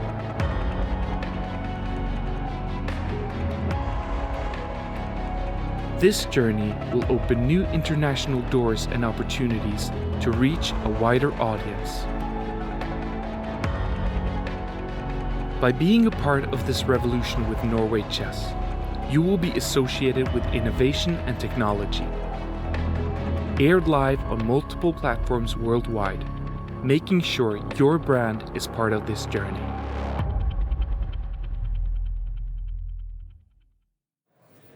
Welcome back, everybody. We are about to witness the last game of the 7th edition of the Altibox Norway Chess Super Tournament, and that is the game we all wanted to see as the final finish to this Super Tournament.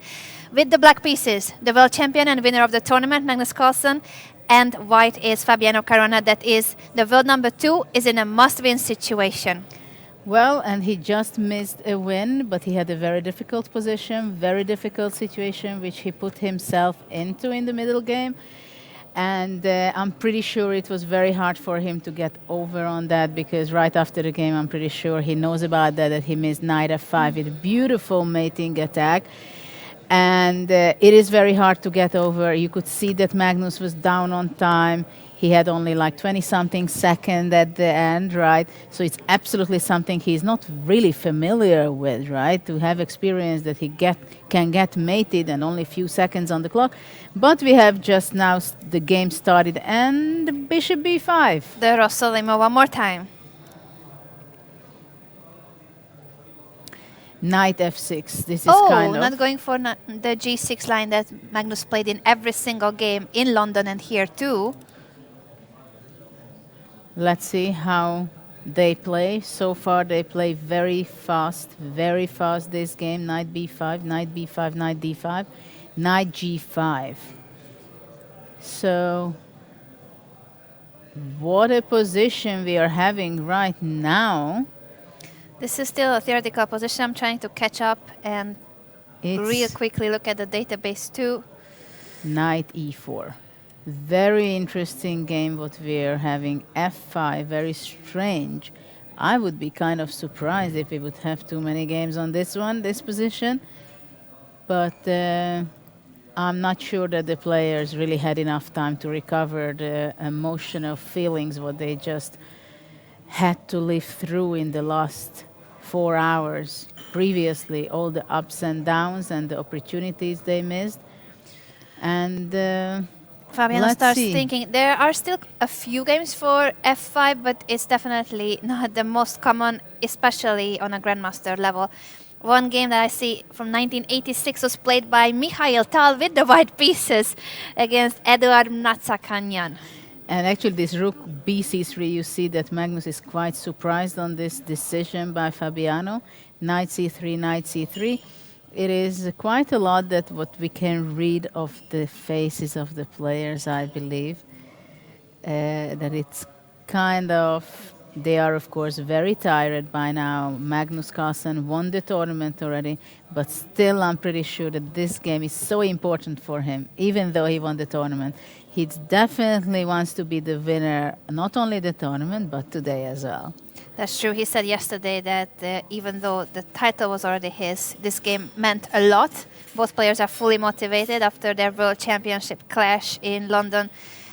Queen Just E2. a pawn was sacrificed by Fabiano. So far, things are not very good for black from development point of view, but he has a pawn up. Very strange pawn structure, I must say. So I wonder No pieces developed, only the pawns. only the pawns. So now the question is whether is black going to be defending his pawn on e5 with queen c7 or queen d6. I have the feeling that he most likely not going to give back the pawn for the moment. But let's see what is his decision, because also e4 would be possible to save the pawn, which after I believe f3 might be the move, and it's kind of a very strange position. But Fabiano has 8.5 minutes, while Magnus Carlsen has 5.5 minutes. So far, the time disadvantage is not so bad, but once somebody starts thinking, you can't really afford that let's see what's objectively the best. And actually, he did give back the pawn. And after queen e5, queen d6, he's playing for equalization. That's what Queen e2 Magnus to is keep the playing queens for. on the board. Obviously, Fabiano has to play for a win. He has still Bishop 3.5 minutes more E7. than Magnus. I wouldn't be surprised if something like d4 would happen in this game, just somehow to give all in and then somehow to get the bishop on c4, control the black squares. And this is not exactly the position Magnus was dreaming of before the start of this game, I believe. Of course, on the other hand, if white is not pressing, for example, b3 can be also interesting with the idea castle, bishop b2, and still have the idea controlling, if white would be able to control this diagonal. And actually, we are having b3 on the board with the idea of bishop b2. Castle kingside. Control the long diagonal. Short castle, bishop b2. A very interesting position for the final Armageddon of the 7th edition of the Altibox Norway Chess Super Tournament, and it's a 3 possible result middle game. Anything can still happen. Well, if black will be able to reach his bishop to f6 and control himself the long diagonal, it will be very difficult to create chances for white. So actually now it is a big question. I think it seems to be pretty slow with white, what Fabi was doing actually. And black has his pair of bishops, and I see that it's not going to be easy to create chances. Rook a e1, I'm expecting bishop f6, but well, of course, after bishop f6, probably the move would be knight d1, because white still wants to control the e5 square. And if black would be taking on b2, knight c4, or from knight to d3 to e5, that would lead to something very nice position for white. So He plays rook a to e8 instead of bishop and f6. anyway, I believe that white is going to play knight d1, and it is on the board because he wants to go knight e3, knight c4, and the main idea is to control e5. Now bishop f6 and trade on f6. Rook f6. So now white is going to play f4, or he just Knight went b2. knight b2. The question is, can black play e5? Can he give that pawn? Knight c4, let's say queen d5, or queen d5, knight takes e5, with the idea if the pin, then f4 can be protected. And while it can be after knight e5 that black goes e4, but then I believe queen c4 is a good move. So the e5 rook knight cannot be taken because of the pin right now here. So let's see what black is up to. And actually, he's up to attacking with rook h6. Threatening And actually, mate it's a in problem one. with white. f4 is not possible because of queen d4. So white could go queen e5 and going into an endgame, which is going to be interesting how to develop it with white. King is going to be coming as well from black. Bishop c6 so far. It's still a 3-minute time advantage for Fabiano, so he kept his initial time advantage. I think f3 eventually, but for now a5. Trying to break the pawn chain of black on the queen side. Rook to d8.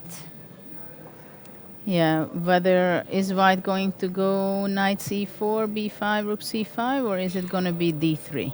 But after d3, I believe black is going to go rook d5, trying to exchange some material. And it will be very difficult, I think, for white to keep his square on e5, because black is also going to be ready. King f7, king f6. And Fabiano takes on b6 and pushes d3. Let's see how black wants to defend. Rook d5 or king f7 immediately. But definitely white is hoping to bring his knight to c4, attack the b6 pawn. And if black has to defend it from b8, that would be a huge achievement from white. On the other hand, if black will have to go b5, then the c5 pawn can be unprotected and be taken possibly. Only 3 minutes left for the world champion, 6 minutes for Fabiano Caruana. There's only an increment from move 61, so there's still plenty of moves to make, more than 30. Rook to d5. And rook d5 is played indeed. And now the question is white going to play rook back to e1? But after that, I believe b5 would be the move, stopping white's knight to be able to come to c4. So that I don't think would be a good idea for white. And he's going knight c4. Now the question is whether should black play b5. This is the big question. And after that, white will have to be taking on d5. Bishop d5, knight e5, which is slightly better for black and for white. Actually, the rook on h6 stands quite badly, which has to be brought back. But actually not b5, but bishop b5 was played. Trying to go for a rook endgame. Yes, and now the h6 rook is defending vertically the b6 pawn. Knight e3 now actually is this a pawn? It is a pawn up for white, but Magnus is looking for counter chances for compensation, and he immediately wants to go into e2. But after all, this is a pawn up. And after rook a1, black cannot go rook e2 because immediately knight d6. Or, well, actually rook e2 is possible, but king f1 would be the good move. And after rook c2, rook a8 and knight d6 check, winning the bishop. So this is why rook e2 was not possible. And Magnus is checking on what move they are because he wants to make it to the increment. This is definitely not funny for Magnus, and his face is not showing happiness there. f3, knight is going to go to e4. Fabiano is just there. He might win this game. He has a huge advantage. He may win What it. a knight on e4. What a knight on e4. And one of the players who is cheering for Fabiano is the world number 4, Anish Giri, who tweeted, "Do it, Fabi." Well, he's getting close, very close. Actually, there is a blunder by Magnus because bishop e4, rook b6. He's going to go back. It's not even clear if he should be, because the only thing what Magnus has in mind b6, to go back. this and some counter chances. So I don't know, what did he do? He took. Yes, and now it's 2 pawns up for white, but he wants to enter the position with rook to e2. Well, I'm not sure this was necessarily the best, because this is exactly what Magnus wanted. He wants to get some counter chances, and I'm not sure at all if rook a6, rook e2, rook a2 is something to consider to defend. And I'm very curious if rook a2 is happening for a moment, but it's so passive for now. Of course, c4 is a threat, but this will be not blundered by the world champion. He went king c6, and white will have to go h4. That's the game. That's how it's played. He's going to bring his king to h2, g3, and only later on or king to h2 and h3. But this is definitely something. Actually, black is having struggle because black cannot come to b5 or d5 with his king, because then c4 and winning the rook. So this is something very fortunate for white. on other hand, I think h5 must have been done by Fabiano previously, maybe. To prevent h5 Or by black. let's see if he's going to be able to win, to play king h3, but king g3, rook d2. How is white going to be able to go on and win the game? Because white still, for the moment, he has to be defending his pawn on c2. f4 is played. And then rook g6, king e2. f3. So it is very difficult for the world champion, and definitely he does not care a bit that he's the winner of the tournament. He's No. struggling now. He's down to a minute. Magnus Carlsen still has to play 15 more moves to receive increment, and Fabiano has 3.5 minutes left. And Fabio knows it, that this is his chance, that he can win. So it would be a fantastic finish for him to win the last three matches. b4.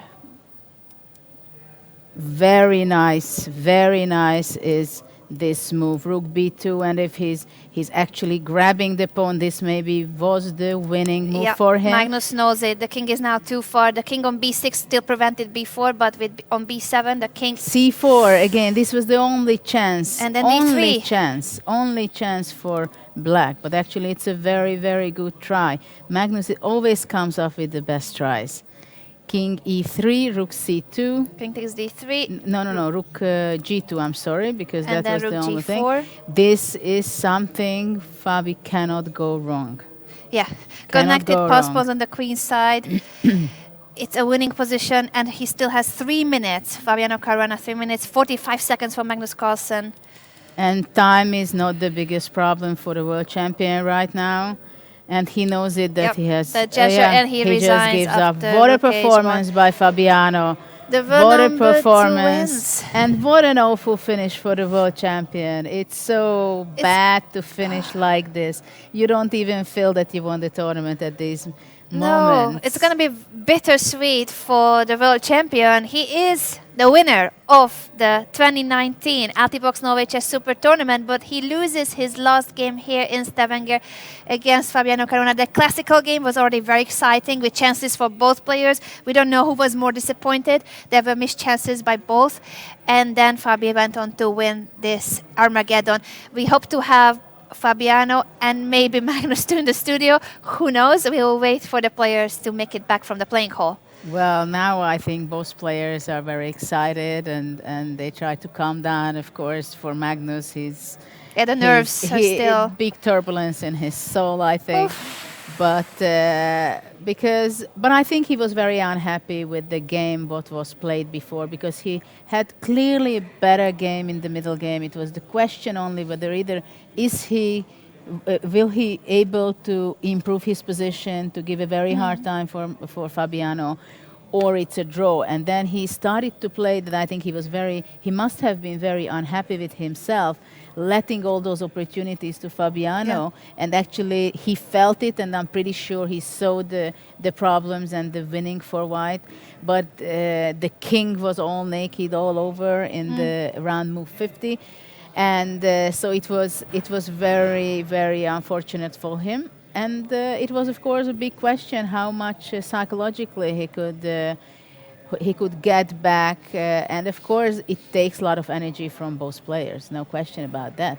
It does. And with this victory, Fabiano will be fourth together with Wesley So. They share fourth place, if I'm correct with the maths, but I will wait for the updated standings, and we shall see if the players can join us. We are hoping to have both of them in the studio. There's a big crowd trying to get pictures, signatures with the players as usual.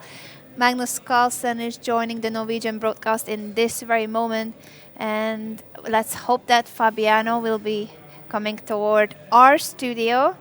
Well, this is how sport is, and especially chess. I mean, isn't it a bizarre situation that you win the tournament before the last round, and then it seems to be Magnus is the most unhappy person today?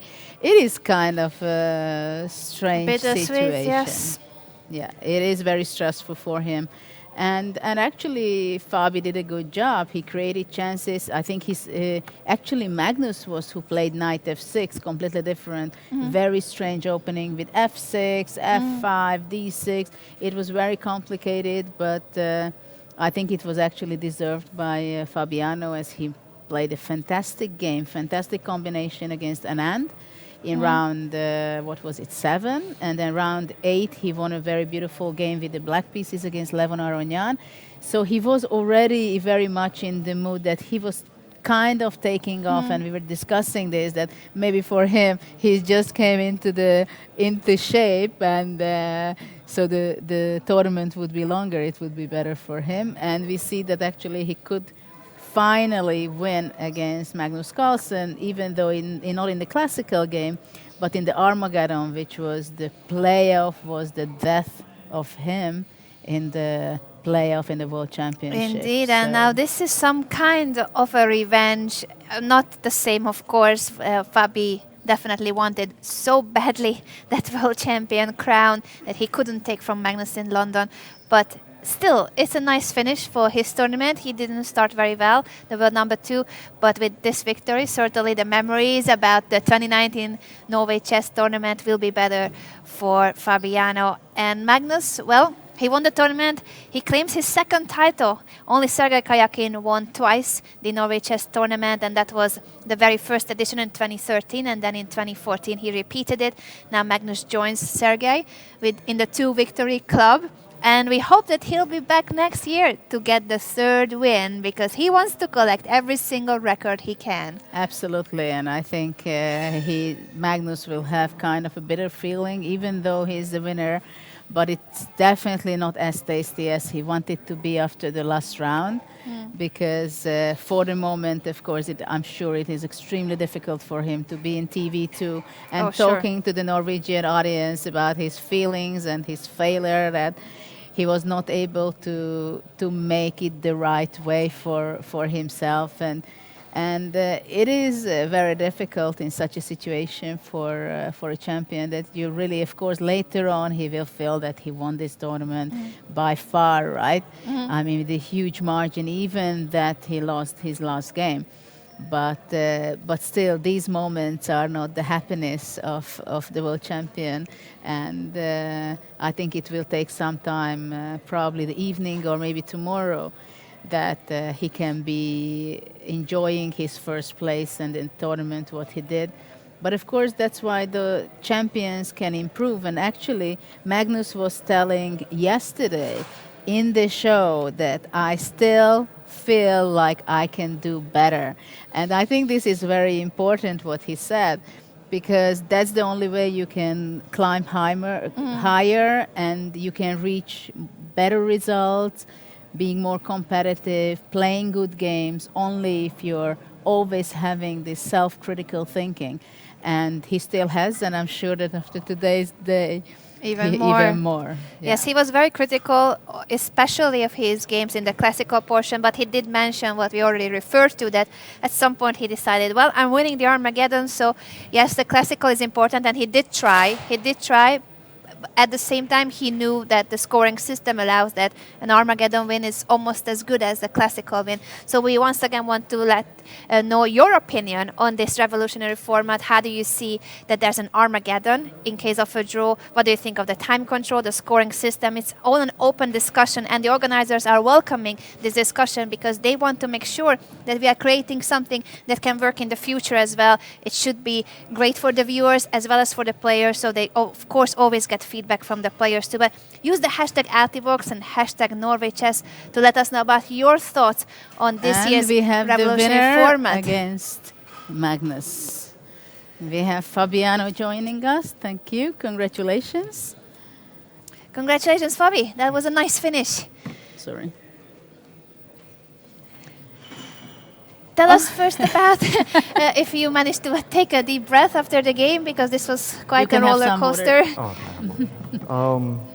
Yeah, not really. It was a bit too much to completely recover from. I mean, it's just that it was such a complicated game, and did they tell you that you were winning with knight f5? Well, or you realized it yourself? Magnus told me after the game. So he made sure that you had good moments. Well, it's just that I made this decision. I didn't have to. Of course, I could play queen e3, take b6. b6. And I didn't see a way because queen g5, knight d7. knight g5, knight. I mean, Knight f8, right? Yeah, there's nothing, and he equalizes pretty cleanly. So I just wanted to keep the game alive. I thought it would be more interesting to play this position and to play. I mean, like I know it's going to be a draw here, and here I don't know what's going to happen. But didn't you feel? Well, of course you didn't because you choose this way. I had the feeling that for black it's easier to play. I just wasn't sure, but I had more time, so I thought at least I have that on my side. And yeah, I kind of have to play a bit passively because if I go for something like this, then he gets really active. Queen a6, a4, queen c4, and things start to fall apart. Yeah, and the rooks are separated. It's not fun. So I had to. Yeah, I mean, it doesn't look like I'm really playing for an advantage like this, but I saw prospects to outplay him. But were you afraid any moment that you were regretting your decision by taking on d8? Well, the only moment I started to feel a bit uncomfortable with my position was I didn't see this move knight f6.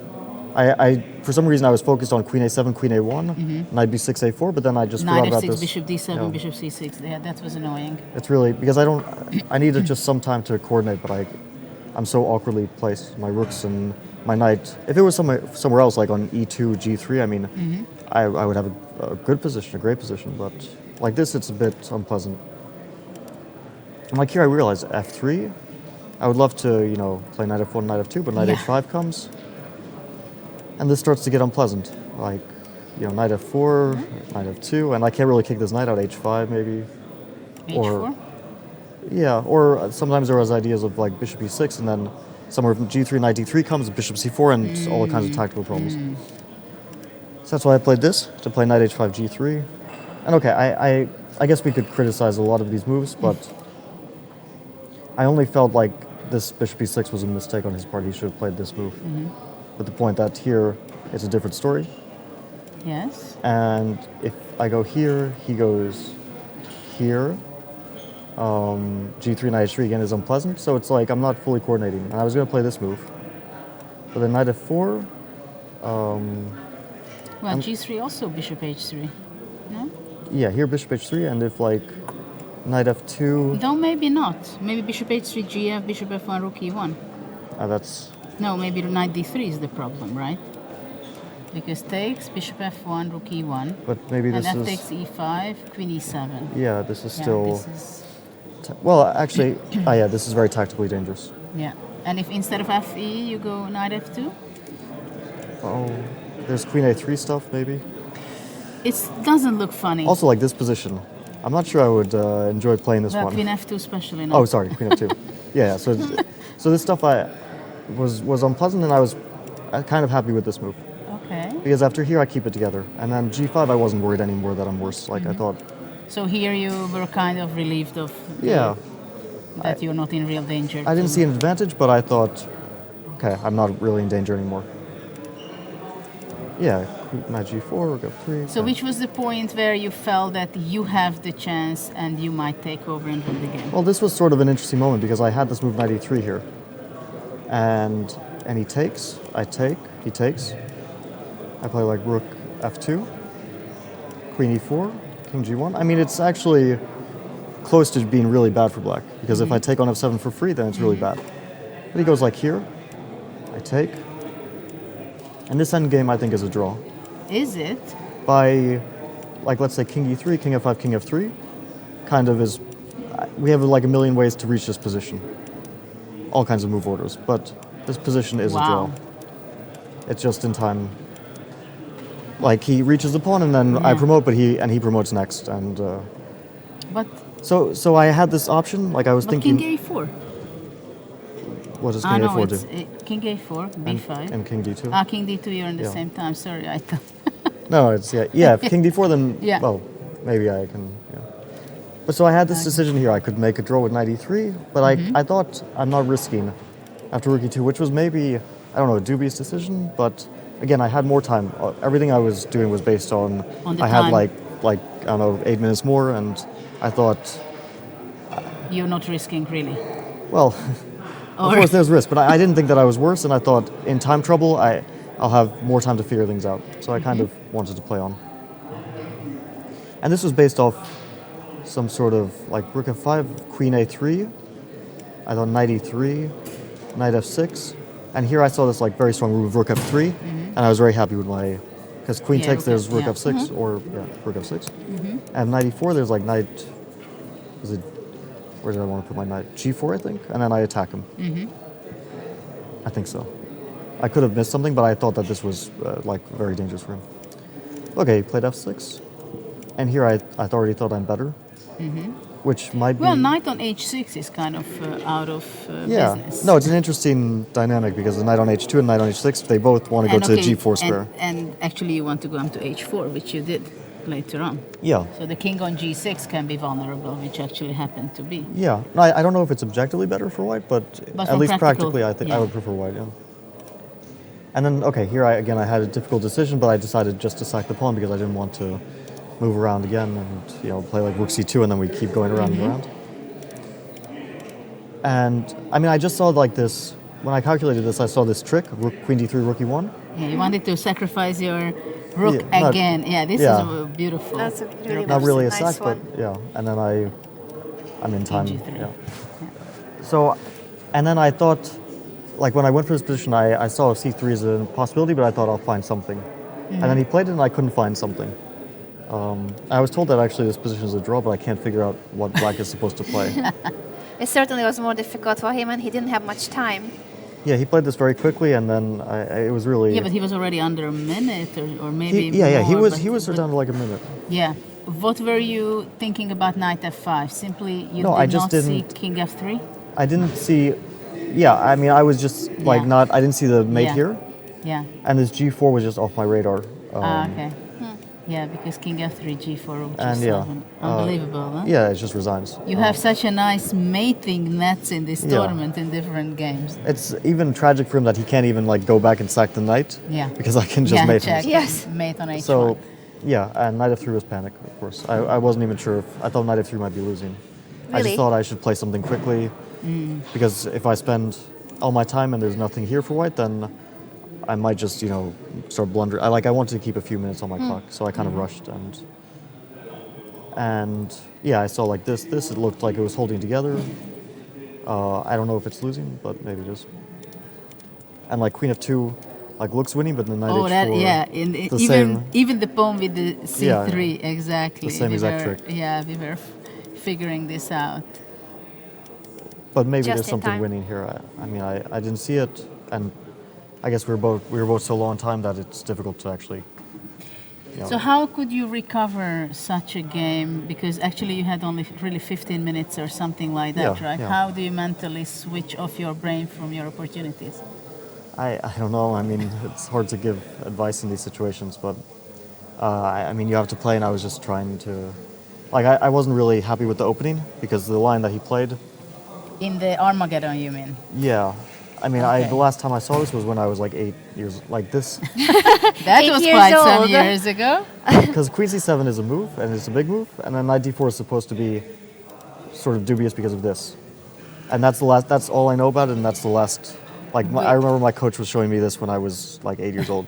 We were wondering when you finished the first game whether which one of you are more unhappy in that situation. What do you think? Who was more unhappy with the draw? He was the one who was more immediately losing. Oh, Yeah. No, in the first game. Yeah, like, he was the one who was. I mean, I might have been losing, but No, you were probably not. I don't think you were lost, But- but he probably felt at middle of the game where he played like knight f6, yeah, bishop d7, that he's playing only for 2 results. no, he probably felt like he was better, but I mean, I had like made in 3, so I think that I missed a bigger chance. But yeah, we got this. So I you don't remember know- something from when you were 8 years old, and then Well, I remembered this. That's it. And then after f6, I was on my own, but I didn't want to like spend time. I only really looked at one move. So your intuition was leading the game. Yeah, but I thought it's a nice position here. I mean, like something, I don't know, something went wrong for him because this position can't be very nice for black. I mean, And it's not something he's happy with, right?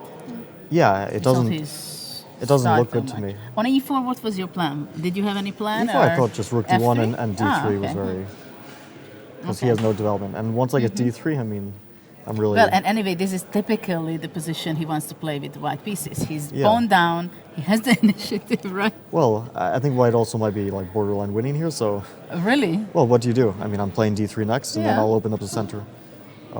So, like if you play on e6, d3, D3. take, takes, rook takes. I takes. mean, where do you go? You know? Yeah, it's not so Knight easy. d5, bishop before everything's coming. Yeah, yeah, rook d1 is very strong. I was not aware of that. Okay, so he played e6, giving back the pawn. Queen Yeah. d6. I mean, this position shouldn't be so bad for black, but it is. Rook I- e1 was nice and knight with this knight e1 Well, idea. this was the point that after here he can't play e5. Here he can play e5 because Rook of e8. back rank stuff. Wow. You've seen all this, yeah? So I You had to had- play this move, Yeah. and here he doesn't achieve e5. Yeah, practically this was the main issue, right? In Yeah. this opening, generally, if I you don't know. reach e5 or no. I mean, this is maybe he should do this. It's a difficult decision because now his pawn structure is bad in a different way. But at least he gets like king h8, rook g8, bishop c6. and- Actually, now that you're showing it to me, it's obvious that he should have yeah, done this. it looks much better. And it's so much of his way of thinking also, no? Suddenly king Yeah. h8, bishop c6, rook g8. I think it's possible that he didn't realize that I had queen e5 here, and he thought that he's like forcing h3, and then he gets this, Yeah. and then Yeah. he's like forcing a lot of weaknesses. But the endgame is just. I mean, I don't know But how bad it is, do you but think here, when you played d3, rook d5, knight c4, if he would go b5, how bad is this for white? For yeah, he black? should take with the pawn, I guess. Yeah. bishop takes knight e5, he Might be. doesn't get back in Yeah, time. because the rook is very Yeah. badly placed, right? So, and if he takes with the pawn, I play knight e5, and I get the a file, and then I play like f4, I cement this knight. I mean, I don't see. Yeah, it's somehow very beautiful. It's like I wouldn't say it's winning, but it's actually it Which- might be close to winning. Which point was it in this game that you really felt that you're going to win the game? Well, I couldn't imagine not winning this position. I mean, I guess he missed knight e3 because Yeah. This Yeah. is so horrible. Yeah. I even get rook a1 because he But can't play actually, rook maybe e2. d4 was a mistake. Maybe he should have gone back bishop c6, not to allow you to get to e4 with your knight. Yeah, maybe. But it is. Yeah. Do you think for your victory here when he went rook e2, rook a2, this you knew that you didn't have the feeling that maybe there is going to be difficult? I wasn't so sure, to be honest, but I would be surprised if 2 pawns down black can survive. Also, Well, of course, they c4 all the time. maybe it's this was very actually important. a bad move. Maybe I could have played rook a5. Oh, no, rook a5, he goes. I mean, the point is that this is Yeah. what I'm aiming for, but maybe he just goes back with his king. Well, and then anyway, you have to go back rook c2. Well, rook a2, which is very important that he's not able to come with his king. Yeah, I have because rook of a4, rook c4. Exactly. I don't know, maybe he could have tried to stop my Yeah, expansion. that's what I. Well, not Like- now. He has to go back, and you played immediately. Oh, yeah, H4. sorry, I'm turning c4, so yeah, he has to go back and h4, Yeah. Yeah, it just looks like I put my king here, and no matter what, I play f4, king f3, and then it should be winning. I can even like start playing f5, g4. I mean, it must be winning. How do you feel after such a day? I mean, I guess I could say I won the mini match, which is, I mean, it weirdly feels like I won today, even though I did miss a huge chance. I'll probably be kicking myself later tonight, but at least I have a good feeling about the Armageddon. You share fourth place. So after you didn't start very well here in Stavanger, that's a very nice finish. Do you feel like if there were more rounds, you would actually keep scoring because you got into the format? Yeah, I mean, I started to play better at the end, I guess. But sharing fourth place is not exactly the greatest success ever. There are a few more rounds that would need to be played so that you can keep scoring. What I meant is Yeah. that this tournament was too short for you. Well, yeah, it felt better at the end, of course. I was starting to get some rhythm, and the Armageddon games were going well, at least. I mean, all I needed was for Grishik to give me a free bishop. What do you think about the format of the tournament? What do you think about the classical game? Whether do you consider it at all as a classical game with this time control you played with? Yeah, no, it's a classical game, but it is. I mean, I am playing very quickly in these games. I'm like today, I was playing very, very quickly. Yesterday as well, and still we get into time trouble. Like, I mean, I basically feel like I have to play intuitively for almost the entire game, at least until it gets really concrete. yeah, you just don't have time to waste. And what do you think about the scoring system, rewarding 2 points for the Classical win and 1.5 point for the Armageddon win? I think the scoring system could be adjusted. I mean, it doesn't feel right that, like, let's say you can win a perfect, let's say you play a perfect game and you win, and it's very difficult to beat these guys in a classical game, and you get 2 points, or you could make a bad draw and then your opponent hangs a bishop or something, and so it doesn't in which feel. direction would you adjust? Do you have any idea, or just the principle? I mean, I don't want to give any numbers, but Yeah. I would weight it more in favor of classical. Yeah. And what was your experience in the Armageddon? Like, you had 9 rounds. I don't even know exactly how many, but quite a six few. Six Armageddon you played. Do you have any feeling, any clear feeling about which color is easier, better, whether 10-7? I prefer. Does it fit? I think 10-7 is pretty balanced. I prefer white. This is only a personal preference. I know other players, probably a few of them, prefer black, but I don't know.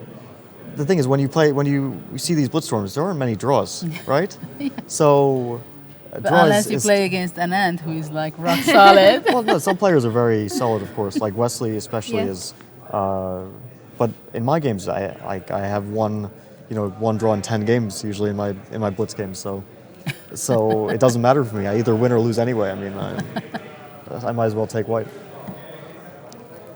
Well, I think it is a great finish for you in the tournament. The last 3 days were quite rich in ideas and tactics and in the classical games too, against Vishy Anand and Levon Aronian, and today against Magnus. We really enjoyed watching your games, and we wish you the best of luck for your future tournaments. Thank you. Looking forward again. And with that, this is the end of the 7th edition of the Healthy Box Norway Chess Super Tournament. The winner is Magnus Carlsen, but he's clearly not happy because Fabi spoiled his fun today. We will bring up the cross table one last time. The standings: Magnus Carlsen claiming his 2nd title here in Stavanger, and shared 2nd goes to Levon Aronian and Yu Yang-yi. Fabiano Caruana and Wesley So share the 4th place. The prize money is shared on those places, but the Berger Sonneborn will decide whether it's 4th for Fabiano or 5th. The arbiters are still working on calculating the exact score. So we watch out for the social media tweets about the final standings. What we know for now is that they share the prize money, and the winner is Magnus Carlsen, who is not very happy today. On TV2, he said, "It was a really, really bad day. Nothing more to say. Two bad performances. It was lucky that I got something out of the first one." And then he added, "I have to play better. It hasn't been good in this tournament." Those are the words of the winner of Altivox Norway Chess Super Tournament. But he's clearly a perfectionist, very critical of himself, and he will want to do even better next time. Well, it was an amazing event. I think from my side, it was a pleasure to be here commentating for 9 days, all these extremely interesting games, even if some of them were quick and not so much fire in them. But then in the Armageddon games also, it was very exciting. It was a very special experience for me, seeing all the top players, experiencing, giving their feedback, being so flexible on many of the things. I think it's a great thing that the organizers also challenge themselves and the players. And I think it's a great topic to discuss in the future also, that who thinks what and how it can be improved. But I think many of the people, many of the fans, many people from the media, they were very happy with this modified control and system, but I'm sure there will be a lot of interesting news coming up in the future in other tournaments as well. But definitely I can say that I had a lot of fun being here, watching these games, and be able to have some interviews and questions and thoughts from the very best people and players in the world here in our office. Right. It's an honor to have you leading the commentary, the analysis, Judith. It's always a pleasure to work with you. Thank you. It was fun to be here. As we mentioned, it's an open discussion about the format, the scoring system, time control. There's so much that we can still discuss. The organizers have made a very brave move. It was bold to go for something that has never been tested, a revolutionary format. It's all for the future of chess, that it can be more media friendly, that the spectators can enjoy more these chess tournaments, and I think we are going in the right direction, but this is not a perfect system. So make sure to let us know about your thoughts by using the hashtag Altibox and hashtag Norway Chess, and the organizers are listening to you guys and to the players, so we will have maybe by next year the ideal system for everybody and how to make it media friendly and also player friendly, and everybody will be very happy, including the winner of the tournament, Magnus Carlsen. Yeah. See you next year in 2020. Since Altibox has announced their sponsorship, there will be an 8th edition next year. For sure, next summer, the 8th edition of the Altibox Norway Chess Super Tournament. See you in a year, and hopefully before that on social media as well. Bye. Bye. Altibox Norway Chess is the strongest chess tournament in history. Annually, the 10 best players in the world gather in Stavanger to participate in Altibox Norway Chess. Chess is one of the most participated sports in the world, with 10 million live streams counted in the previous World Championship. But how can chess be taken to new heights? By introducing new technology, Norway Chess is reaching new audiences and making chess commercial. With the use of cutting-edge, real-time virtual studio technology, Norway Chess will revolutionize the broadcast of chess. It all happens inside the Norway Chess Tower, where every segment of the event takes place in multiple rooms. Each room tailored to fit every aspect of the broadcast event, and also themed with sponsors' branding. This is a unique opportunity for companies to showcase products in an efficient and creative way through branded rooms in the Norway Chess Tower.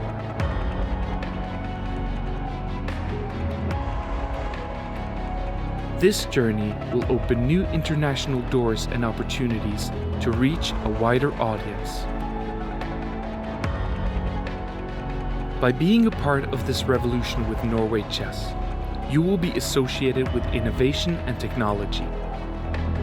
Aired live on multiple platforms worldwide, making sure your brand is part of this journey.